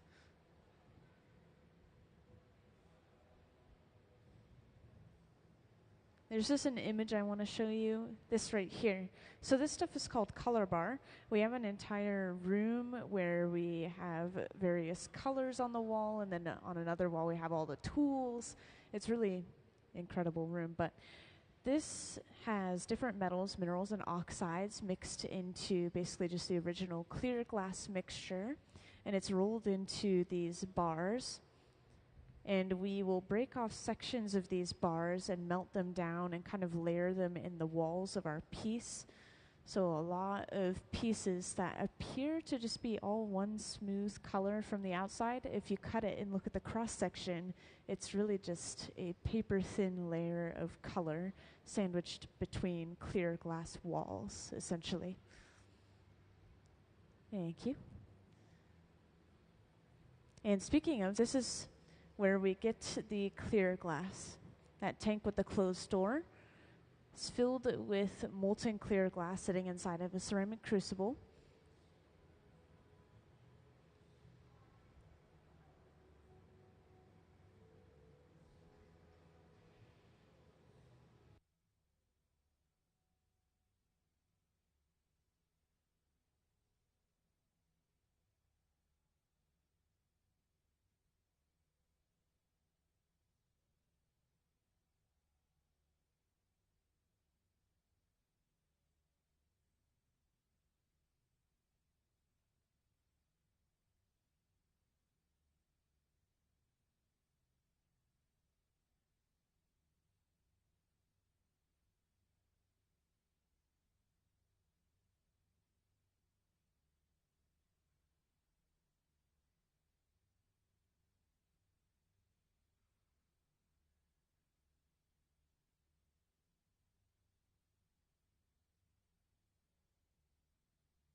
And just to point out again, for those who haven't seen it, these chalk drawings on the floor, this is kind of the design that we'll see in the hot shop today.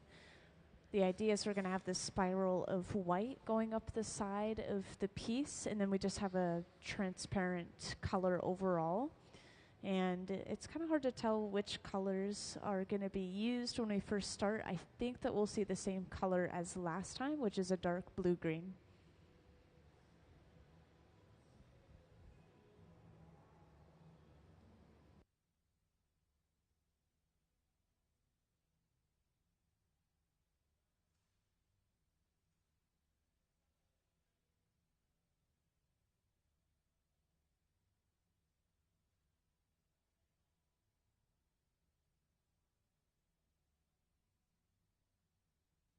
So now we're just about to see the color drop, color overlay process over on the left.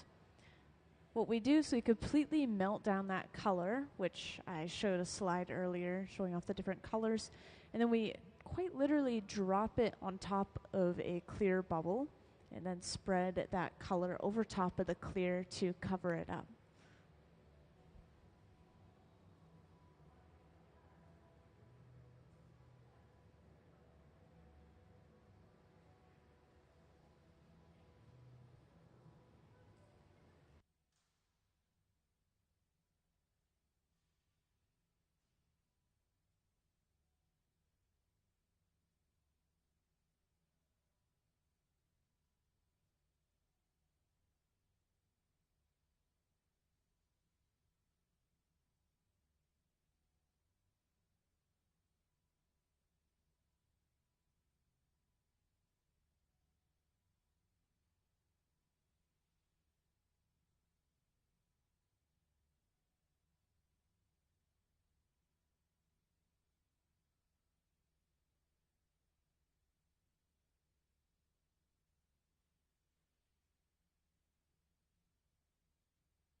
Hey, could we have the Glass Fest slide, please?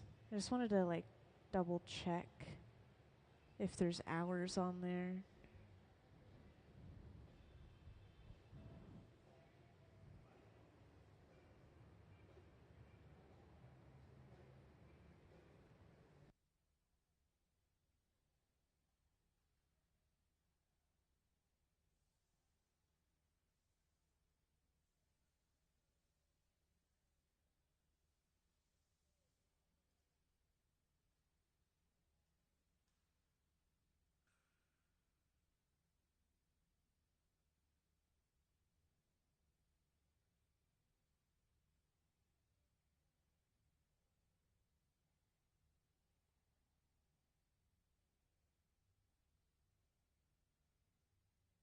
Oh, also, just so I'm not missing anything, I wanted to point out we're gathering another layer of clear over top of that color. Also, yeah, the Glass Fest is 10 a.m. to 5 p.m. If anyone's curious, I didn't mention it to the rest of the crowd. It's this Saturday.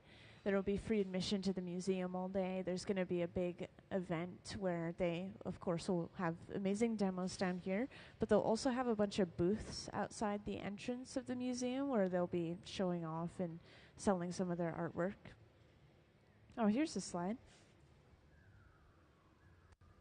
I just went and found the information on my own, but this will, yeah, exact date, exact time.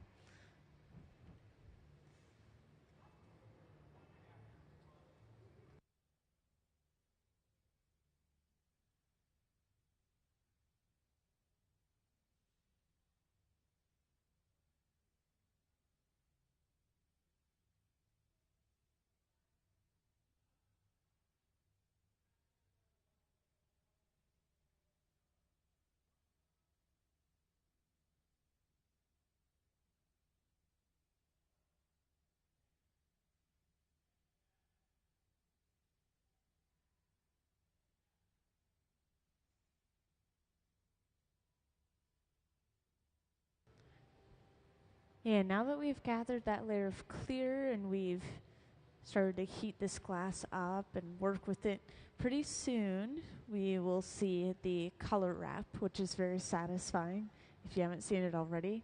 That's going to give us that spiral of color around the entire outside of the piece. And we're just now starting to blow this glass out.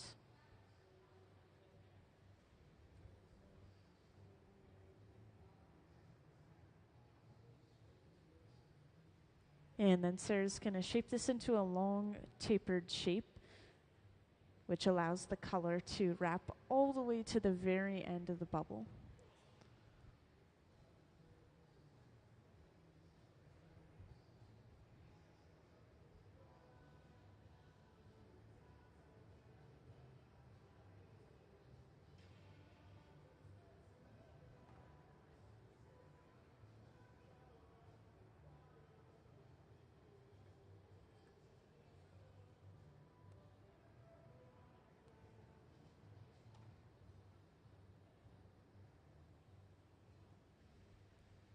And we're just using a pipe cooler real quick.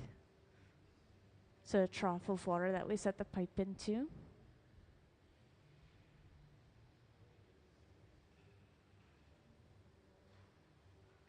And up on the screen we have a view of the left bench where Trent has been heating up this piece of white glass and rolling it on the marver, that metal table, to shape it. We want this kind of tapered, very pointed shape actually. This allows it to pull evenly. And we'll use this setup in the front. So these rollers pull the pipe back in even increments, which creates even spacing.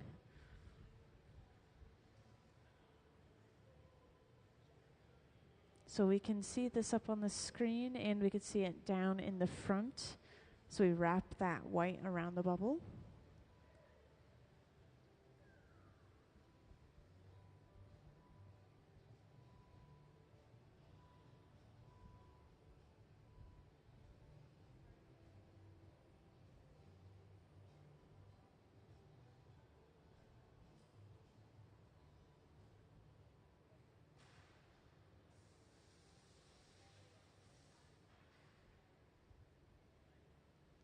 And for those who have recently joined in, again, I'll point out the chalk sketches on the floor to the right of the center bench. This is what we're working on right now, basically a really tall and kind of wide opening of a vase shape. Some of them are ending up almost a tall bowl shape as well. They're a little bit squatter and wider. And we already have our color for the overall piece. I think it's a dark blue-green, and we just wrapped some white around the side of the piece.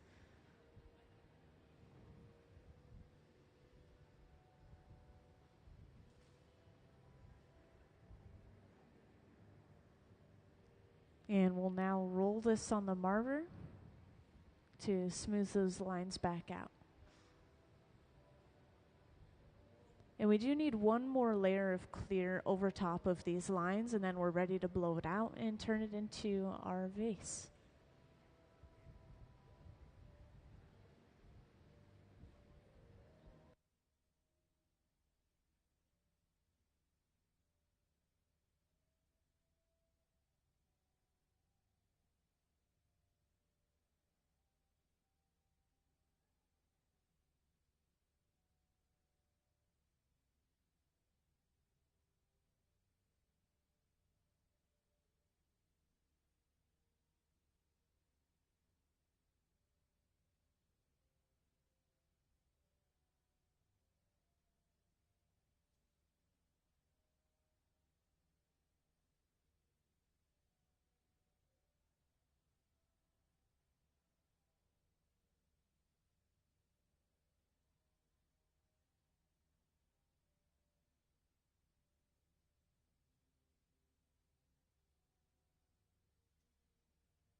And again, feel free to ask any questions that you guys might have, whether it's about things you've seen in the gallery or questions about the building, questions about the hot shop.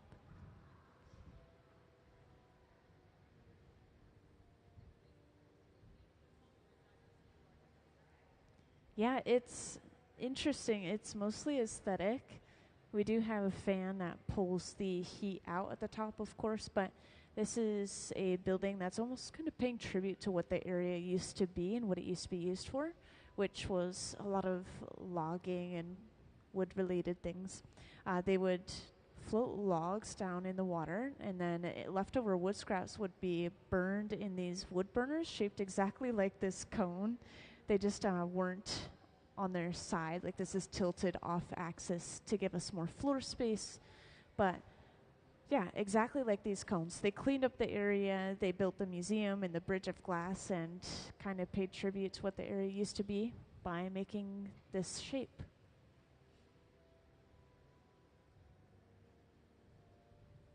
Yeah, it's an impressive height. It's about 90 feet tall from where I'm standing.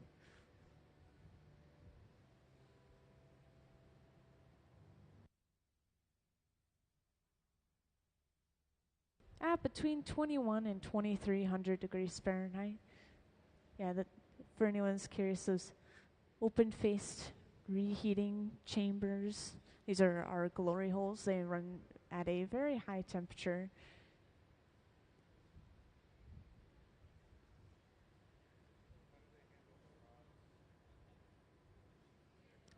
So the pipes, as well as a lot of our tools, are all made of stainless steel. And apparently, stainless steel is a relatively poor conductor of heat, so the heat only travels so far down the pipe. I get that question a lot. I think it travels usually about this far, but the more glass we have, the hotter it's going to be. And we have these pipe coolers as well, so if that heat does start to travel or is just sticking around, we can cool our pipe down.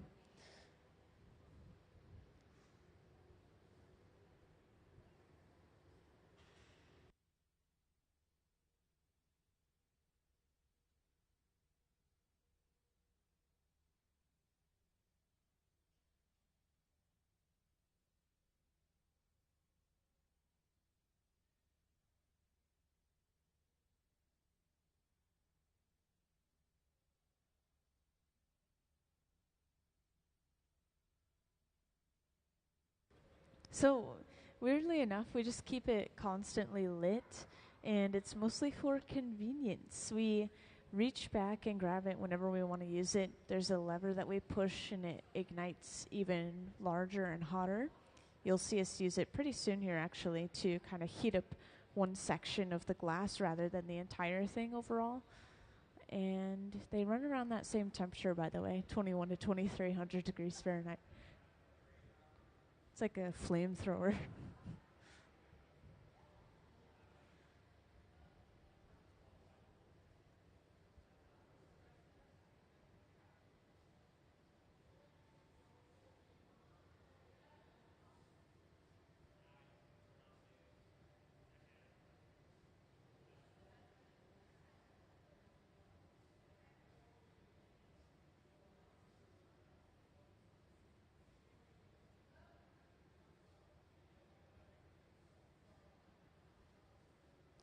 So still using this pad of newspaper, so it's guiding which way the bubble blows out. So yes, again, this pad is just folded up newspaper soaked with water.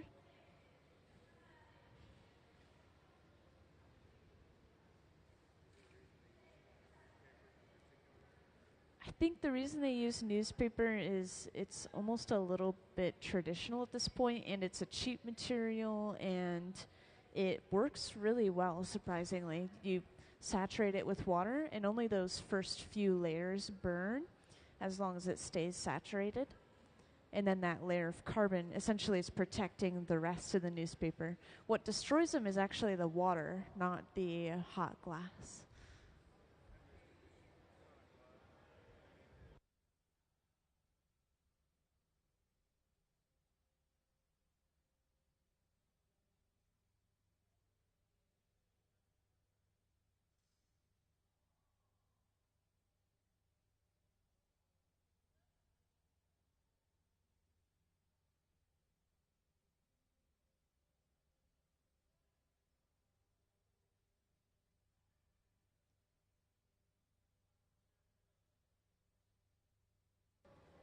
So now we're starting off the jack line.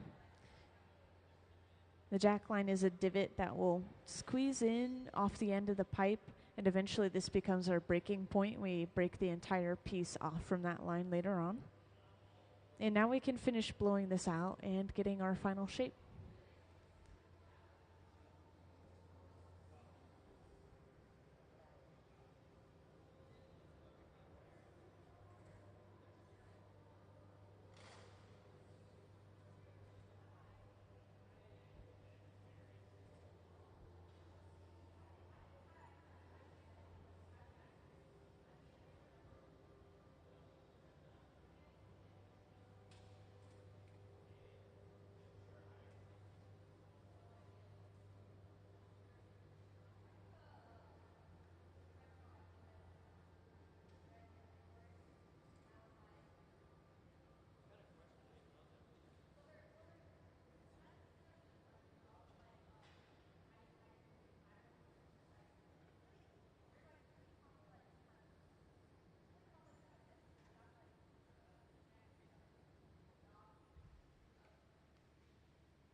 So at this point, the glass surface area has expanded quite a bit because we've blown it out quite a bit. So there's a lot of heat radiating off of the piece. And because of that, we're really starting to use those wooden paddles to shield Sarah's hand and arm from that radiant heat.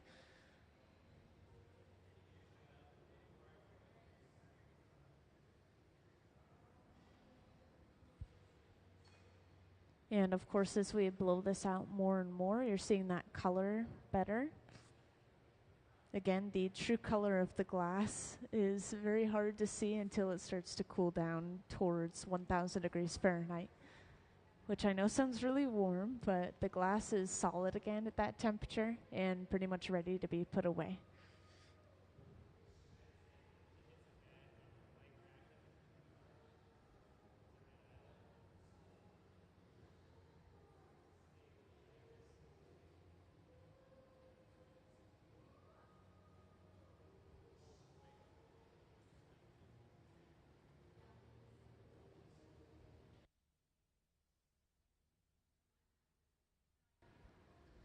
And now we've heated up just the very end of the bubble. This allows us to work with just this one section of glass without altering the rest of the shape as we flatten the bottom. Just using a wooden paddle and keeping our jacks on the side of the piece.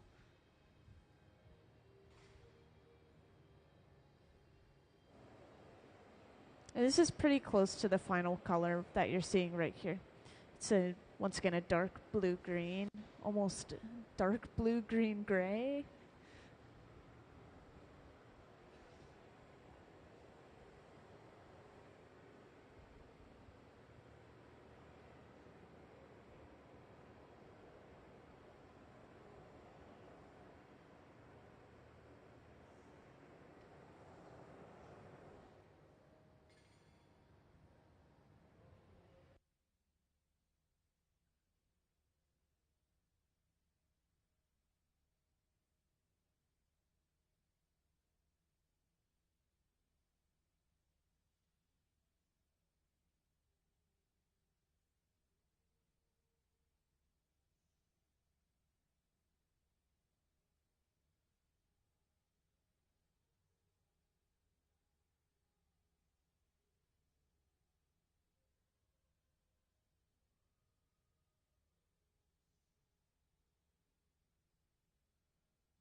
So we've just been keeping this piece of glass warm, heating up the colder areas, preparing to break it off with a pipe. In the meantime, this second pipe with some clear glass on the end was prepared. This is the punty. The purpose of the punty is to basically transfer the piece to a different pipe, break it off of its original pipe. So to break it off, we apply a little bit of water and then tap the pipe, and it just pops right off. So now we've essentially flipped the orientation of the piece, and we can start to open this up to its full size and finish it off.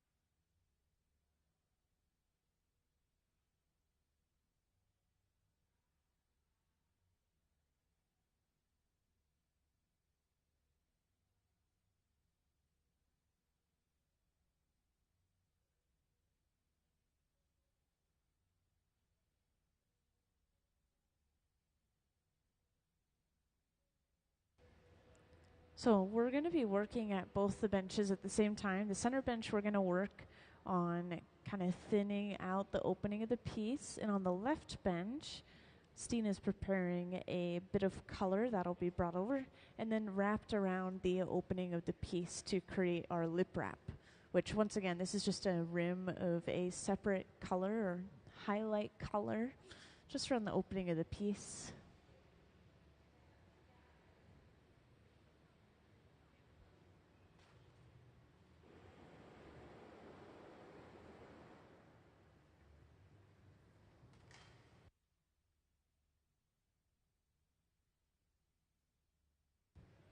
So now using some tweezers, Sarah is stretching the opening of the glass out. Which again, this is to thin that section of the glass out. And all that excess glass is trimmed away with a pair of shears.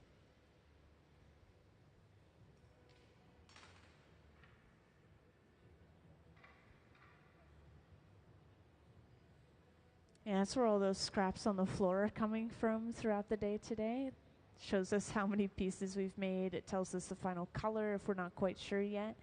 And that's all the scrap that's created for the entire day of making these pieces.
So we have a couple of sketches on the floor to the right of the bench.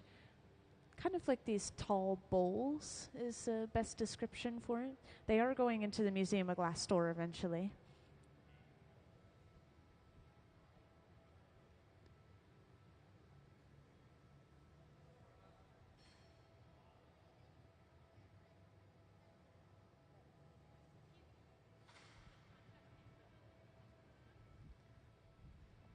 So it's something that will definitely go with the color. I'm not sure exactly what color this is.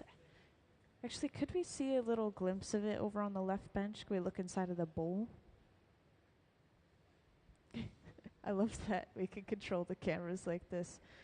So there's the color that we just used. I think it looks like it's just a green then.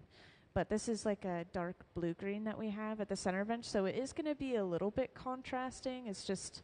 but it is still going to tie all together. Thank you very much.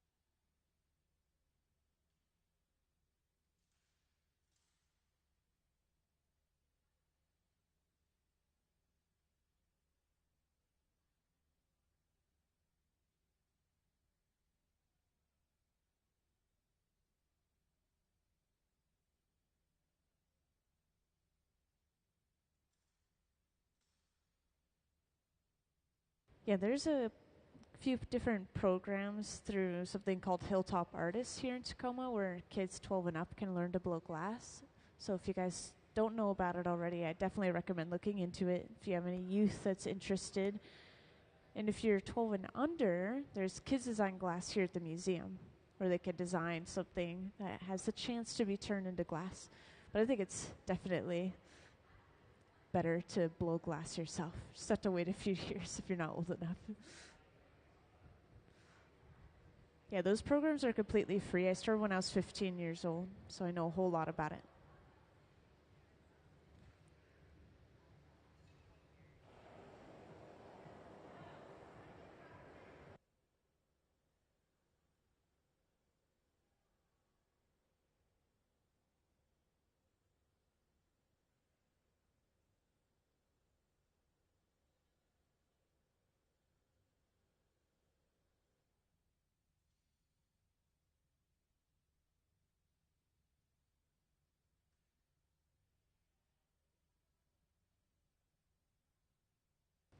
So Yeah, believe it or not, the Hilltop programs that I mentioned, it's because there's a hot shop in the back of a middle school, in the back of a high school. So you quite literally, you just go into a hot shop and you learn to blow glass yourself. You sit down at the bench, they guide you, and you jump right into it, really. Usually make something small when you first start, like an ornament or a snowman, which is just 3 little squeezes with a tool, you know. Just kind of get acclimated to the heat. Oh, they also do teach a couple of different kinds of glass art. They teach you how to make beads for like jewelry and other things. And they also teach fusion glass, which are those basically panels of glass that you melt or heat up in a kiln and create tiles, for example, or bowls. You can make all sorts of stuff.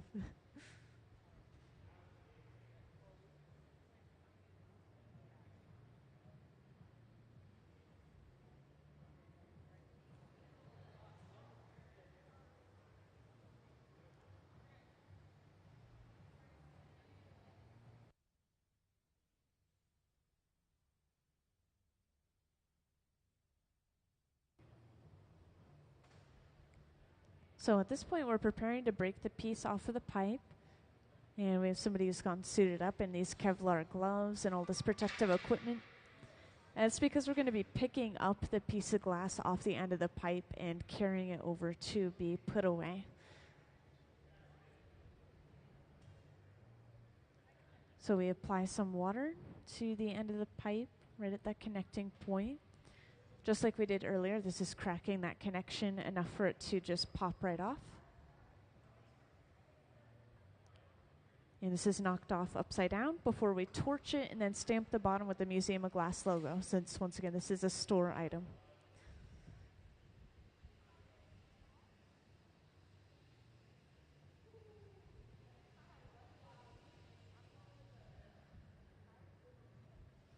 And just like that, this piece is done. Let's give them a round of applause for their hard work.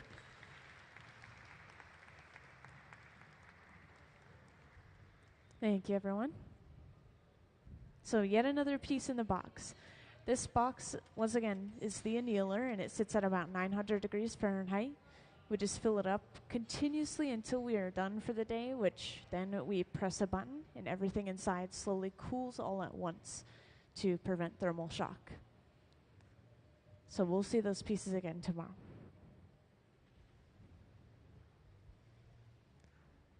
Does anyone have any questions so far? We will be continuously making these for the rest of the day today.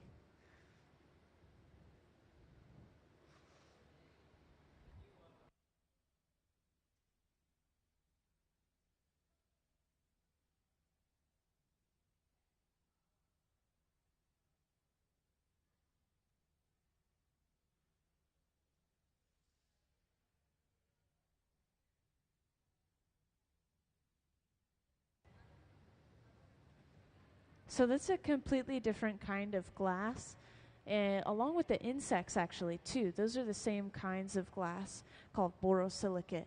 It's a really strong glass, and it's actually used for Pyrex and scientific containers like beakers.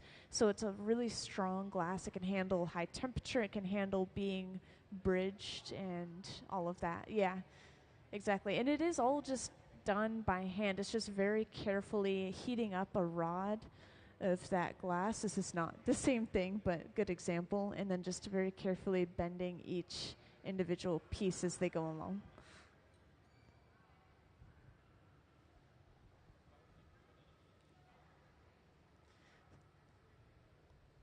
For today specifically, these pieces are taking 30 to 45 minutes each.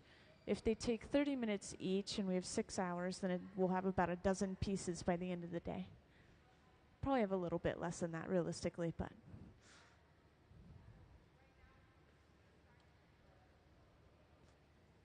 Yeah, exactly. This is the very beginning of the piece. So we've picked up a solid piece of colored glass called Color Bar.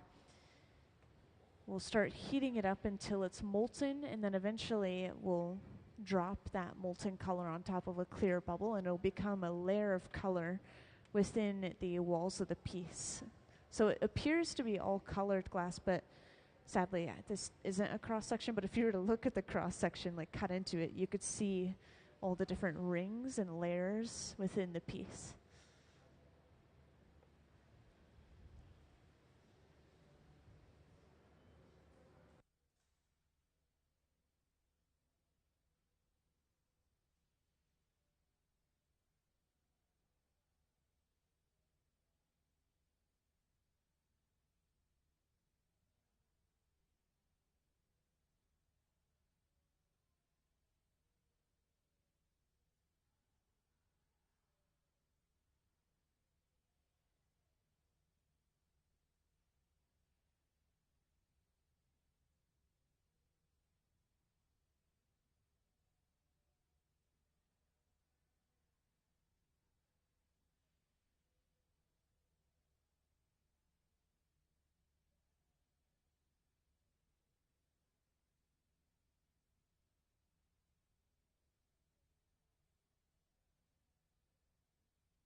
Yeah, I'll give an introduction for anyone who's recently joined us. So first of all, welcome into the Hot Shop.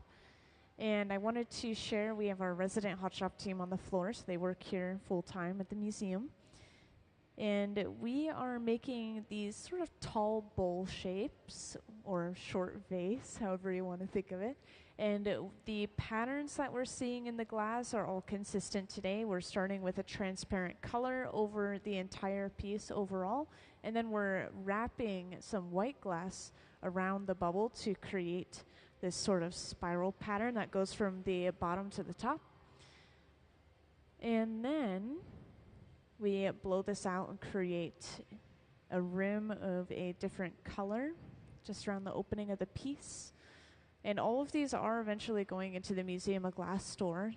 We try to make store items, commissions, do everything that we can when we don't have a visiting artist, which we will have a visiting artist in a couple of days here on Friday through Sunday.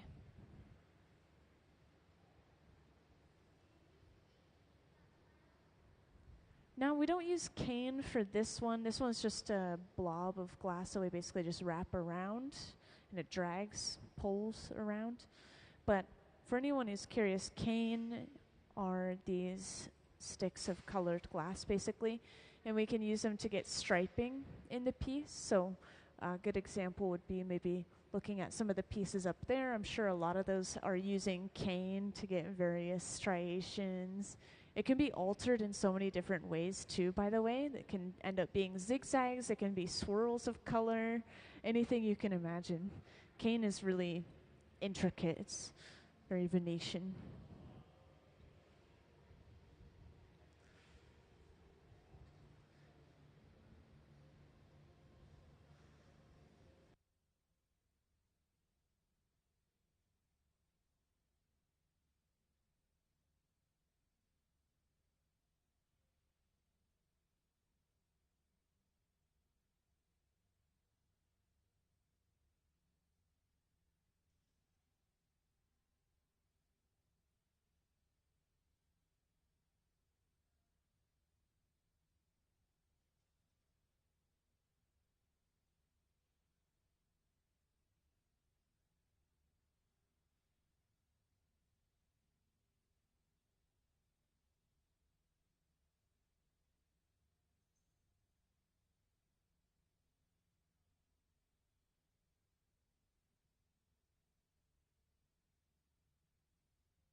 So we have our layer of color now over top of that small clear bubble that we started with. And again, the color, it all starts off as a large, just solid piece of colored glass that we get shipped in called Color Bar. And we cut it up into segments and just use those to layer within the walls of the piece. So now we're going to have this overall transparent color. We'll see what color it is together as they blow it out. We've gathered a layer of clear over top of that, just starting to build up some mass for working with for the piece. And immediately we're using a block, this wooden spoon-shaped tool, smooths and evens out this layer of glass. And we'll start to blow this out.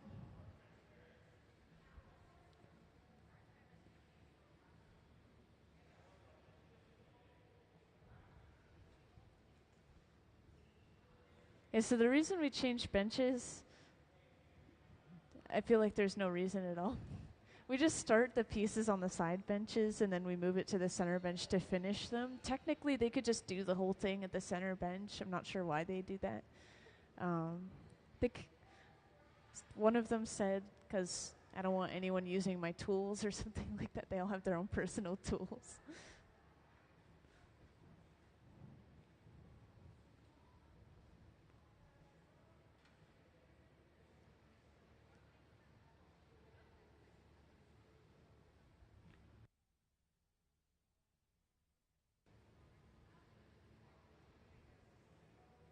So the bubble is when we blow into the end of the pipe, that air travels through. It's almost like a straw, and then it expands the glass like a balloon.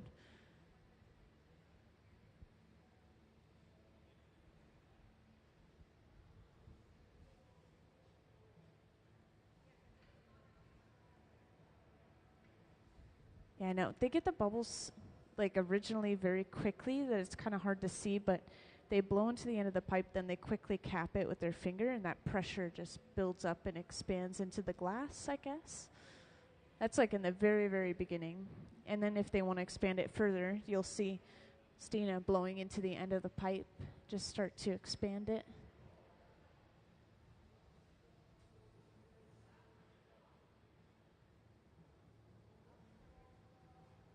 And we want this bubble to be a long, tapered shape. This allows this, you'll see in a second, this wrap of color to go all the way to the end of the bubble. And that wrap of white is being prepared over on the left bench right now.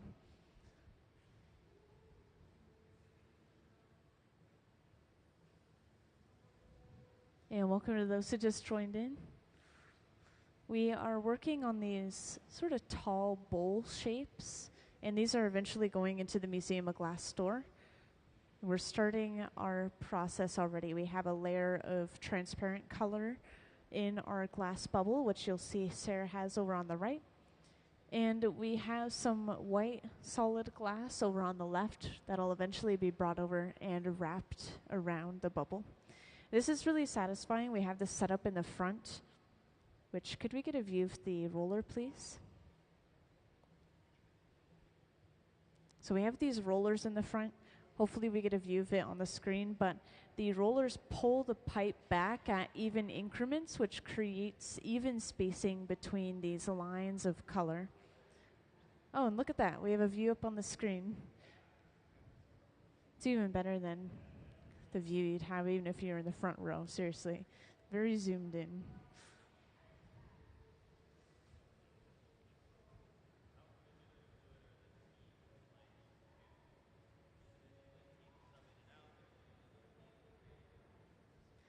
So the people in this hot shop all know each other decently well.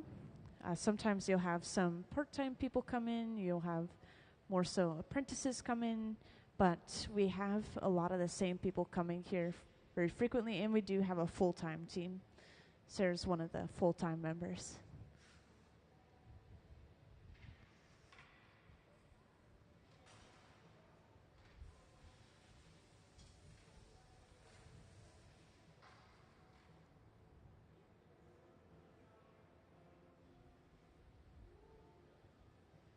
Yeah, for those who just joined in, you just missed a very satisfying process. We wrapped some color around the outside of a bubble. I know.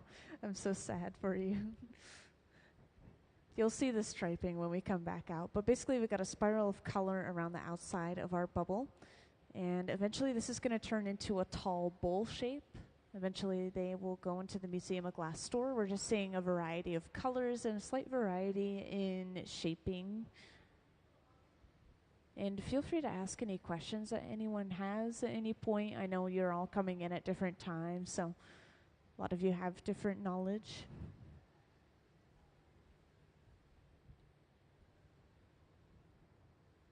So we have our striping. We're rolling on the marver, this metal table, to reshape the bubble and also flatten those lines back out.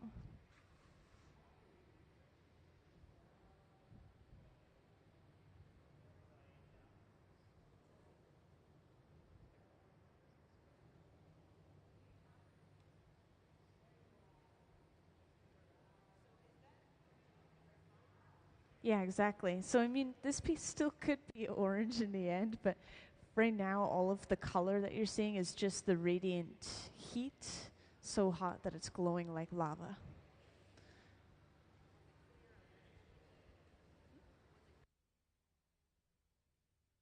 We do start with clear, but this does have a layer of color within the glass. I'm just not sure what color it is yet, and I'm not sure if they even know, because they just load up a bunch of colors in the morning and then heat them up, and it doesn't matter in this moment because they're all going to turn into pretty much the same thing. If we had to make something very specific, then we might label exactly where certain colors are.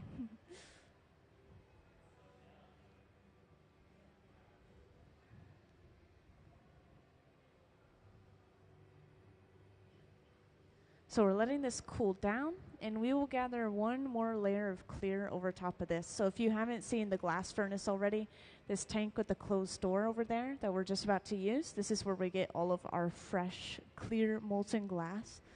This sits at about 2100 degrees Fahrenheit. And the glass is much like the texture of honey. So if we stop turning the pipe, the glass will drip off. And we'll do this on purpose to get a little bit less glass for the overall piece.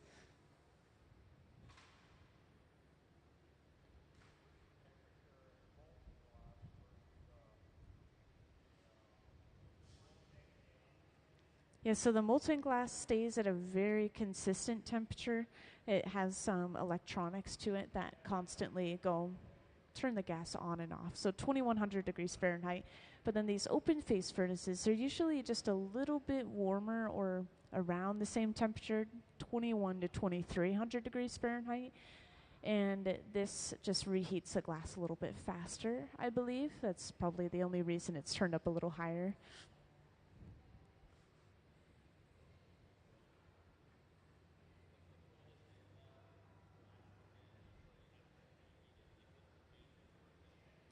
So we don't allow the glass to drop much below 1000 degrees Fahrenheit at the end. And if we were to drop it on the floor, it would break. If we were to touch it with water, it would crack from thermal shock. And so we have to reheat it to make it malleable again, or just keep it at that temperature to prevent it from breaking.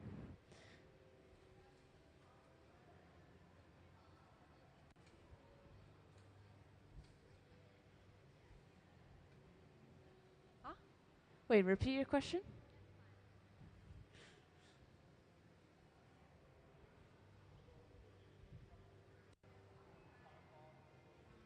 Yeah, exactly. This is a trough of water that we set the pipe into. We have one on either side of the hot shop, just depending on what's closer. And it's really fun to sit in the front row right there, even though it's a little far away from the action. When they come over there, you could feel the radiant heat coming off of the piece.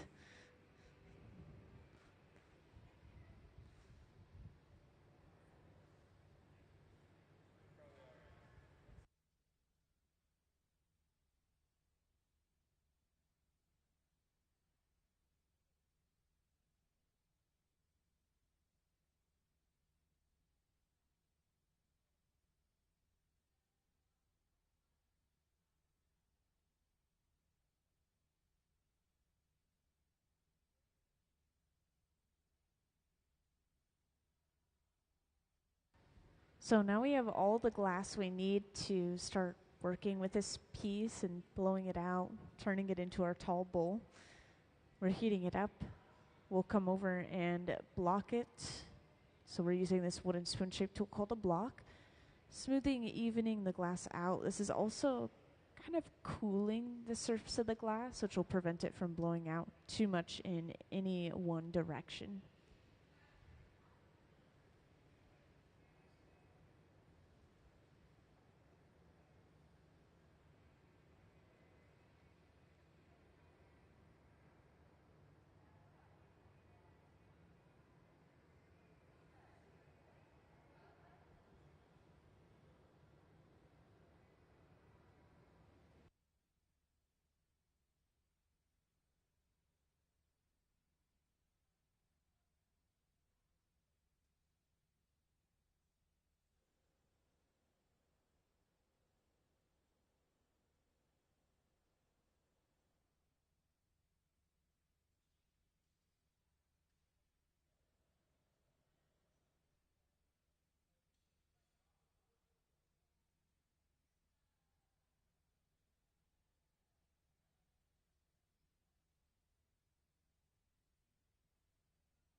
So now we're starting on the jack line. The jack line is a divot off the end of the pipe that we eventually break the piece off from. I always point this step out. It comes into play later on when they break the piece off, which is pretty exciting. And now we can start fully blowing this out and turning it into the overall shape.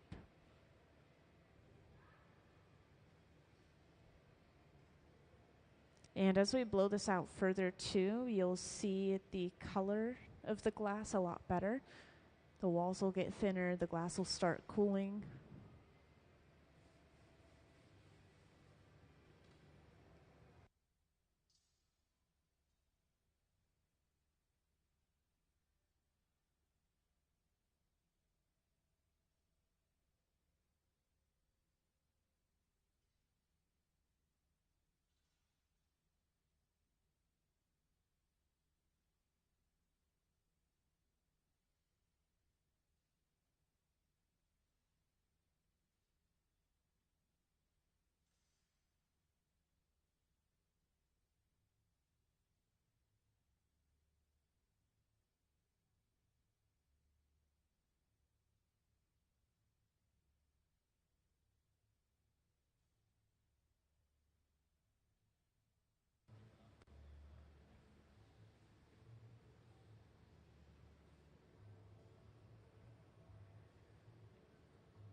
So we're flattening the bottom of the piece now using a wooden paddle, keeping the jacks on the side. And I want to describe real quick, once we flatten the bottom of the piece, pretty soon that means we'll be bringing over another pipe and attaching it to the bottom and then breaking this piece off of the pipe that it's on right now. This whole process is basically transferring it to a different pipe and flipping the orientation. You'll see that all play out in front of you in a moment. But in the meantime, I got a question about the horses or ponies on top of this box right here, the garage, that silver box. And I have a video of how they make these. It's really satisfying. So let's pop up the pony pulling video, please.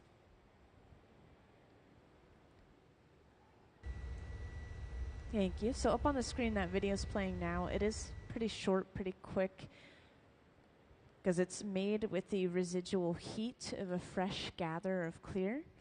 So usually we use up leftover bits of color or patterned glass, just so that way we're not wasting a single thing. And this is Nick in the video. He's really good at pulling these ponies. He's probably the one who made all of these, or most of them, that you'll see throughout the hot shop. And once again, just using only the residual heat. This is not reheated at any point in the process.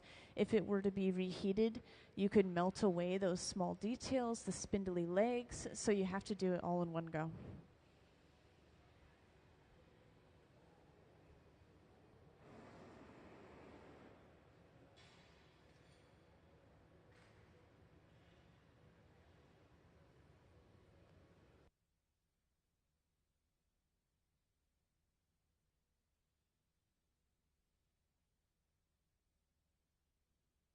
And just like that, you have a horse. And then finally the tail is pulled out last. You know what's interesting about these is they usually don't anneal them. Annealing is the process of slowly cooling them so that they don't crack from thermal shock. And therefore, they can spontaneously break at any point, and therefore we never sell them. You'll never see these for sale anywhere. If anyone has them, it's because they were gifted them.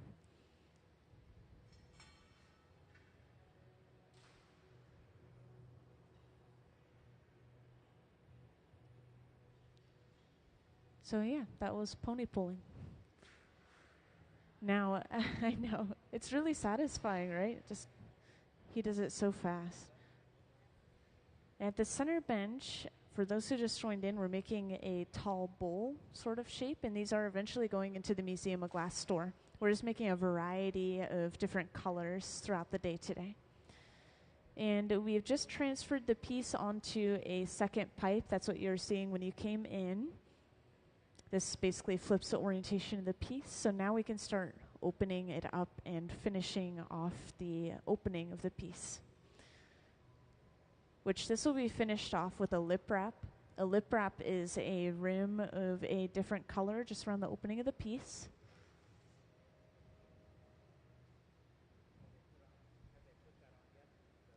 Yeah, not quite yet. Yeah, we'll usually kind of prepare the opening first, and the lip wrap is being prepared over on the left bench right now. We're using frit, which are shards of colored glass, kind of just picking it up on top of our clear glass and forming a layer of color.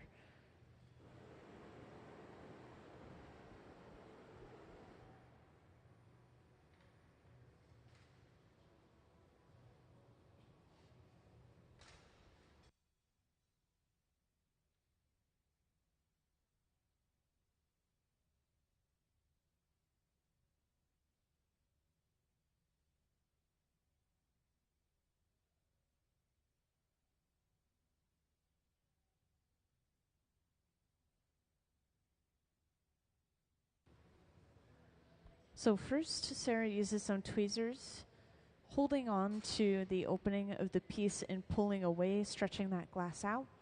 And then she'll trim all of the excess glass off using some shears, kind of like glass scissors.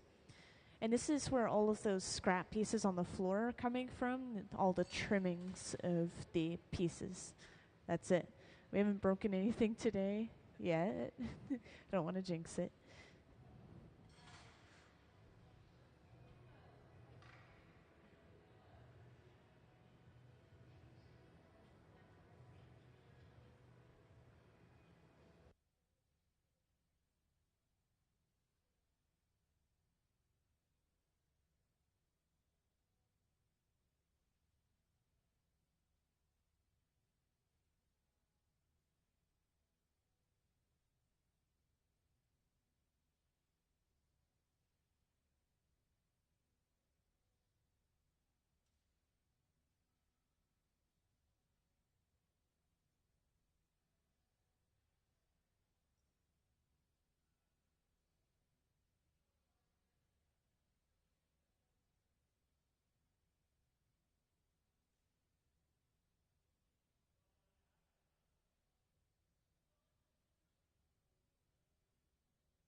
So we brought over that bit of color. It's basically just lightly touched down onto the rim of the piece, and then as we turn away, that color follows all the way around, touching down along the way and creating our lip wrap.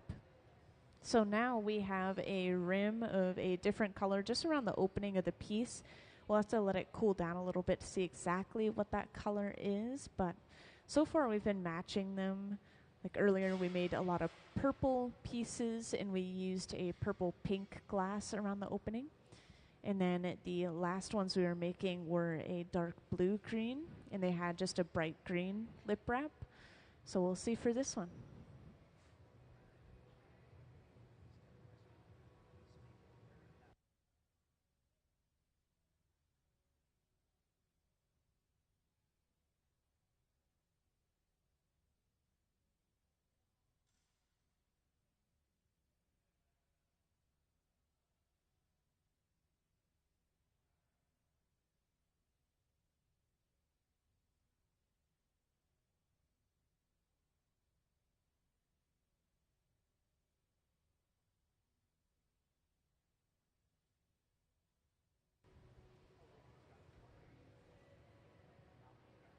So now we can start fully opening this piece up. It just took one heat for us to be able to fully open these walls.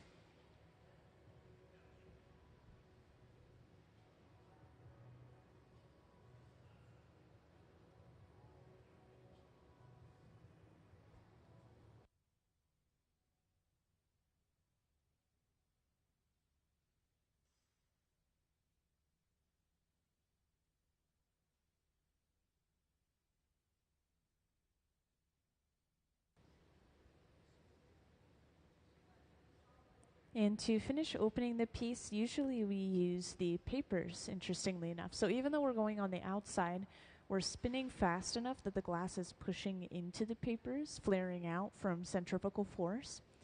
And that is widening it while also controlling the shape from the outside. But yeah, this is all the glass we need, all of the patterning that we'll see. So we're getting really close to finishing this piece.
Also, just to point out before we break this piece off the pipe and put it away, the place where we'll be putting it away. So this box over on the left wall, that large black box, is the annealer. And the annealer is going to hold all of the pieces we put inside of it at about 900 degrees Fahrenheit.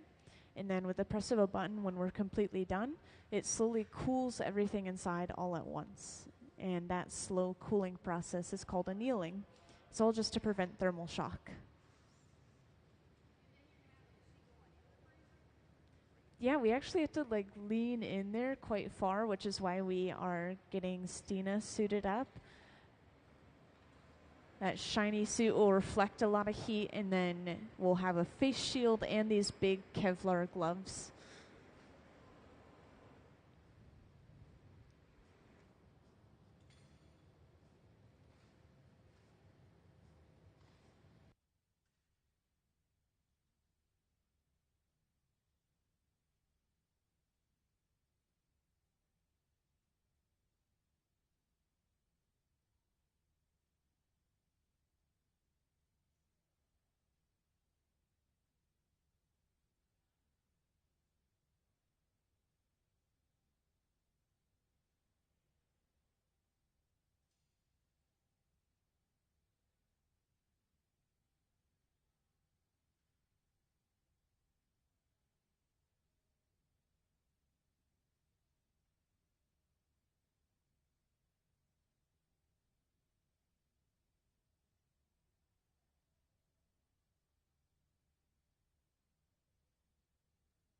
So now we apply that water to the end of the pipe, cracking that connection. It should just pop off with a tap of the pipe. We'll torch the bottom and then stamp it with the Museum of Glass logo. This is something we try to do for all of our store items, right in the middle of that spiral.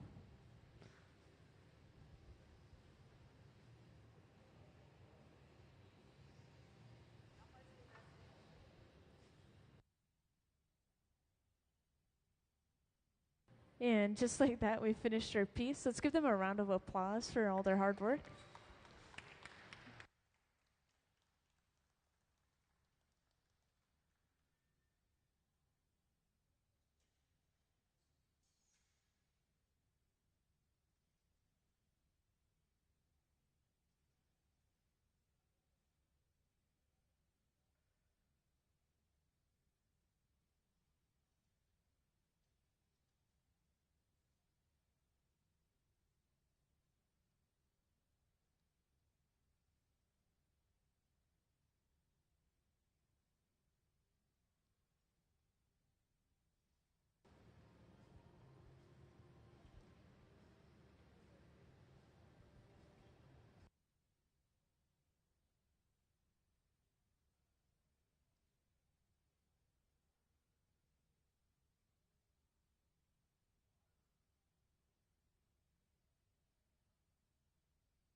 Yeah, can I have the cane pulling video, please? So a lot of the different designs you'll see in glass are using cane, which are basically these sticks or rods of color. And this is actually pulled in the hot shop. This is a really satisfying video where they take some colored glass wrapped in clear and pull it between two pipes. This is where it all starts. And then this is cooled and then cut up into segments that are usually about pencil length and pencil width.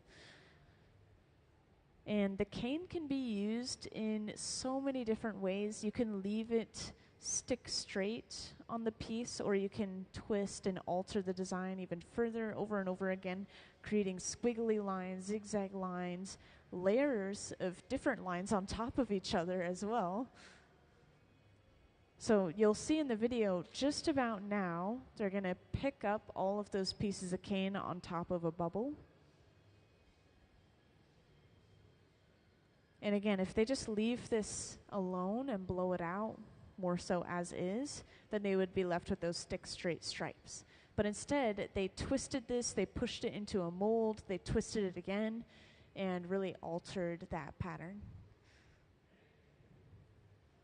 Yeah, for those who just joined in, I know you guys were here earlier, but I was just showing a video on cane pulling, which cane are these rods of color, and we can create striping and lines of any kind inside of the piece. A lot of Venetian techniques.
Yeah, so this is the beginning of the process where we pick up some color on the end of our pipe, we heat it up and melt it down, and we kind of layer this on top of a clear bubble.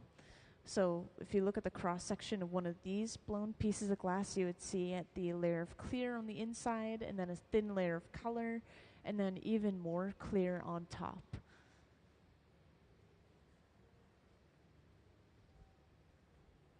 Yeah, we're continuing to make the same pieces you guys saw earlier, so feel free to just let me know if you guys have any questions.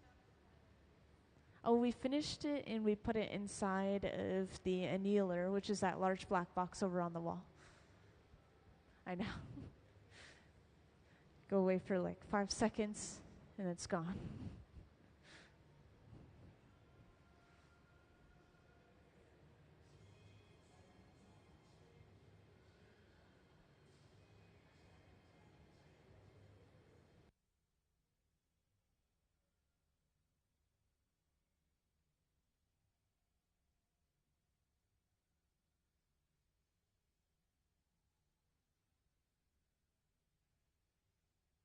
So it always depends on the piece. These ones are taking 30 to 45 minutes each, and so I'm estimating we'll probably have about 10 by the end of the day.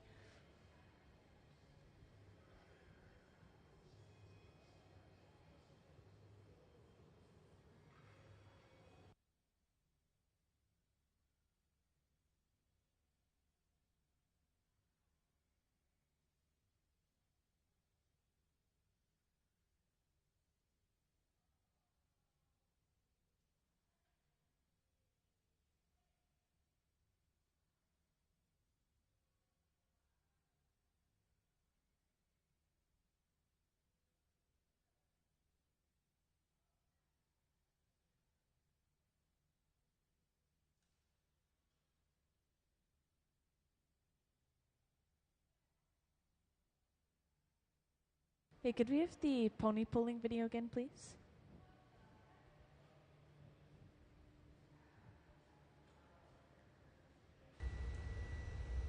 There we go. Thank you. Yeah, again, we just start with some colored glass on the end of our pipe. Usually it's like a leftover from the process that we just saw over on the left where we're applying color. We don't want to waste any color, so we end up making something fun out of it, like a pony. So we gather a bit of clear over top of the color, and using the residual heat from that gather, we just pull a pony all in one go. If we were to reheat this glass, we could melt away features of the horse. So we have to be careful.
Yeah, I don't know why. I don't know if anyone else has similar experiences, but I find as I get older, there are certain things just click in my mind. Like calculus didn't make sense until I was like 20, and then certain things when it comes to glass blowing, glass art didn't make sense until maybe 19, depending on one thing, and then 23 based off another. I'm like, oh, that's why I do that. Oh, that's how I get that shape. So maybe one day the pony's going to click in my brain, but not quite yet. They end up looking like warthogs. It's hard to pull the legs out.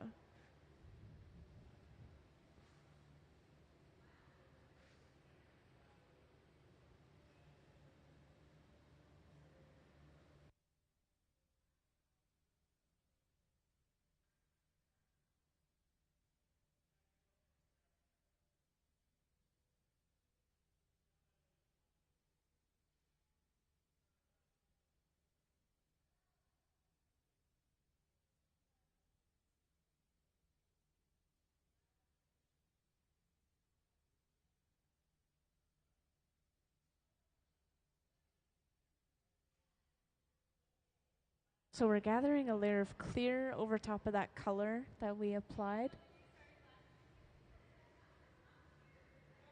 This clear is mostly just to build up some mass. As long as we don't gather too much clear over top of any one color, then the piece will entirely just look like that color. But if we gather layer after layer after layer of clear, you can actually see a layer of separation between the color and the surface of the piece, interestingly enough.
So we've blown the bubble out a little bit. We've shaped it with the papers to kind of create a longer tapered shape.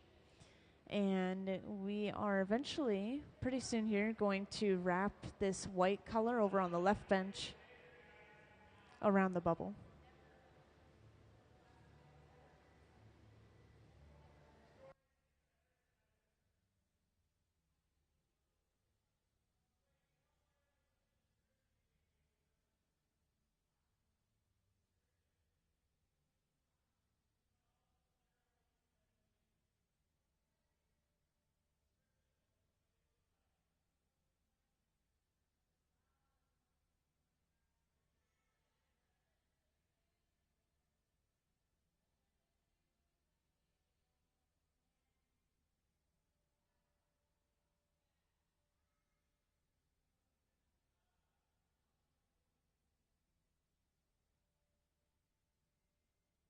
So up in the front we have these rollers set up, which will pull the pipe back at even increments. And this will wrap the white glass around the bubble with even spacing. And you could see why that tapered shape was important. This allows the glass to go all the way to the end of the bubble, kind of finish in a spiral.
So rolling the glass on the marber, we're flattening those lines back down before we move on.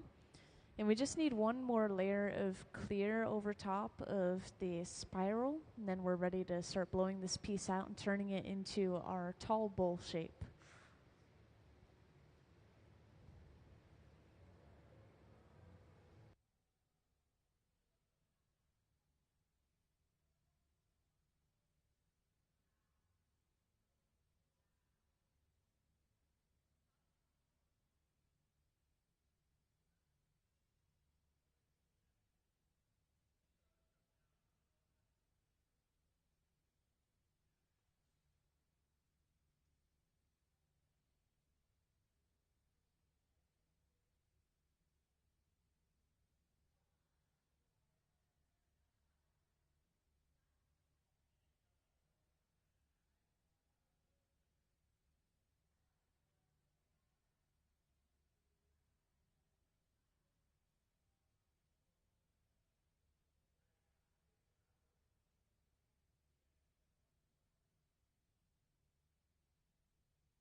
So we just gathered that layer of clear.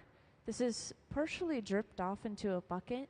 This bucket is all clear glass. Eventually we can just crush it up and throw it back into the furnace and reuse it all.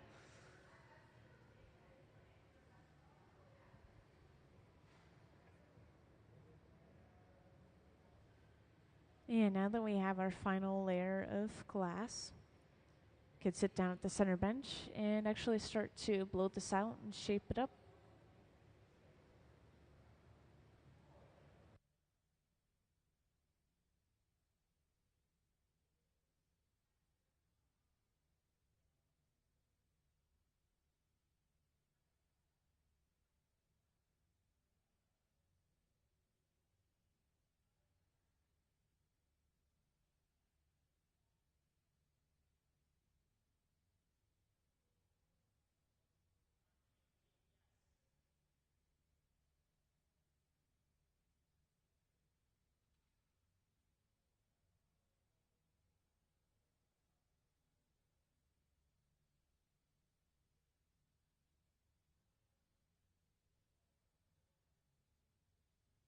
Oh yeah, don't worry, you're not missing too much. It's just a pipe cooler, trough of water that we set the pipe into.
Yeah, after heating this one more time, this can now be blown out.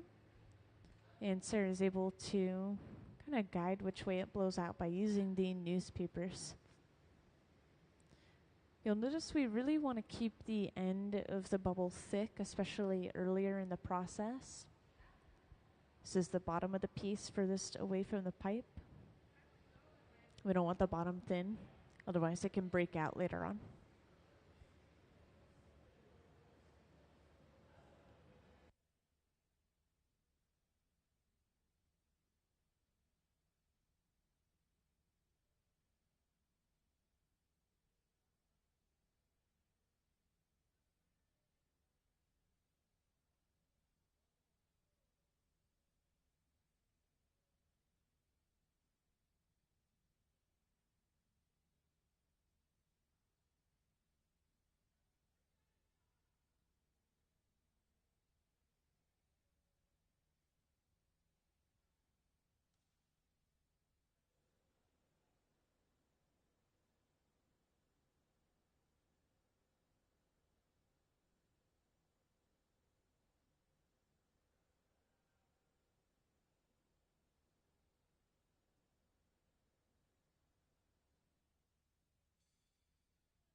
And now we're starting on the jack line.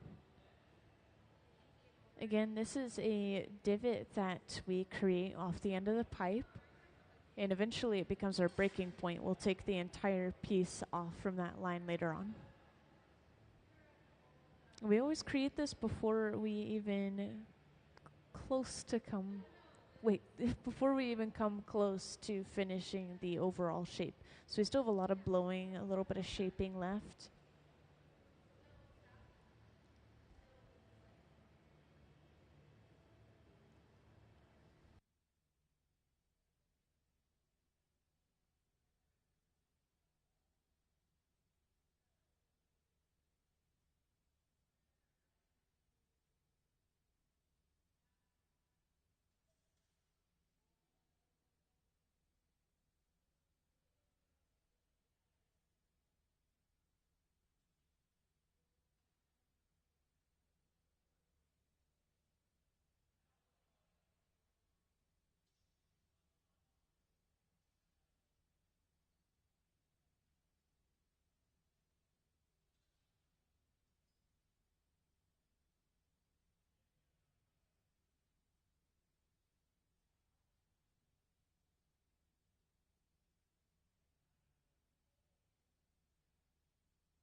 So it looks like we're getting pretty close to finishing off the bottom half of our piece already.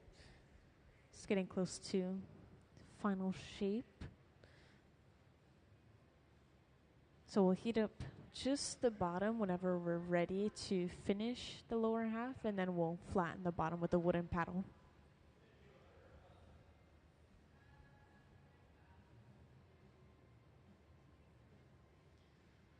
And I just want to remind everyone, if you have any questions, feel free to let me know. I can answer any questions, whether it's stuff in the gallery or hot shop floor, the artists.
And next we attach a pipe to the bottom of the piece before breaking the piece entirely off of the pipe it was originally blown on. And this is just to flip the orientation of the piece so we can start working on that other end.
So we got rid of some excess glass just around the opening of the piece.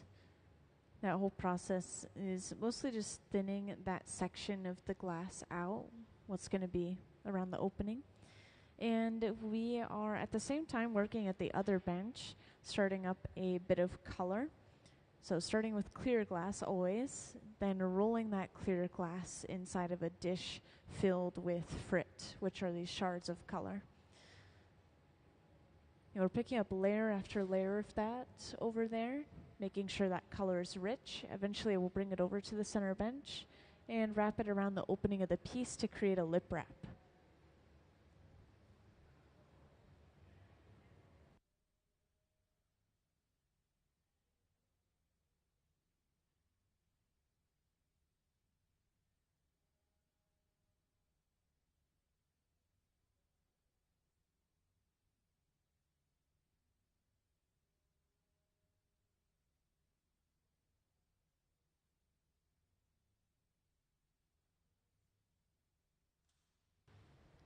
So in just one smooth move, we've already finished our lip wrap.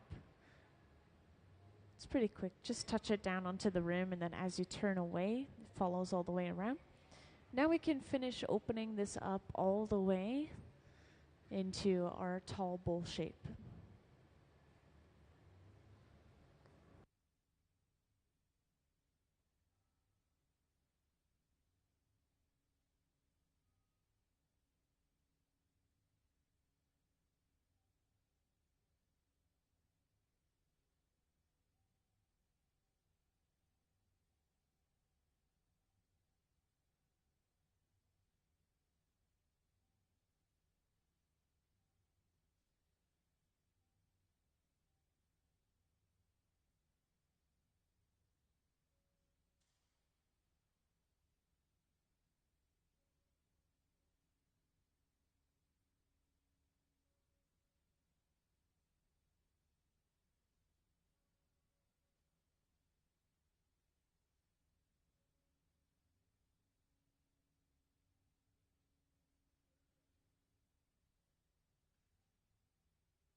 So it looks like now we are getting ready to break this piece off and put it away. We'll torch and heat up the area where the glass is connected to the pipe until we see some movement in that connection. Then we apply some water, crack that connection, pop the piece off. And Stina's getting suited up in this big shiny suit, and eventually a face shield and Kevlar gloves. When we put the pieces away, we usually pick them up and actually lean into the 900-degree Fahrenheit box to put the piece away. So all this protective equipment is necessary for just this one moment.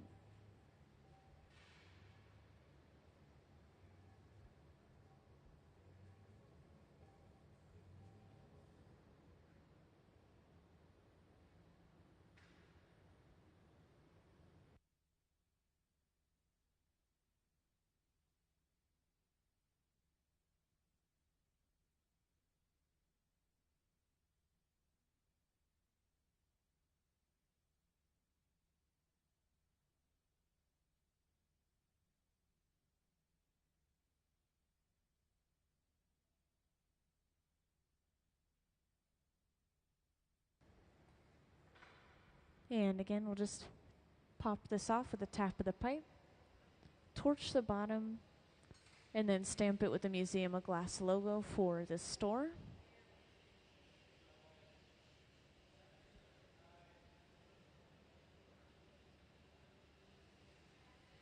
And just like that, we are completely done. So this goes into the annealer to slowly cool down overnight. And then we usually give them a round of applause for all their hard work. Yeah, let's give them a round of applause. I know there's only a few of us. We can do it. Really? Come on, come on. There we go. Thank you very much.